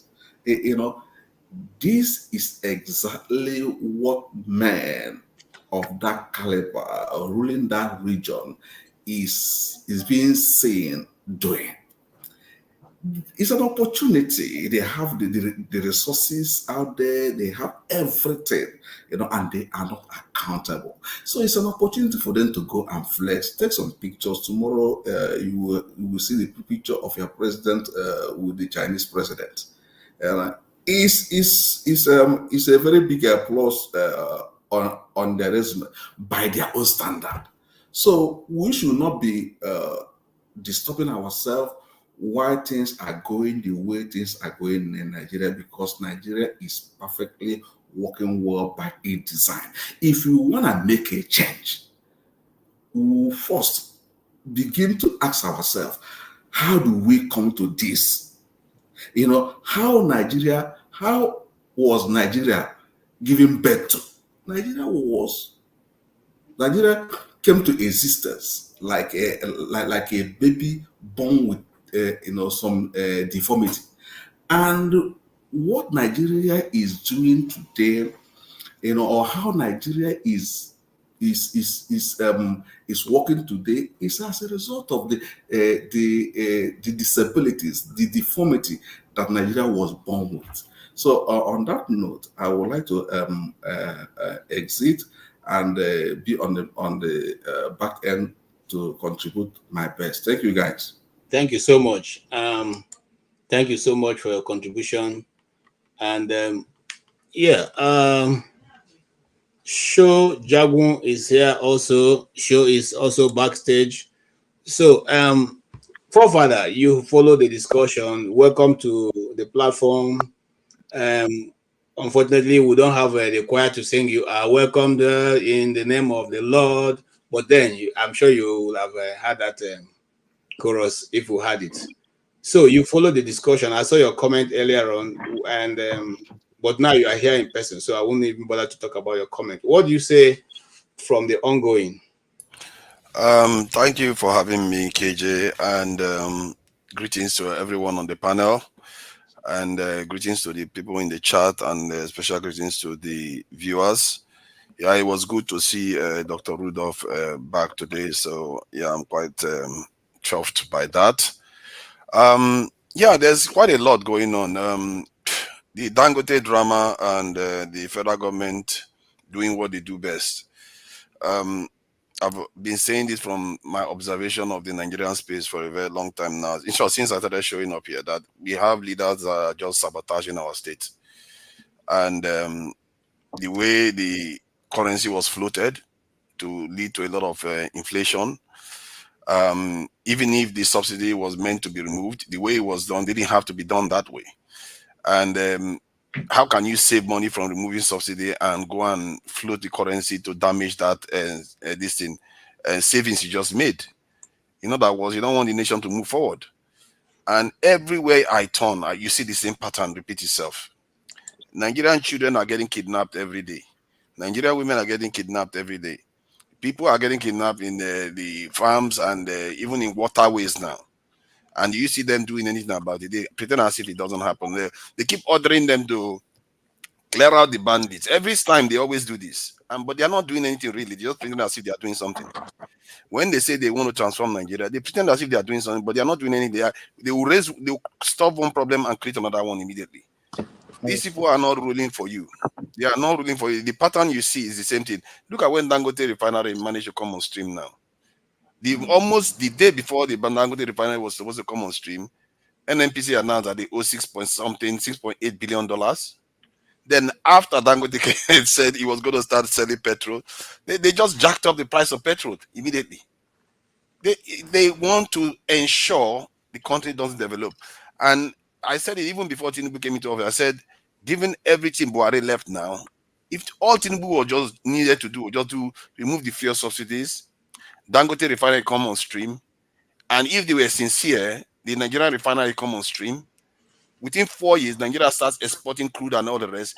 Nigeria will not be here anymore. With all that money, you can do a lot with it. But guess what? What they've done is done everything to sabotage it. Now, this is not by accident. They did everything to sabotage to make sure that doesn't happen. Because how do you remove subsidy when you are supposed to take that money to do something? Then you go and inflate the currency so that subsidy savings doesn't mean anything. Now you have to pay subsidy again because you can't afford the petrol price to go up to 1,000 something naira. That is the madness. I saw one PDP official that came today. It was almost like he was just wanting to tell the truth about what is going on. He was completely irate. He said, this man is the Minister of Petroleum, and he's overseeing this sabotage of the Nigerian state. And these people, nobody is questioning him. This man cut the GDP of Nigeria in half in 1 year, and he's still sitting there. He cut ECOWAS almost in half too in 1 year. It's like, and then when you hear him talking in China, you pretend it's almost as if it's not him that did all these things. And what is the light at the end of the tunnel? I don't see it. Because everything they do is to damage the country. I'm telling you, if he came into office and he was asleep and the country was just running like that, Nigeria would be better off right now. Every time Nigeria wants to do something nice, he will go. Every time they keep cutting it, and you ask yourself, I was talking to somebody the other day, they said the Nigerian rich men, they were very greedy. Or like all countries, rich people are greedy. But they don't go and destroy their country. This is not normal greedy. All elites in all nations are greedy. And they are greedy. Their greed also makes them want to protect their wealth. In other words, make the nation strong so that their wealth will endure. But what kind of mumu greediness is this one? Greediness that you are destroying the country. Every time you do it, you destroy the country. What does that tell you? It tells you that these people are sabotaging your nation. This is not about greed. This goes beyond greed. Even many of our rich people have complained about it. Even Dangote complained about this. Oyema complained about this. Anybody that wants to do the right thing by the country, these people damage them. And NNPC I've never seen any kind of organization like that before. That just sits there and causes problem for the Nigerian economy. Generated $6 billion worth of debt without telling Nigerians. And it turns out that the subsidy that they were paying was the reason why they owed us $6.8 billion. That the government said they were not paying subsidies. And why did they have to pay it after you just removed subsidy? Because you depreciated the currency. Now, Nigerian naira that we have in our pocket doesn't go far anymore, so debt has to accrue again. These people are not governing for you. If you want to see a nation that is improving, first thing you want to do is you want to stop your people from getting kidnapped, your people from getting killed every day. If you don't see your leader stopping that from happening, they are not marshalling the forces to do that. We are losing almost $50 billion every year due to insecurity alone. I've been saying this thing. If these leaders are not doing anything in that direction, forget it. Anything they are doing, they're just singing to the wind. They know it. They say it even during elections. They say if you don't fix security, nothing else will work. And it's almost as if they are designed to tell us the truth while doing the opposite. They will tell you that they need to recruit people when they to secure the country during elections, but when they get into office, they don't do it. And nobody calls them out. They will tell you that the reason why the country is not doing very well, that if you don't fix security, forget it, nothing is going to work. And they don't do it. And everybody still accepts it. They gaslight you all the time. Look at the way he was talking that they want to do the roads like in China. Who is responsible for the roads in Nigeria? This is a man that has been involved in politics for at least 40 years. Does he not know how China looks? Has he not been to Europe before? Was he not there? They all know all this. But they just come and tell you as if we are just born yesterday. They gaslight Nigerians repeatedly. And until the people that mean the right things for Nigeria start coming together, create an ideology that the people will sign on to and push these people out. Nigerians are not ready yet. In the end, Nigerians are not ready. That's my take from it. Because if Nigerians are ready, when you see even one leader, no matter where it comes out from, if you get one leader that tells you that this is what needs to be done, everybody will follow that leader. And they will change the country overnight. If people are truly ready. Because what I see right now in Nigeria is that some people think that it's an option to work together. Every time you see people, we heard about the Otapia lady. We heard about people threatening Igbo people.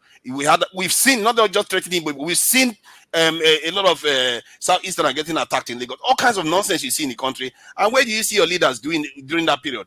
Many of them are quiet. So then they will take days to come out. When we are all out here, they will take days to come out. I just wonder what is wrong with our political class. Okay. They have to be displaced. If they are not displaced, forget it. These people are not going to change anything for your country. They will just keep talking and talking and talking. If you want to see your country start changing, watch what they do with your security. If that part doesn't move, forget it. When I even looked at UAE, Dubai that everybody thinks is just like a holiday picnic site. Do you know their security to one citizen ratio? It's about 25. Ours is about 1,500. What kind of security state are we running? We are not running a state. We are running a state that is ready to be enslaved at any time. If that is not fixed, everything that is going on, your crude oil is getting stolen. Zamfara, they are stealing your gold. They are capturing your women. Everything that is going on is tied to that security. If you don't fix it, nothing will work in this country. You can go and talk about constitution. You can go and talk about everything else. Nothing will work if you don't fix that security. Even they, the politicians, they tell you that truth. Okay. Thank you so much. Thank you so much for your contribution, forefather. And thank you. In fact, you've done a roundup of the discussion. I beg now. Make I talk now. I have a Please, KJ.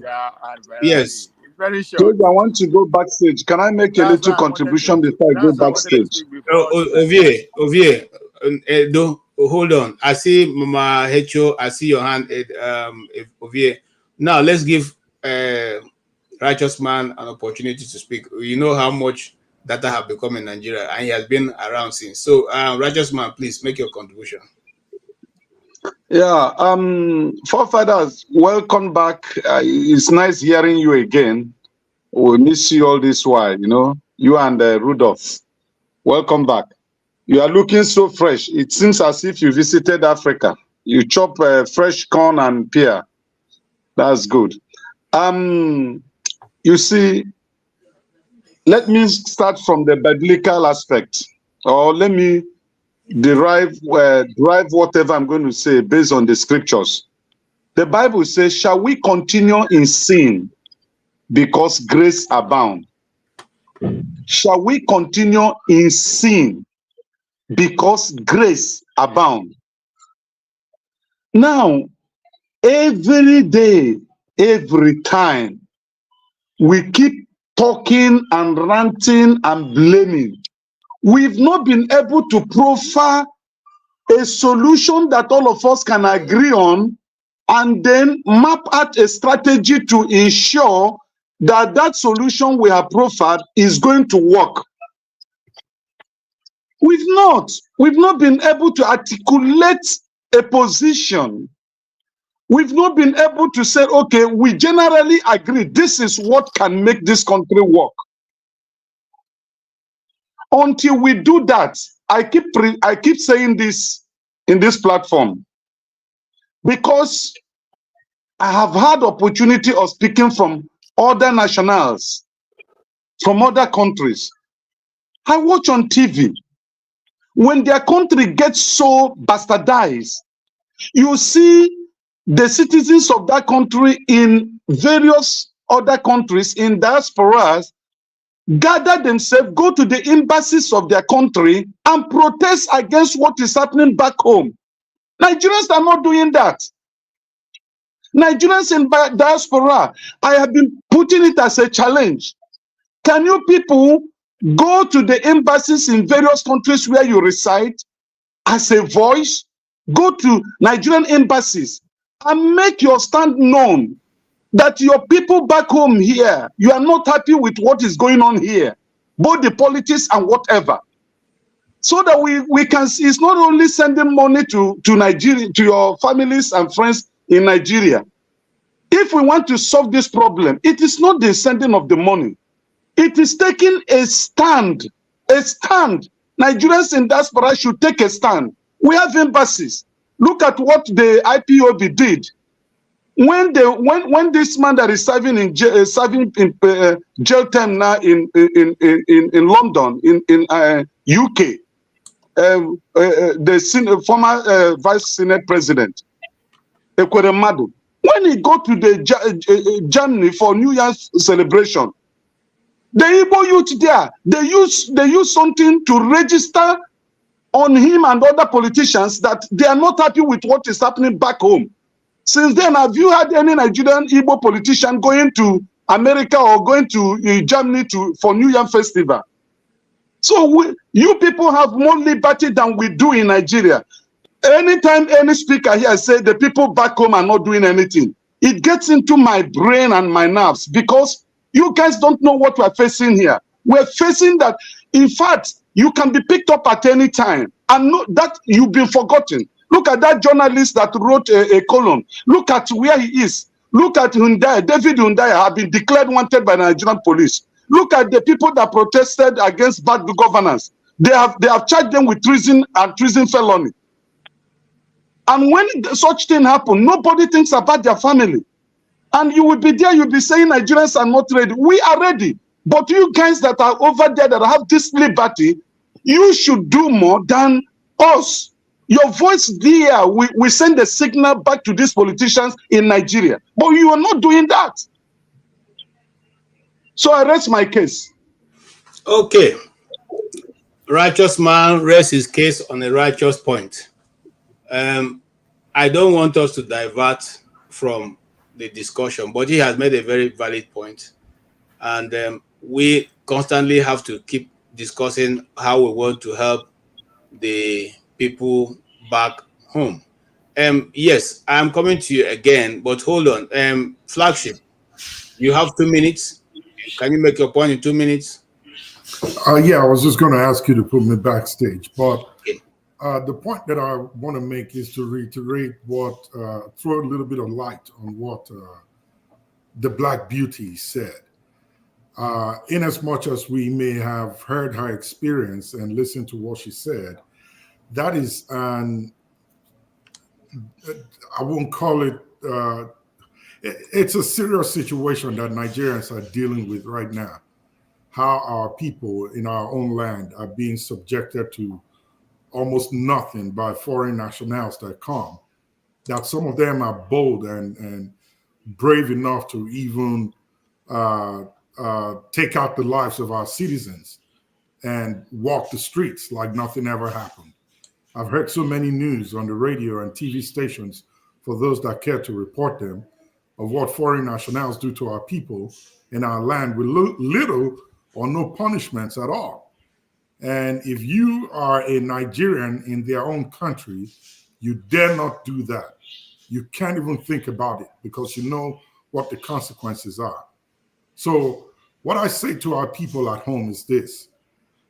I'm not asking you to be violent. I'm not asking you to oppress or attack foreign nationals when you see them. But please know that you are Nigerians and Nigeria belongs to you first before anybody else that is there. Stand your ground. Make yourself counted. Raise your shoulders high.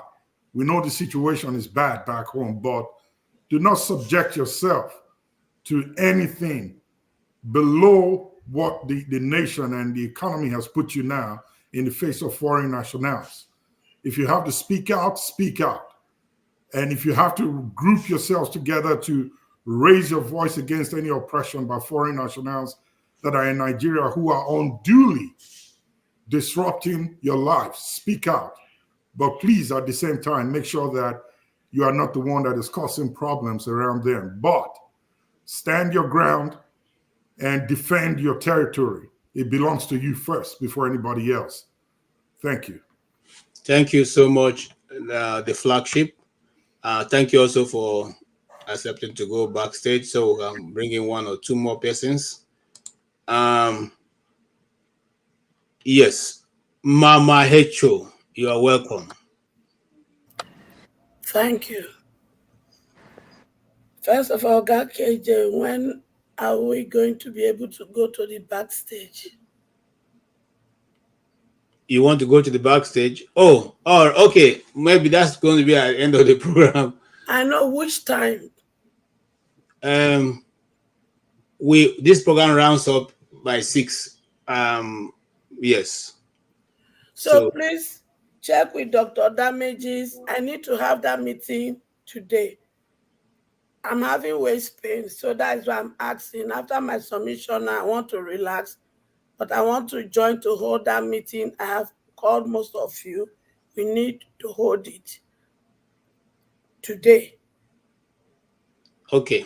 Please check with Dr. Damages because he promised to be there.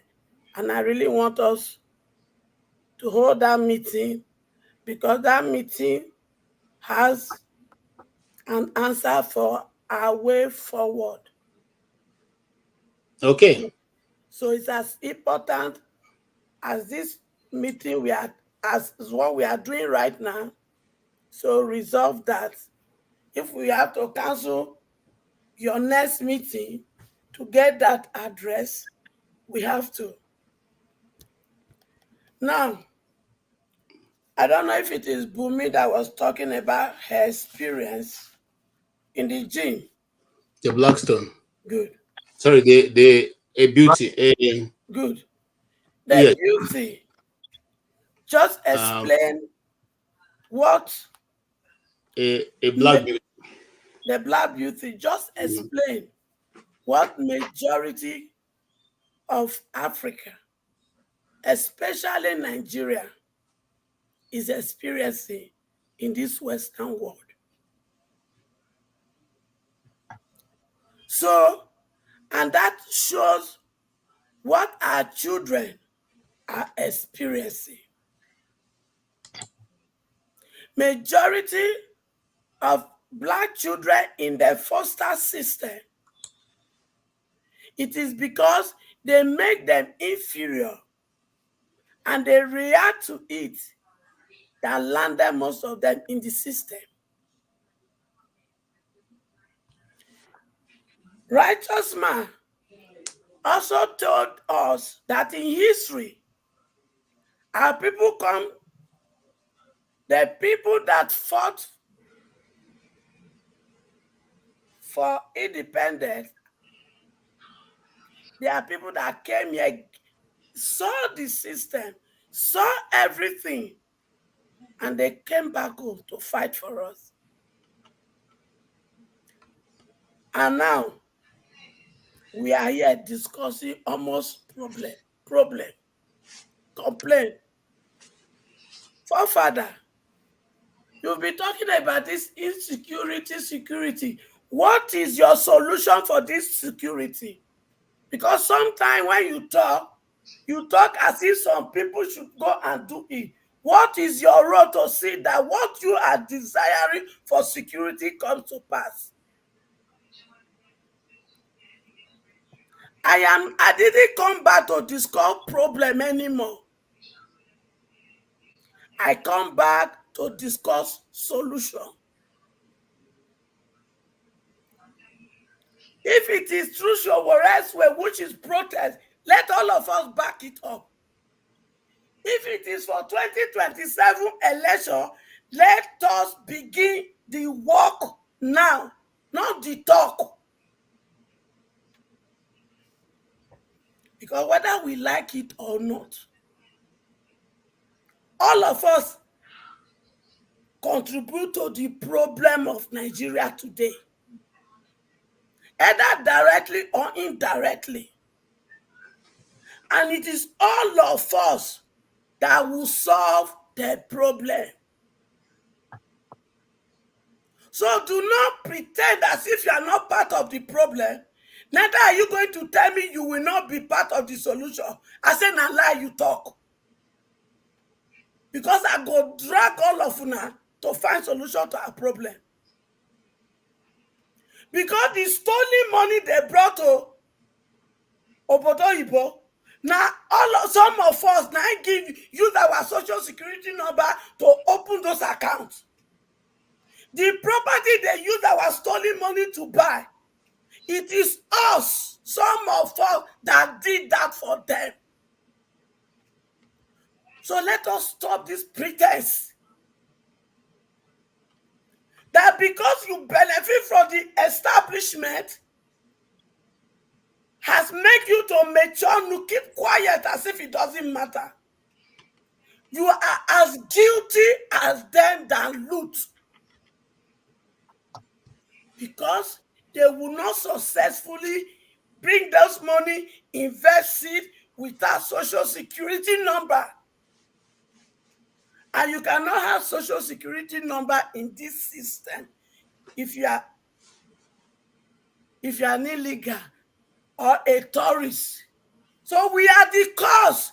Nigerians in diaspora, we are the cause of what is happening at home.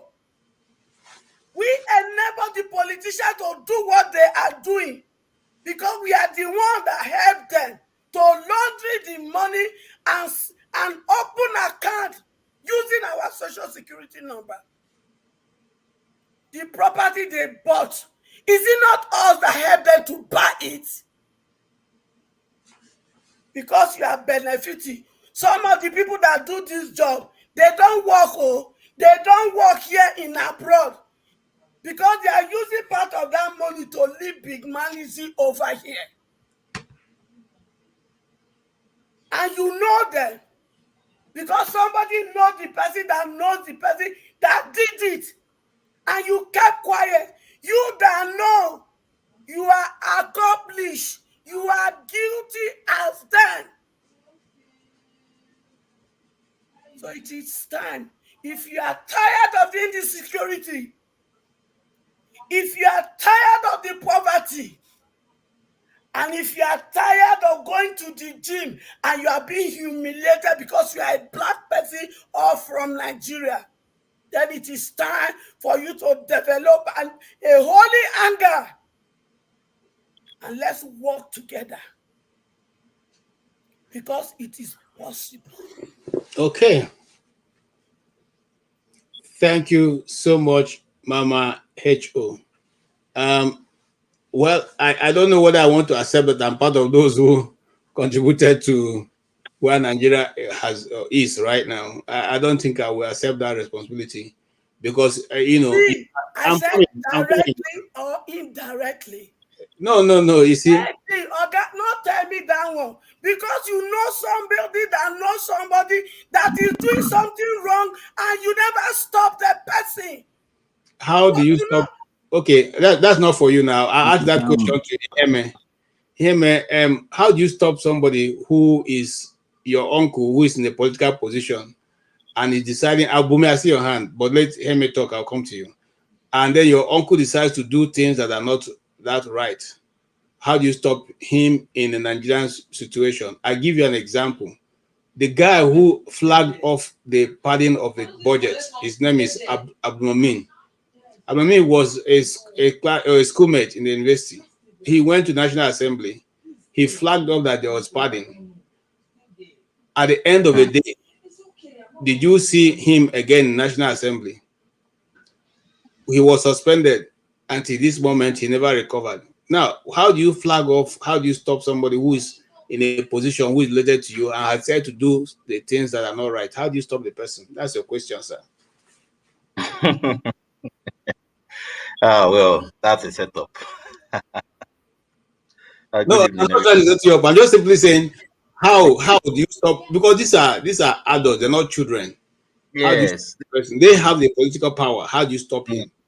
If you make a report to the police, sitting here, we have taken report to the police. I said it when that insecurity became so much in Abuja, and somebody jumped my fence. Okay, at night, a group of whether I wanted to rob or not. But anyway, he was caught, and we took him to the police. Police advised us. I'm saying this. Police advised us that look, this guy, they can't do anything. The highest they can do is to hold him for 3 days. After which somebody will come and release him. So, what do you do in such a situation? Well, if you're in that situation, I would advise that we kill a person. For me, if I am in that situation, I will because I understand that now reporting directly can make you lose your life. and the Nigerian situation we are in right now, we at least it is quite understandable that the state is already bought. The state is owned by a group of people, and they can use virtually every form of legal power to fight you to death, and nothing will happen. And funny thing is that the people you are even fighting for, they won't even make use of the information or fight for you when when the time is when you need them. So in that regard, it will be difficult for me to say I will just put my face out there and report, because I know reporting to the police won't solve the problem. Maybe a kind of public shame could have, but there's nothing like that any longer in Nigeria. So just to make sure that that information is out there, I might use an anonymous face to do that. And I think that would be the line I would rather want to use an anonymous identity to reveal all those sensitive information. And not everybody is skilled enough to do that. So I think, but for me as a person, I would love to go that line just for it to be out there. But you see, something is this with Nigeria. And it's one of the reasons I continue to say maybe we should go our ways, but I know fine, it might be difficult. Or how do we achieve that? The thing is, the system on ground has made it difficult for the best of us to come to lead us. It has made it difficult. So there's no way, because, for example, if you want the best to come, the ethnicity card will be played, the religion card will be played, the what do you call it now? The zonal card will be played, and before you know it, you just realize that all the strength to support such a person will just slow down the river. I'm backstage now. KJ have to take somebody off.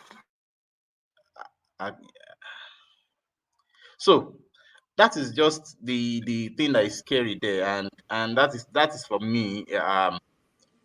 That is why I would rather say maybe we should just have our ways and then go solve our problems the way we feel we can. Because if we are together, there's no way we will solve that singular problem. A Yoruba man will not allow the government or the law to punish his Yoruba man for corruption. He would rather say, is he the only Nigerian that is corrupt? Why haven't they punished this and punished that and do this and do that? And same way, we are going to talk about other tribes. So before you know it, and at that level, at that elite level, there's nothing like tribe, there's nothing like religion. It is basically elite versus the populace. So at that level, they just spend the money, they get the money, they don't offend themselves, they count scores like, okay, now your turn, now is my turn later, so all these things.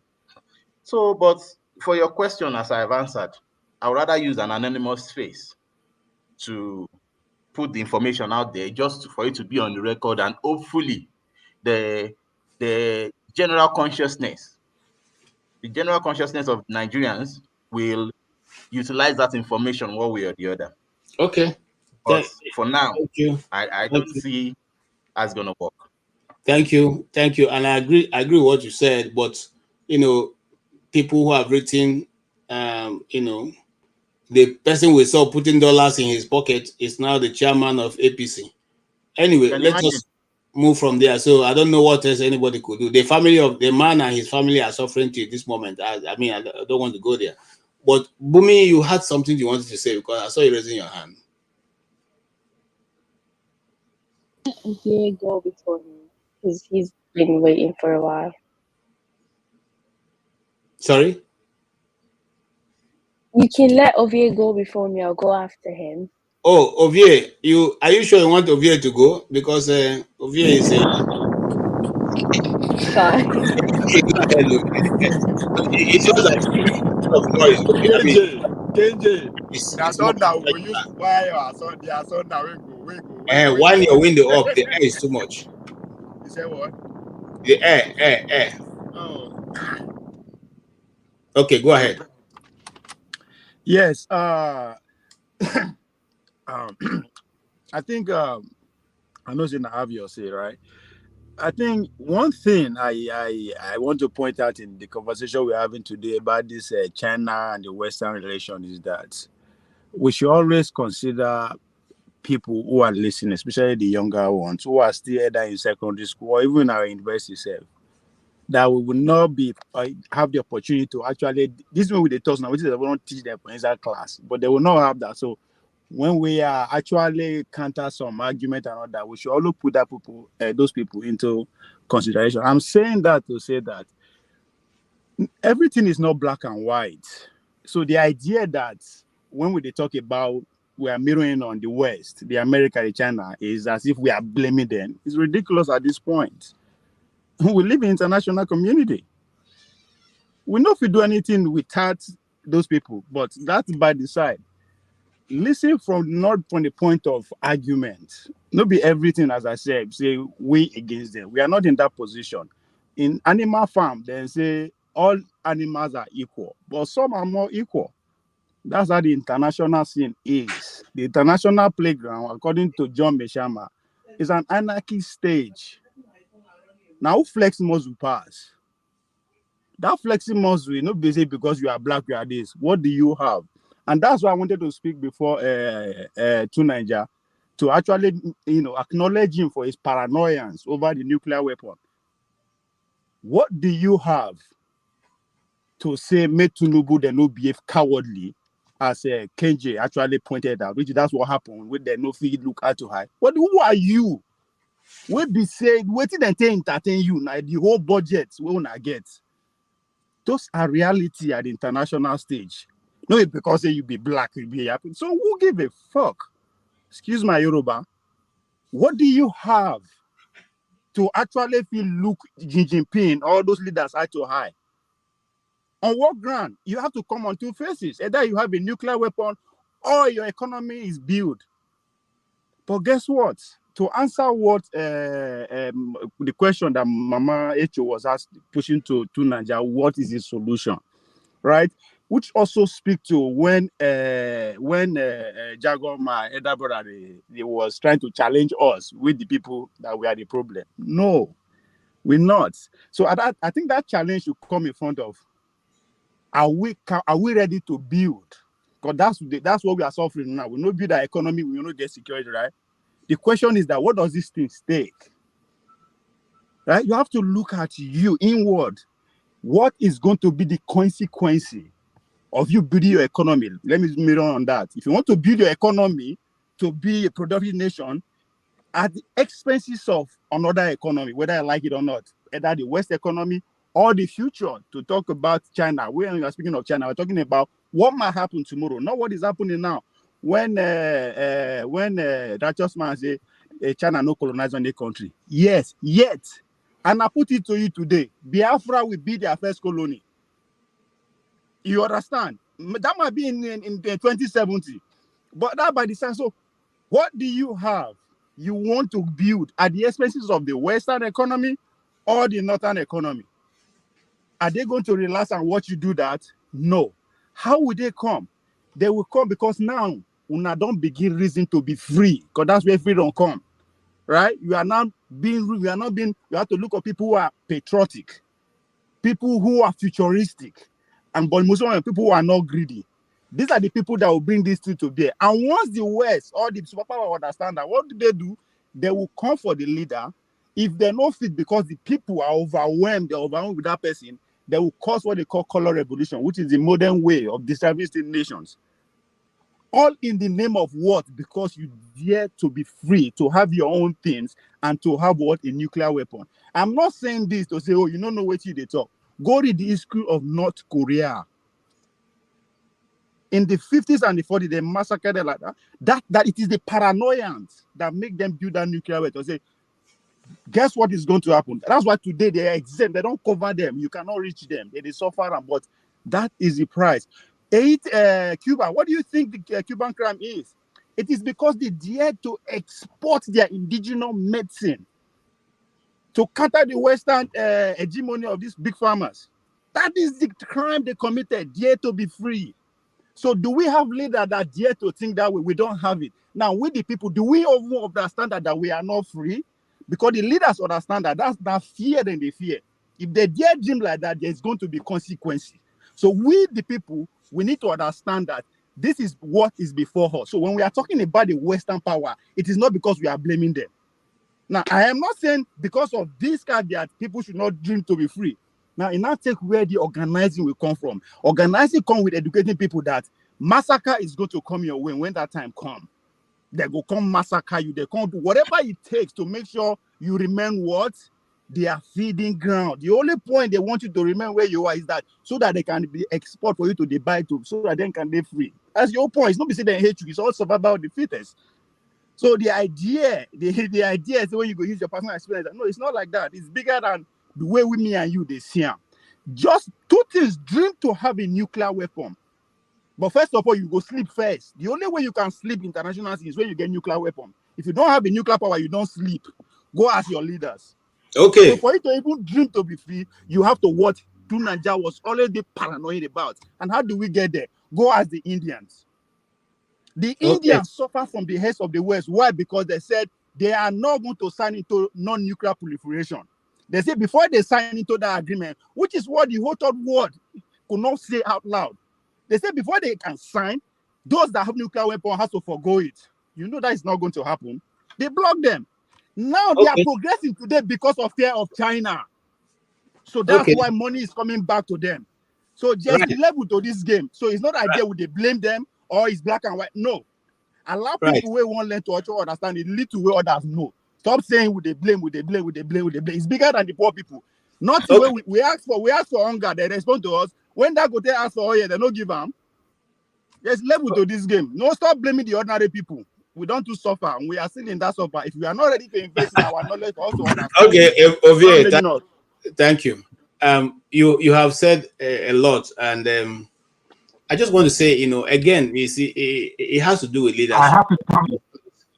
Your leadership has to accept. I have to come again. Sorry. I beg your pardon. Continue. I have to come in when you finish because I haven't had my turn. You went before me, but I have to come in response. Okay. Please go ahead and respond. And then I just want to say that I have a lot of people behind stage, so I hope can I take some of us out so that those can come in? Take me out. You can take me out, Arama. Okay, thank you.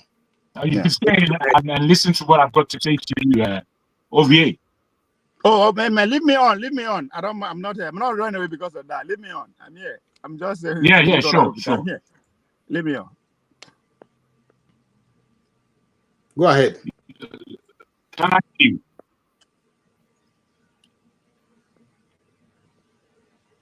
Hello. Yeah, go ahead. Okay, thank you. You see, my brother Ovie, sometimes you make things that are simple quite complicated. And in listening to your submission just then, you actually went all over the place. What I said was clear. I said I have stopped blaming the West a long time ago. I'm stopping blaming the elite politicians of Nigeria. I'm putting the onus and the responsibility of our nation in the only place it can be is with the people. If the people are not taking responsibility of what is going before them, and they want to remain slaves, which is what the position is, then who is it not time for a slave uprising? You see, all what you spoke, it still leaves the people powerless. It has been said that there is no citizenship in that country, and we can all agree to that. There is no citizenship. We're just there. We're just there waiting for any kind of handout we can. We in the West, we receive phone calls, letters, and all kinds of communication from people in Nigeria who are suffering. Now, the submissions of somebody like Righteous Man is apt. What he's saying is that he's looking for those of us in the diaspora to do something by way of organization, by way of communication, in order to jolt some level of change in the country, because it cannot remain the same. But we all know it can, as far as the people are concerned. Now, if you feel, Ovie, that you can fold your hands, speak on this platform, and Nigeria somehow would magically perform some kind of gymnastics in order for the polity to be put right, then you're joking. You're completely a joke. The only way that Nigeria is going to make a turnaround is if the people stand up. And that's the people in Nigeria, and that's the Nigerians outside of Nigeria. What would actually happen if this took place? You will see the black world stand up with us, both in Africa and further afield. The black world will stand up. But we're so afraid. I don't want to die. Don't blame me. I've suffered enough. What rubbish. You feel that you can't suffer more? You feel that you can't suffer more? Bruh, stay there and open and shut your mouth. Open and shut, talk whatever mayhem you want to talk and see the change. There will be no change apart from the fact that it's getting worse. If you want to speak internationally as to what's going on internationally, bruh, the whole world has left us behind. And we're here murmuring. We're murmuring all kind of blatant nonsense all day long. And we feel that there's going to be change. What change? Has there been change in 60 years? My brother, tell me what plans Nigeria has. Be clear to me. Let me hear it. What plan is it? What plan do we have for the next 4 years? Economically, politically, or any otherwise? What plan is on the ground? What plan is there to follow? What are you talking about? Do you just come here just to complicate matters? I'm telling you, the people who are responsible, the responsibility of Nigeria is left with Nigerians. If you don't want to accept that, then fuck off from being in Nigeria, sell your passport and go away. Because it's in our hands to change that country. Nothing or no one else is going to do it for us. This is what I'm saying to you, OVA. This is what I'm saying to the panel. This is what I'm saying to the audience. If you don't want to wake up, stay asleep. Stay asleep. Somebody else is going to do it for you. Somebody else will do it for you now. You think China lending money to us is going to do anything for us? What kind of stupid, pathetic nonsense? Don't you understand what I'm saying? I'm being very clear. There is no point relying on the West. There is no point relying on China. There is no point relying on our elite politicians. It is left to us. For fuck's sake, why don't you wake up? Accept your responsibility. I'm sorry to shout. I'm sorry to swear. But I can't believe certain utterances of people on this panel. I can't believe it. People just want to come here and talk shit and want it to be accepted. In whose ears?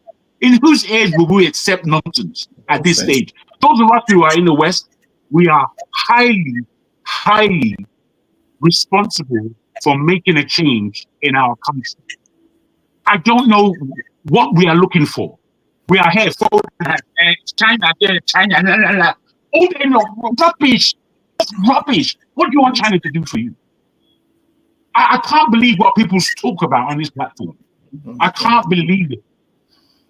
Are you awake? KJ, if you don't mind, I would like to respond to you. Can we respond when you are done? KJ, if you don't mind, I would like to respond to you. Guys, let him land. When you finish, let us know, please. Let him land. Yes, please. Thank you. Are we awake at all? We adults at all? Are we people who are ready not to look for allies that are our enemies, that have proven that they are our enemies time and time and time again? You see, if we don't go and take a bath, one of those baths that will quench us from our idiocy, and wake up from that, come out from that bath and present ourselves as solid human beings that will not accept the palliative of nonsense that has been offered us, We have to stand up. I don't know. Don't blame me. Don't blame me. I'm not responsible. It's not my fault. Are you sick? Are you ill? Are you a man at all? Are you a man? I'm sorry. I can't understand what we're doing on this platform. I can't understand it. As I come back and as I come back and I listen to what's being said, it's seldom that I hear somebody speaking into the tune of us galvanizing our power. You see, we have agency as individuals. We have agency as human beings. If we do not bring our agency together, there's nothing that's going to happen for us. You keep believing that someone's going to give you something over here. You keep believing that the history and all the knowledge that you have somehow is going to be circumstantial to what we are doing in that stupid Nigeria of ours. We haven't woken up. We're still sleeping. Okay, thank you so much. The level of corruption. Thank you. If the level AJ would of let corruption. me, I want to. Now hold on. Why are you defending me now? I never finished my life. You have made your let point. him land. Point. You have 30 seconds to land, please. Okay. My brother KJ, thank you. You see, the only reason why I'm on this platform is because I do know that we care about what's happening in Nigeria. I do know this. But I don't believe that we're singing from the same hymn sheet. And I'm telling you, if we do not join hands and sing from the same hymn sheet, Nigeria is going into the toilet. Nigeria will be put in the pocket of the West, China, and any other part of the world. So, as I said to you, the last time I traveled to Nigeria, me as a black Nigerian, I was in the minority going home. The plane was full of Eastern Europeans, people from Northern Europe, and not the ordinary Oyinbo that we normally know that comes to Nigeria that knows Africa for the last 150 years. Those weren't the people that were on the plane. Everybody else was on the plane looking to get what's theirs in our country. In the West, they talking rubbish. It's not our fault if we are not responsible. Go and sit down, my friend. I've got no time for that rubbish. All right. Thank you so much for your Can I respond with just 2 points, please? No, just hold on. You will respond. Bumi, you want to go first, or you allow them to respond, then you speak? Bumi, can you hear me? Bumi, are you with me? Okay, she will start me. All right. Sorry. Okay, Bumi, can you hear me now? Yes, I can hear you. Can you hear me? Yes, we can hear you, even though your picture looks frozen. Can you hear me? Okay, so why you said such? Go ahead. Let me try and fix my internet. Okay, all right. Ovie, hold on. Ferrari, you have 2 minutes. Is it enough for you? 1 minute. To jargon 4. Okay, I'll take that. Okay, I'll take that. I'll take 4. Okay. Yeah, I just as a follow-up to what Mama Echo said and what Jargon said. You see, nobody's coming to fix Nigeria for us. And the last 2 or 3 weeks made me realize that I have done myself a great favor by keeping myself away from arguments with nuisance. And I'm not calling people on this panel nuisance. I'm talking about my circle. This panel is also part of it. I have such a huge sense of relief, and it gave me a deep sense of thought. The Nigerian problem actually is not just that it's Tinubu and the hijackers of the government. It's the educated people that we discuss with, because some of them, we cannot agree on the truth. We cannot agree on that there's a problem. And those that we agree, they come here, formulate fake data to justify the insanity that the Tinubus are doing. And there are some of them, all they want to talk about is body parts. And I'm thinking, my God, my Nigeria at least is my house. Our house is burning. And I've got people who went to school and all they want to talk about is body part or the woman in Canada who talked about the Igbos.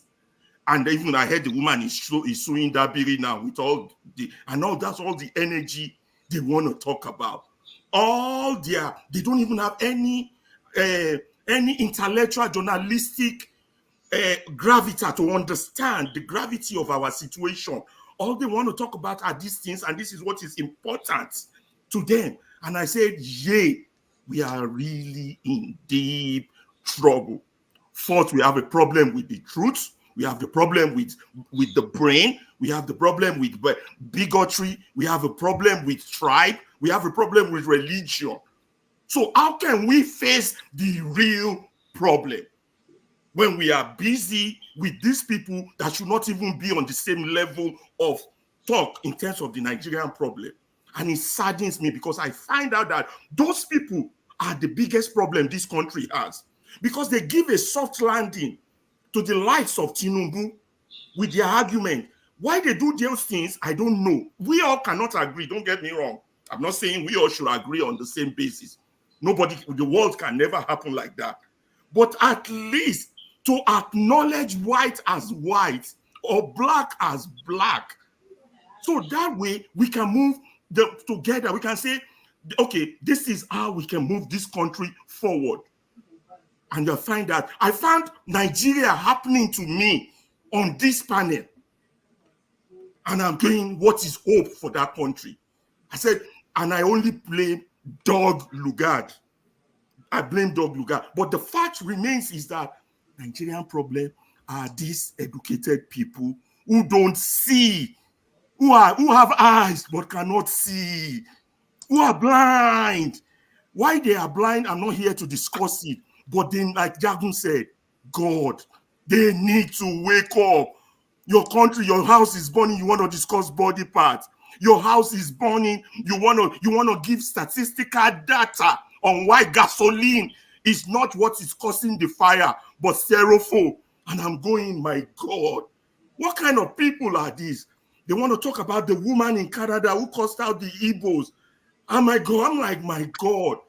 How do we all say Tinubu is fucking up? I'm calling for him to resign when I have people like that who are fighting me on a daily basis for me to say the truth. This is what Mama Echo is talking about. This is what Jagun has made effort to. Wake up! For God's sake. If you know you don't want to wake up, get the fuck out. Hello, sir. Calm down, please. Please. We have children watching this program. Please. Calm down. Okay, now I have to say this. Listen.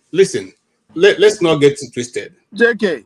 There's not going to be any, hold on, sir. There's not going to be any way there will be one solution to a problem. The world was never built to be one solution to a problem, one approach to a problem. There's never going to be a time like that. So when we come and we have very great ideas and every other thing, also let us also understand that other people may have a different approach to it altogether. There's a situation in the army they call the stick and the carrot. Some people who have refused to use the carrot, they use stick, and it does not solve the problem. Some people have used the carrot and never solved the problem. Some people have combined both. It has not. So let's not make it look as if what you think is the solution must definitely be the way it must go to get the solution, the problem solved. You know, and you see, I also want to say something quickly. Nigeria is made up of talents. There is no level of sophistication on earth that you don't have a Nigerian working at the top management. So it simply says that we also have the ability, if we care, that's the way where we, I think that that's probably where we should have been pointing our arrows to. If our people care to make use of the talent that are domiciled in Nigeria, we're not even talking about foreign talent now. We're talking about the local artisans in Nigeria who have been without much, education, are doing what others who have taken years to do. They can just do it. So it is for us, first of all, to have a government that is sincere with his people and sincere to want to develop the nation. Then we can now go to the point where you're going. But if we have a leadership and the people who are controlling the resources of the country, who are not ready to utilize the farmland, for instance, in Tivland, in Benue State, that you know that anything can grow in Benue State, including palm trees, you have not utilized it. And then you are saying we are now busy trying to, speak as if the people are themselves not lazy, they're not ready to develop. No, the people with the resources are not applying it where it should be applied and getting the development that is needed in Nigeria. That's a major issue. Don't we have scientists? Don't we have people who have been able to make all these suffocation, that all those things I'm talking about? We have them. But where is the political will to apply those people and give them the ability to bring those things to play? Look, do you know that the first pounded this in technology, the one that they developed now, which they're selling, it was developed in the University of Nigeria by a Nigerian student, first and foremost, and government didn't support him, and it was bought by a company who eventually made a model of it. I'm simply saying we have the talent, we don't have commensurate government backup for those simple young men who have this, whose desire, the fastest computer was designed by a Nigerian. Come on, I don't even want to go through that direction. But I'm saying that we still have what it takes. Where is the government backup for those things when those talents are discovered? I have a Nigerian, I know him personally. I'm not saying somebody told me, who is able to use any form of water, just a small stream, to develop dam that can generate electricity all around Nigeria. Was that project not presented to the government? What did they do with it? Instead, they were asking him that they would take 80% and give him 20% if they allow them to implement it. Look, so let's not go there. Let's not get it all over. It's not the Nigerian people that's in the street that's the problem. I see your hand. Sorry, KJ. Sorry, I beg your pardon. KJ.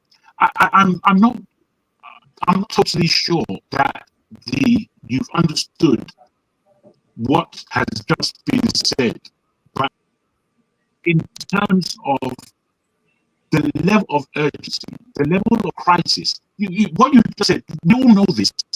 We've said the obvious. You think that we're not proud to be Nigerians. You think that we know what Nigerians are. I'll just give you an example of one Nigerian man in this country.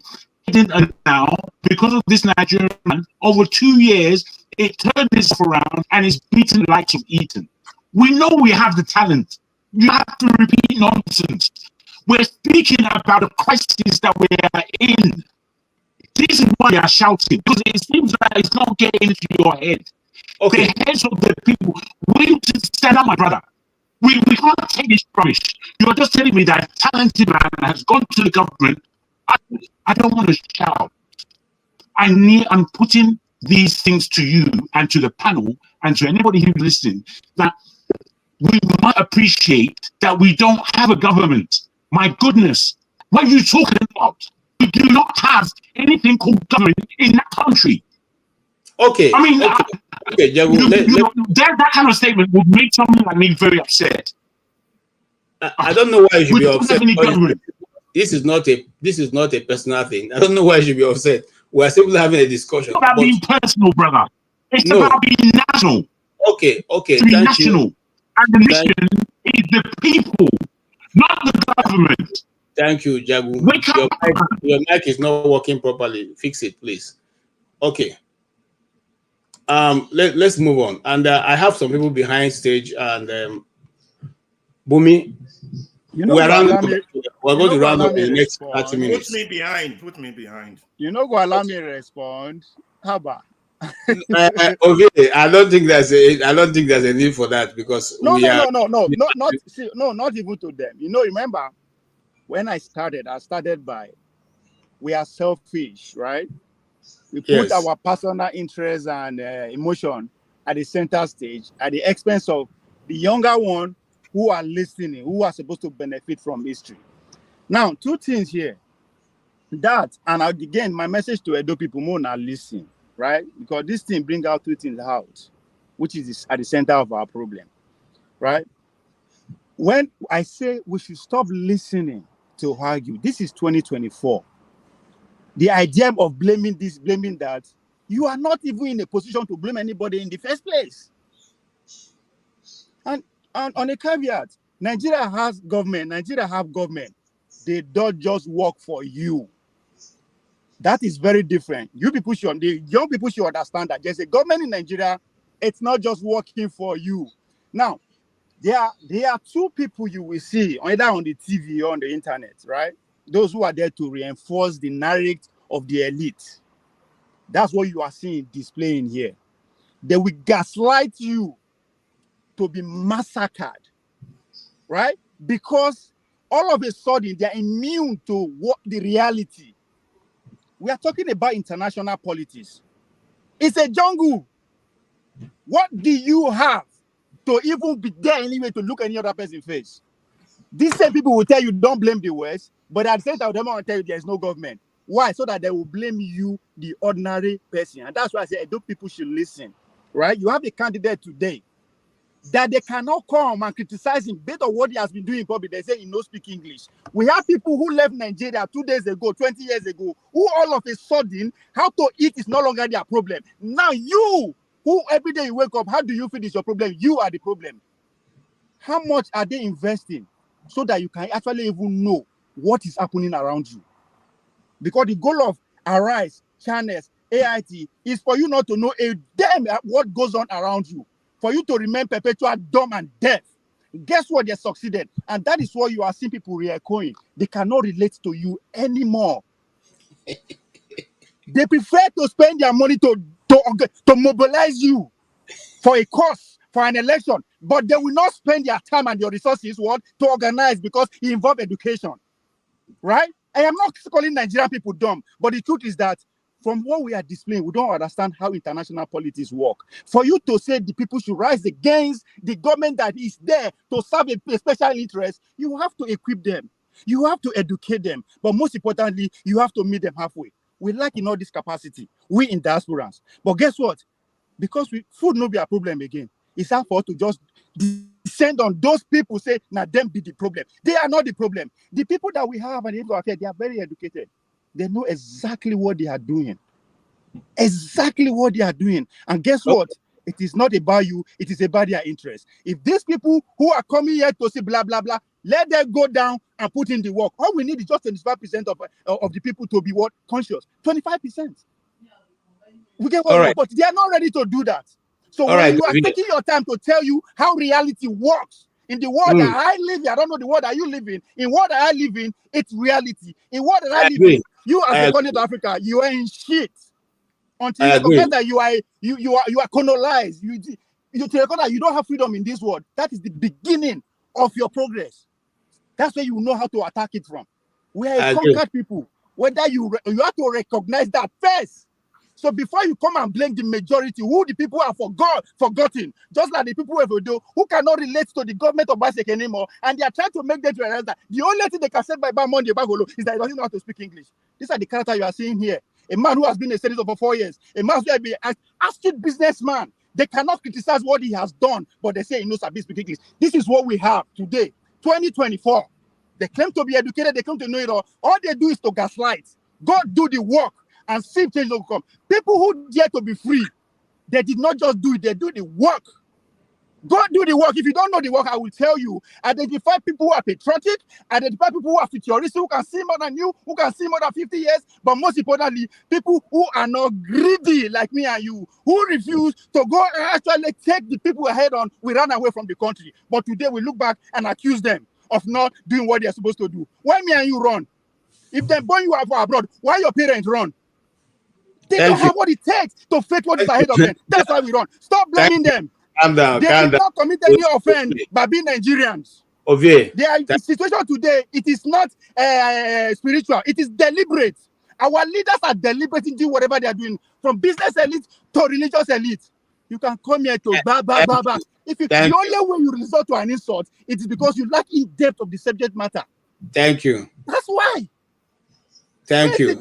Stop blaming people. We are not here to blame the West. We are here to tell you how the game works internationally. Okay, thank you so much. Thank you. You have made a lot of contributions. Can I take you backstage now so that I can also get other people who have not spoken to speak? Thank you. If I can just say one minute. Also with Jagun, get other people also to come in. All right, thank you so much. We are rounding up. Yeah, Bumi, go ahead. We are rounding up. So I see you, Father. Sorry, once Bumi finish, I'll come to you. Yeah, it's just 1 minute so that we don't lose chain of thought about. I just wanted to add to what KJ said and what Jagon said. I think they are all just seeing things from slightly different positions. It's not like they are what Jagon said was wrong, that Nigerian people as a whole, we are ultimately responsible. But if you look at it, you can't just say the people are to be blamed, because when they are not equipped with the right information, how can they know? And I can even take it further and say, you can't even blame our leaders. How did they? Because when we truly lost the country was before they were born. The power was handed over to them. They were collaborators. So how can you blame them? They grew up as servitude to the British, and the British handed over to them. What do you expect them to do? Overnight, turn on them and start stabbing them in the back? It's not easy to do that, because they know you before you, your father and your father's father probably served them. So it's not that simple. We should not just be fighting each other here about an issue we don't fully understand yet. Thank you. Thank you, Bumi. Go ahead. Okay, can you hear me now? Yes, loud and clear. Okay. So my submission was kind of in the line of what Ovie was also kind of talking about. I think when this election that happened first, when it happened, I was very pissed at Nigerians. But then after doing some reflecting, I stopped being pissed at Nigerians, because at the end of the day, I wasn't in Nigeria. And if I should say I'm a Nigerian and I should say I want the best for Nigeria, then I should talk. I should do my talk, or I should walk the talk. I cannot just keep on being in Nigeria, because those are the ones going through. They are facing the pressure. So as much as we can be angry with them, I do think we need to give them grace, a little bit of grace, because it's not easy. What I wanted to say before was regard to what Mr. Ike made a great point in terms of when he said that he didn't really study politics, so he doesn't really know a lot about politics. But I think that's where we should focus more in terms of education. I don't think you have to study politics or economics, but we should make sure that each and every person in our environment has some basic understanding about our government, how things work, policies, protectionist policies, and also our history as people. Because those are the people who vote for the next government. Those are the ones that will actually lead us to the next future. You've seen videos of people saying, oh, they were part of the people that were beating people or stopping them from voting, but now they are regretting ever doing that. Those are the people that were not informed about how their actions will actually lead to this consequence, and they will reap out of it. So I do think, as much as we're angry, I do think a lot needs to be focused on educating people. You don't need to have a degree in politics or economics, just some basic theory about policies and everything. That's from that angle. But I wanted to say something in regards to the China stuff, and I think Ovie kind of pointed on it. It's not that we're not saying we shouldn't fight, but we need to know where we are as people. We need to know our position in this world that we're in. And to be honest, we don't have power in the current world that we live in. We might have numbers and we might have brain, but the true power, we are not even close to it. When forefathers in Ovie mentioned nuclear power, that is a bigger power than any other power that we as Nigerians have. Because at the end of the day, if we should go study what happened in Hiroshima, not that those people were weak. They were not weak, but it just took America dropping one bomb on them that they were like, oh, let's stay our lane. So imagine if America decides to drop that on us. What are we going to do? We cannot retaliate. Have all the brains you want. Have all the Okonje Wala or all the people in medicine. If they choose to drop one atomic bomb on you, what are you going to do? Absolutely nothing. And that's why you need to study other countries. When it comes to Cuba, when Cuba decided to go against America, it took America just doing some basically stopping them in the world trade to just cripple the economy. That could happen with us too. We don't have influence, and I think what we should be working as people, as a society, is trying to grow our influence into the world. Okay. It's very clear that the West might not have our best interest. Now, when it comes to China, I'm not saying we should go and do the same thing we're doing with the West, but we need to have some person in the top and roll with them. That's exactly what the Sahara region, that's what they're doing. They have left one and they're going to the other, because you need to find someone that will protect you. Because right now in the present world, none of any African country has any power. Even South Africa, they don't even have the power. They don't have nuclear power. They cannot have. I don't think we're realizing that numbers, because you say, oh, we have 16 to 40 years old, 40 years in our, because we have a big population. That's nothing. Okay, Bumi. That's actually nothing. I love all your submission, and they make a lot of sense. But we're rounding up, so I wanted to give Ejeagha enough time to be able to make his contribution, and also Mama Hecho, and Forefather have not spoken much, and Pastor Andrew also. So I'm going to give Ejeagha, and then I'll just go in that direction so that all of us can have a bite before the 6 o'clock time we're aiming for. Thank you. Go ahead, sir. What do you want me to talk about? I don't know. Actually, don't worry about it. I came here for forefathers and for righteous man. Forefathers, he said something about ethnic bigotry and people who spew hate online. He said something about people who spew hate in Lagos. And I just wanted to, thank him for the ones he spew online. Whenever he comes here, he gives those people, like the ember to, throw whatever they throw. Once, he justifies the killing of Igbos, that they sang a song in 1960 something or so, whatever, and so it was justified that they were killed. And he makes this kind of statement online, while those in Lagos, they make their own, in Lagos. So, in all and all, Forefather is among those people who are spewing ethnic bigotry, who those people who have ethnic sentiment. He's one of them. So, if we are talking about problem with Nigeria, Forefather is one of the problems with Nigeria. And I want to talk. What's his name? Righteous man. I don't know what is wrong with him. I think he has to go and get himself checked. All the time he comes here talking about people who overseas. Forefathers, if you are tired of being Nigeria, just move overseas. If you can't solve your problem here, we have our own problems here. We're dealing with Trump in the US. People in Europe, they deal with their own problems. That's the way they live. People. The French people, they got tired of their government. They rose up and there was French Revolution. It's the same thing in Russia, the same thing in the US. People, they didn't go to the embassy, to protest or do whatever.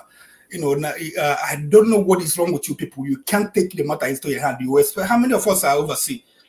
Probably how many of us, have papers overseas? I mean, you don't expect people who don't have papers to come and they protest, and then they get rounded up. People that beat up what's his name, in London. I mean, in Germany, they went to jail, and they want me to leave my family, leave my mortgage, and go and fight for you.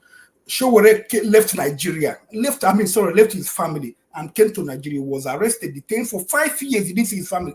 One day did you guys rise up, say freeze Showore, and then you want me to leave my family and to come here to be protesting for you people. You people are not hungry. Nothing is wrong with you guys. You guys, like you guys are strong. You guys have money. If you guys have problem, you will rise up like people of Bangladesh. Nobody protested in the embassy in Bangladesh. Their embassies all over the world. Nobody did. There are people in their country. They took over. They protested. Chinese, the same thing when the Tiananmen Square, whatever. Chinese, they rose up even with the oppressive government. So when you go to Malawi, the same thing, they rose up against their government. all over Africa, people they rise up against their government. You don't wait for people to go to embassy. But if you guys you can't take care of yourself, stay there, waiting. Tinubu is, I think, I don't know, you and the Tinubu, maybe, you guys, playing in the same league. You want us to, Tinubu is punishing Nigerians. Some of us, a lot of us who are here, we send the money to our people in Nigeria. It's increasing, fuel price so that we will send more money. It's like, he's trying to bankrupt us who are here. And then he want us, come on, bro. It rise, Showore did something, rise up and do something. Tinubu and co, they protested when Jonathan was in there, and take a cue, find out how they did their protest. When we were in Nigeria, we used to protest in the universities, against this, military government. We protested against what's his name, IBB. We protested against Abacha. So why can't you guys, just take a cue, get yourself together and protest?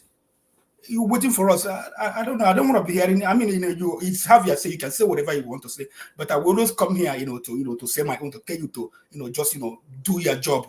Take care. If your family is suffering, rise up and do something like a man. Don't. I'm not suffering. I'm eating well. I don't have problems. Okay. So if I have problems, I deal with my government. I deal with Joe Biden. So if you have problems there, deal with your Tinubu and his go. Don't stop inviting them, because nobody. If anybody comes, the same thing, they will get him arrested and put in jail. No, people will not protest. He was outside, protesting. They went and brought him to Nigeria. He's been in prison. What you guys do in Eastern Nigeria just to do, sit down on Monday. You haven't risen up and protest. No, you want people, all of us, to come here and protest, bro. Take it easy, bro. Anyway, I don't have any other to listen today. I just came for these two guys.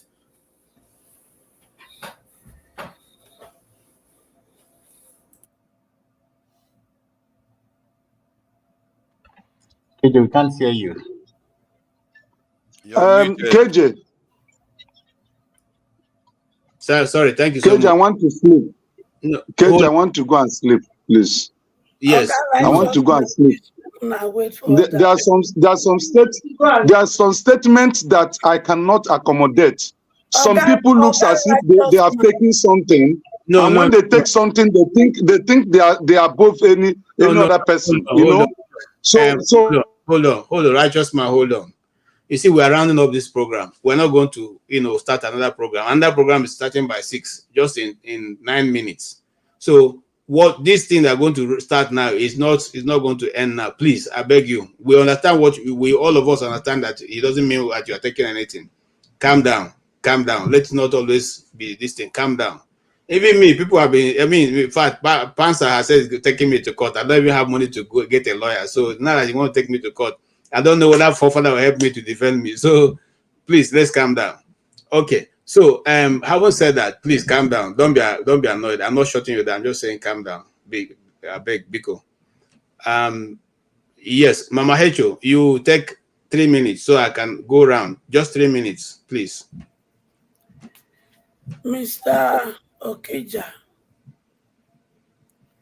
your response, even though it's your say, is unacceptable. There is no way any of us will exclude ourselves from the problem of Nigeria. Neither are we going to exclude ourselves from the solution. If you do not want to support the solution for yourself, support it for your children. Yes, they are born here, but their origin, their ancestral land is your land of birth. So if you do not want to support solution, do it for the younger generation. Righteous man is right.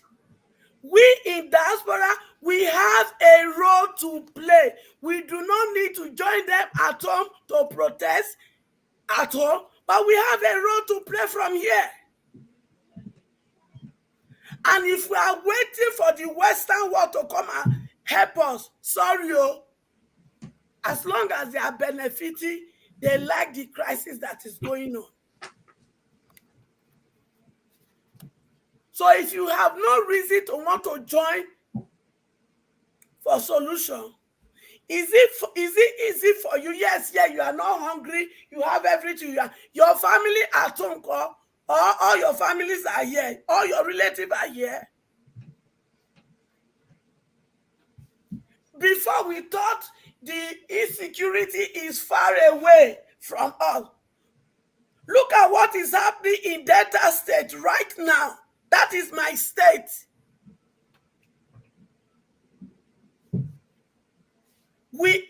I came back so that all of us will work together and find solution from here that will communicate with others at home.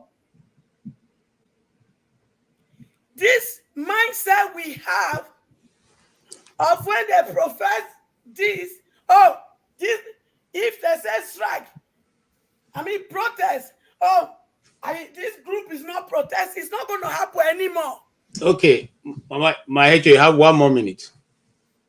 My only minute is say, I call most of you, and I said we are going to have a meeting which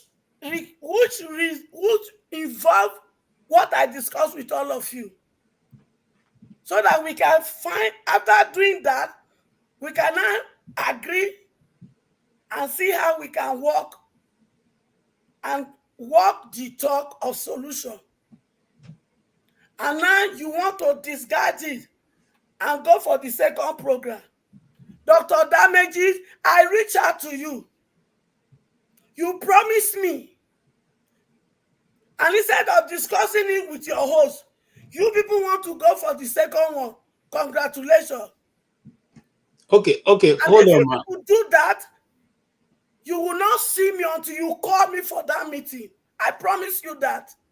Okay, hold on, man. How many hours it took me to reach out to all of you? Hello, man. Hold on but now. You're not going to give me that meeting offline. Hold on now. Hold on. We have not shut down the studio. I will not show up. Mama Hecho, hold on. Mama Hecho, hold on. We have not shut down the studio. No, I've been asking you to give me an answer. Hold on. These programs have already been selected before. They have been advertised. It's been selected to run. So whatever will happen will still happen. But maybe it's not the program that runs. I'm trying to provide you an answer now. You are trying to provide an answer. The program will not take the length it used to take, but it will definitely run because it's already been programmed. It's already been slated to happen. Okay, but it may not go to the length it has to go to. So please, let's be civil. And that's the only way I know how to operate. I don't know any other way. Please, I ask you to reach out to Dr. Dameji. I work with time. I have other things that I'm leaving behind. You be the host. I have reached out to you. Reach out to Dr. Dameji. Give me a time. Let me reach out to the people involved. This is the time. And click on this link by this time. Why is that difficult for you people to give to me? That is not fair. Okay, the Pastor Andrew, I will leave him to answer that when he takes over the program. They will do what they need to do. But let's just conclude this. Forefather, do you have your concluding statement? Yeah, thank you for having me, and greetings to all of you that have contributed. I think we shouldn't necessarily be fighting ourselves over, we are all in agreement that something needs to be done, and some people have different ways of approaching it, but we shouldn't necessarily turn on each other. Ejeagha, I don't know, man. For some reason, you really come after me as if I'm some kind of enemy of this thing. We are all the same people, and somebody has to call some things out for what they truly are. You can't expect me to see something and keep quiet about it. We owe it to ourselves and the generations to come to speak the truth to things the way we see it. The two eyes that I have, and that I have is all I can use. And what I saw is what I said. And I'm not taking sides on these things. And there's no use of people taking sides, because all this taking sides business is what got us into this mess. And I see that our leaders are very, very lacking in their ability to rally our people together. Why should we be fighting ourselves? We know how we got here. Personally, to an extent, I have an understanding of how we got here. And when you realize it, it's hard to even start pointing fingers. Even to the even current leaders, it's hard to even start pointing fingers at them. Because history has unfolded the way it unfolded. If you want to go far back, you can go far back as Mansa Musa or the leaders that lost the country to Igbo people. Because the ones that were handed over to in independence were groomed for generations. They were groomed to serve. That's what we are dealing with, and we are still fighting that shackle to pull it off. We fight ourselves, it's not going to get us anywhere. We all, to an extent, believe in a better Nigeria, or at least a better world for our children. Okay. Thank you. If we believe in that, no, let me finish what I'm saying, sorry.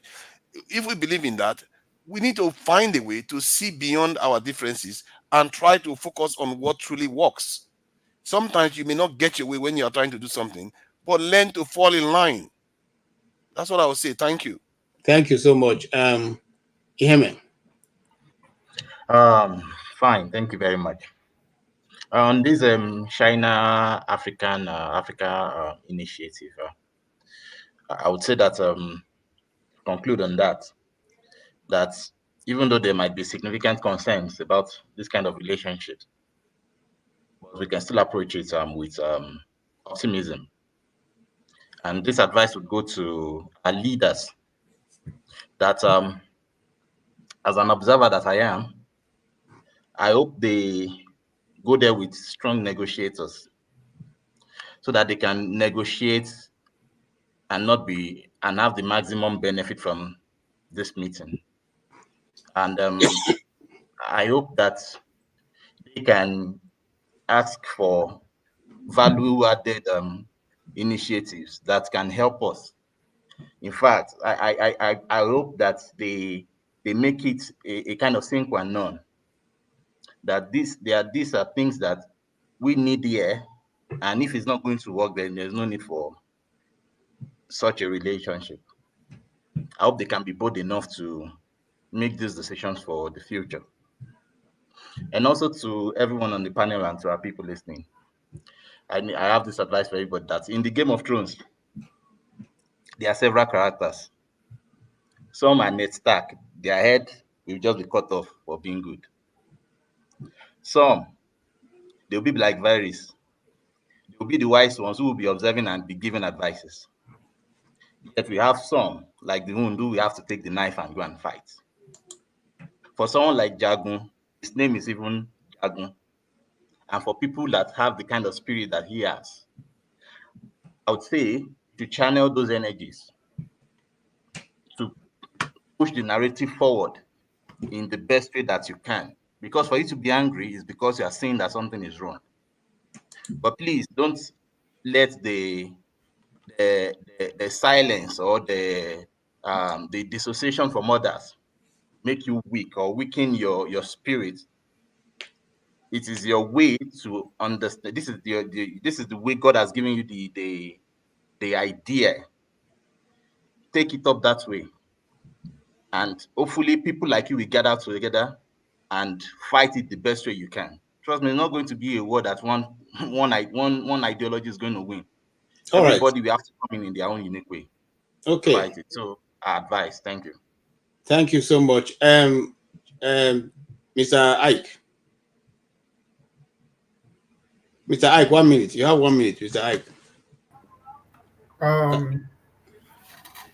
Thank you. Now, statistic will go chop. That is the situation we are now, right?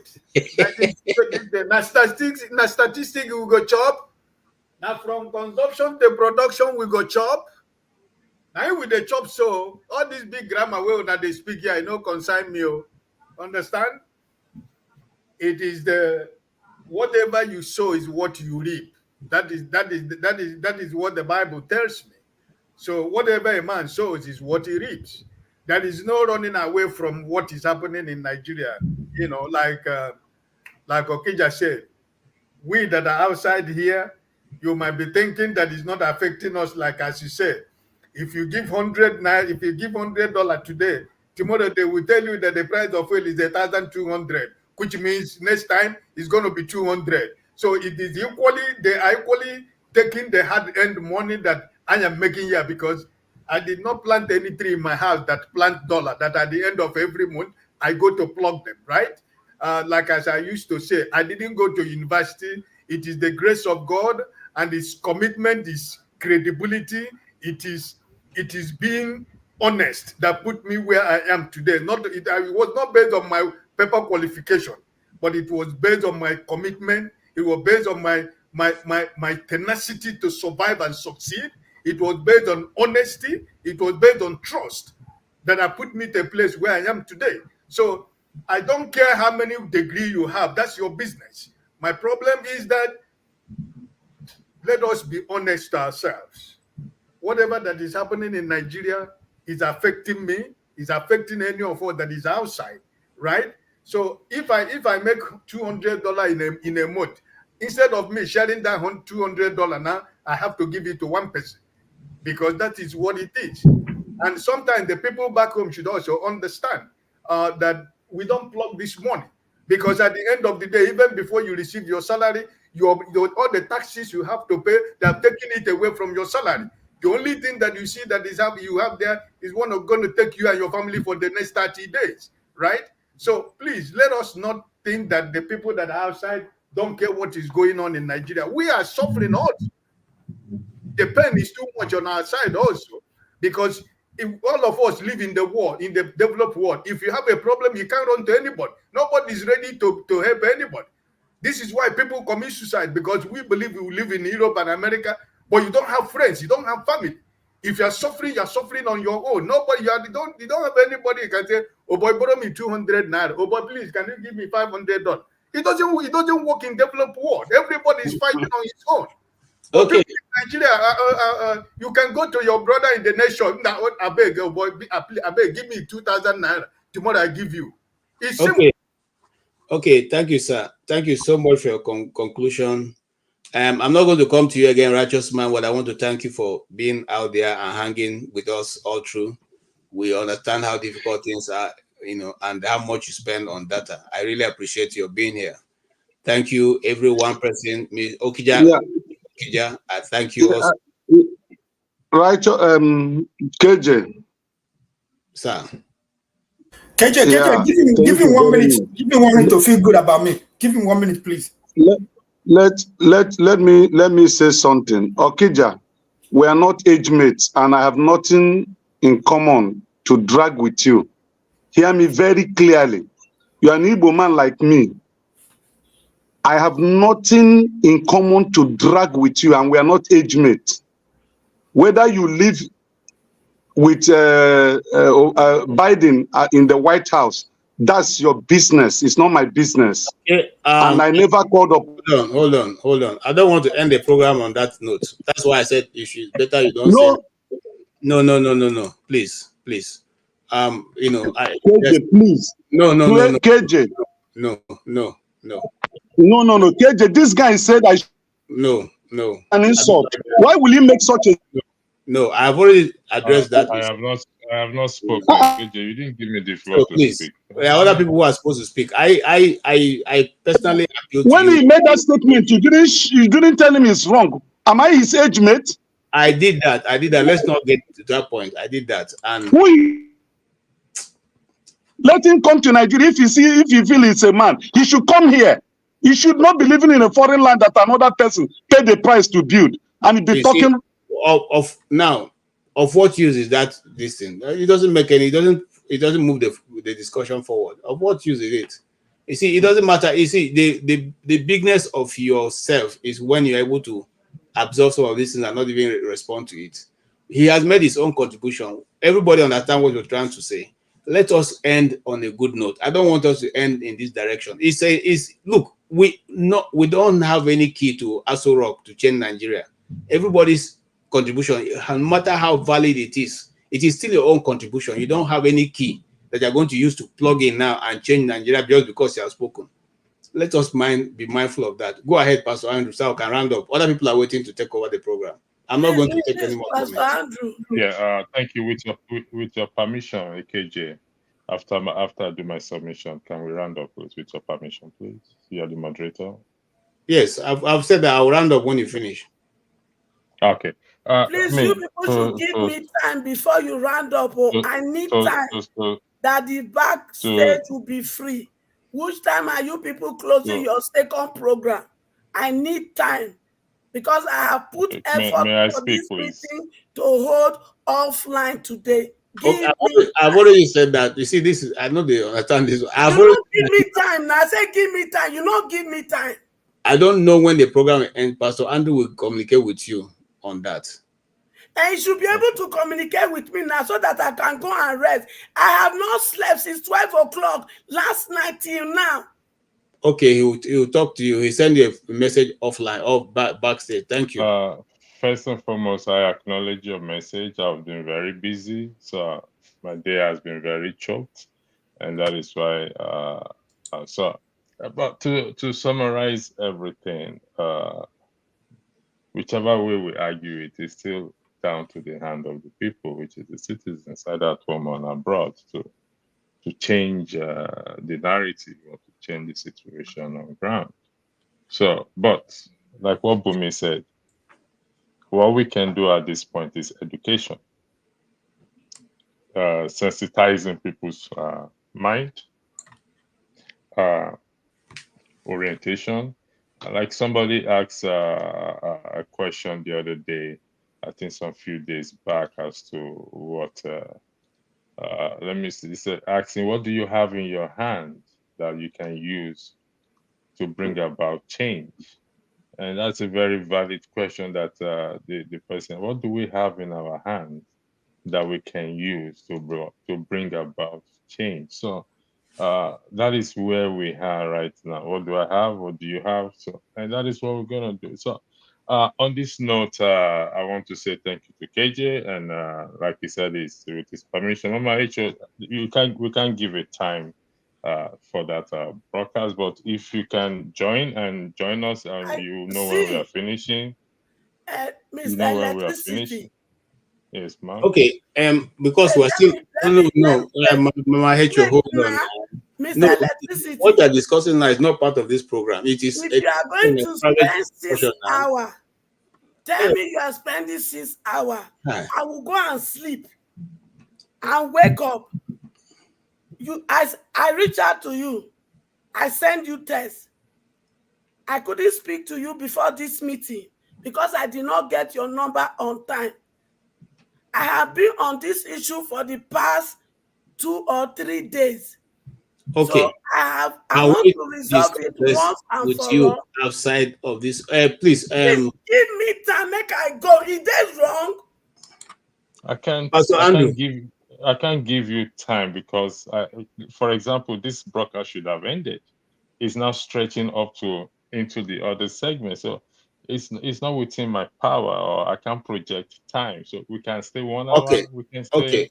Let's leave it at that, Pastor Andrew. Let's leave it at that, so we also can move. Now, something needs to be said very, very quickly. This is supposed to be a broadcast, and everything we're supposed to be discussing is official. If whatever you're going to bring is not official while we're on live transmission, please don't bring it. It's not everybody who is listening all around the world. We have more than 215 people watching this or listening. I don't think they're interested in what goes on after the meeting and all that. But what we're interested in is what we are discussing, the topic we have advertised. That's what I brought them. Let's keep it simple and short. If you went to discuss in CNN, you don't begin to discuss your other matters as the program is going on. You answer the question you have been given the opportunity to speak about. And after that, you sign up. If there's anything I think can be done behind, please, let's be a bit more professional. Having said that, I want to thank everybody who have sat in. I want to thank Righteous Man, for being able to oblige me to say, look, let's cut this instead of, ending the program in that order. I want to thank Ejeagha also for his contribution, and also to say, look, there's no need for us to use any language that people will not be offended. It doesn't help us move the discussion forward. I want to thank him. You've been around, and you've actually been around, even though not much. You didn't get to speak all the time, but you have been around to support the program. I want to also thank Mr. Ike, who also has just sat quietly. In fact, I really praise you today. He has been from the beginning of the program, and he's not harassing anybody. Has not been speaking. He's just been there, and the few times he spoke, very eloquently. I want to thank Forefather also for showing up in his new attire. At least today, he didn't wear his normal face cap, and so we celebrate your newness. You're even fairer than when you last saw you. So you must have enjoyed your wherever you went to. Good to see all of you and the panelists, especially Mr. my uncle and friend, Pansa, who won't take me to court. Please, I beg you, don't take me to court. I don't have money to go to court. But whatever it is, you see, let us always jaw about it. None of us, no matter how brilliant our ideas are going to change Nigeria just because I've spoken about it today.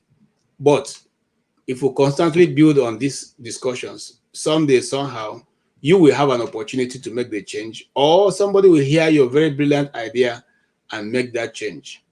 But as it is now, let's not depend on the people in diaspora to come and change Nigeria. It will not work that way. And I totally agree. And this is what made me to stop being an activist. Okay, what Okija said, it touched me because this was what we were doing when we were doing activism. We will say we'll not go agree. And then when people get into trouble, nobody comes to look. They just live their life. They continue. And I said this thing many times, here on this program. Those people that you fight for, you stand, you do all that. So when you don't have the conviction, I said to myself that I'm going to be a one-man gang. So if I decide to do something, I go all out. I'm not looking for anybody who is going to back me up, because most of the time when you turn around, those people are not there to back you up. It has happened many times. Delegua was a brilliant reporter. He did so much. In fact, when the News Watch was running, that was what we used to use as our essays in school those days. We'll come back and read the English and everything. Okay? But when Delegua, had the issue he had, which, eventually, took him out of this world, he didn't, nobody went to the street. Nobody protested. Nothing. People went, even those he worked with, some of them denied him. They said they didn't even know that he had such privileged information. So what am I trying to say? As much as we want to protest, as much as we want to do certain things, as much as let us know that you have to beat yourself on the chest and say, I'm going this all by myself. And that's why sometimes it's good you always count the cost. The Bible says no one buys a land without, first of all, build a house without first of all counting the cost. Count the cost of everything and then know how to apply wisdom to it. On that faithful note, I thank every one of you, and I will hand over to the platform to the man himself who has come with a holy Bible, and they are going to be discussing things that are very holy. And if you stay tuned, you will hear these holy things. They are not things that you can joke with. All of you need to know some of these things. Just wait behind. I don't want to lay the cat out of the bag. I will leave you with this Ferrari's video and why they set up for the next one. Well, there was Thank a you book, so much. George Friedman, the geopolitical analyst. He wrote a book in the early 2000s called The Next 100 Years, where he tried to sort of forecast what the world might look like in the year 2100. He began by talking about what the world looked like in the year 1900, and then he goes sort of decade by decade, how radically everything changed between, say, 1900 and 1930, or 1930 to 1950, and so on. And it's truly astonishing how many drastic paradigm shifts took place. Empires fell, empires rose, world wars, on and on. Really breathtaking global shifts. When you look at history that way, it's hard to wrap your head around how many changes can actually take place in a relatively short amount of time. Basically, within one person's lifetime, everything can change. In 1900, like he says in his book, London was the center of the world. There was no communism, no Soviet Union. There was the Ottoman Empire, the Austro-Hungarian Empire, and so on. The Americans mostly stayed on their side of the Atlantic. And it seemed like this is how things would just be. indefinitely. But just a short 40 years or so later, everything changed. England was demolished in the World War. The Ottomans were gone. The Soviets emerged. Germany took over France, on and on. Really radical, unthinkable changes. Then if you go ahead a few more decades to the 1980s, again, it seems like a completely different world. And then on forward to the 2000s, it's remarkable. Everything changed. And when you think about that, when you think about how many huge paradigmatic pendulum swings there have been, that have taken place and that do take place in just a matter of decades, it makes certain continuities even more astonishing.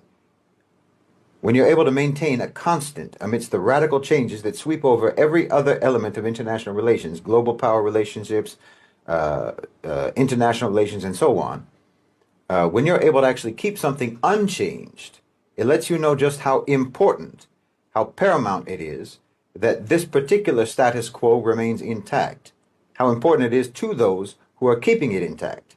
And I'm talking now about the West's relationship with Africa, because the West's economic relationship with Africa has not fundamentally changed in over 800 years. This is absolutely stunning. If the drastic and rapid changes that can occur and have occurred within the West over just 1 or 2 decades, if that's breathtaking, well, what about the fact that nothing has changed between the West and Africa in basically a millennium? I mean, the relationship was ruthlessly extractive 800 years ago, and it's ruthlessly extractive now. And you can't help but recognize that keeping things this way simply must not only be important to the West, but literally it must be the most important thing to the West. It's so important to them that they have always maintained this status quo no matter what else changes in the world. Wallahi, they're dedicated to the subjugation and the exploitation of Africa more than they're dedicated to anything else. Everything else is allowed to change except for this. This must never change. And it's not difficult to see why.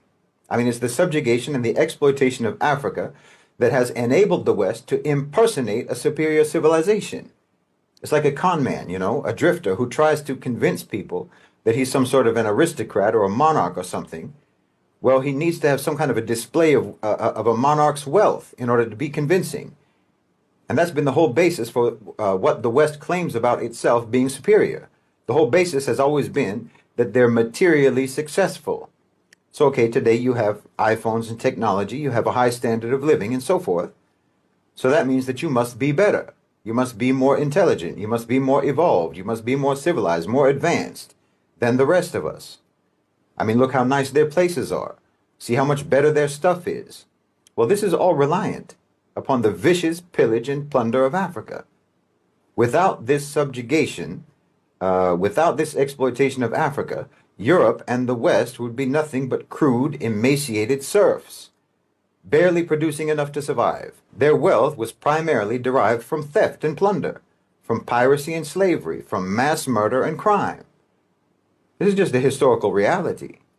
Because of the subjugation of Africa, first through chattel slavery, the extraction of Africa's human resources, and now through the extraction of natural resources, the West has been able to maintain this artificial, unearned status as a so-called civilization. Keeping Africa subject, subordinate, suppressed, and impoverished is an existential need for the West. It's the only way that they can keep up the pretense of their supremacy. Because again, the pretense of their supremacy has never been based upon any actual advancement, any actual sophistication, any actual moral or intellectual development. It has always been based on the violent accumulation of wealth and resources, upon brute power, deceit, and conniving. And Africa, the subjugation of Africa, is the most vital necessity for keeping this con going. I mean, right now, the trade relationship between the West and Africa is that something like 70% of exports to Africa from the West are manufactured goods,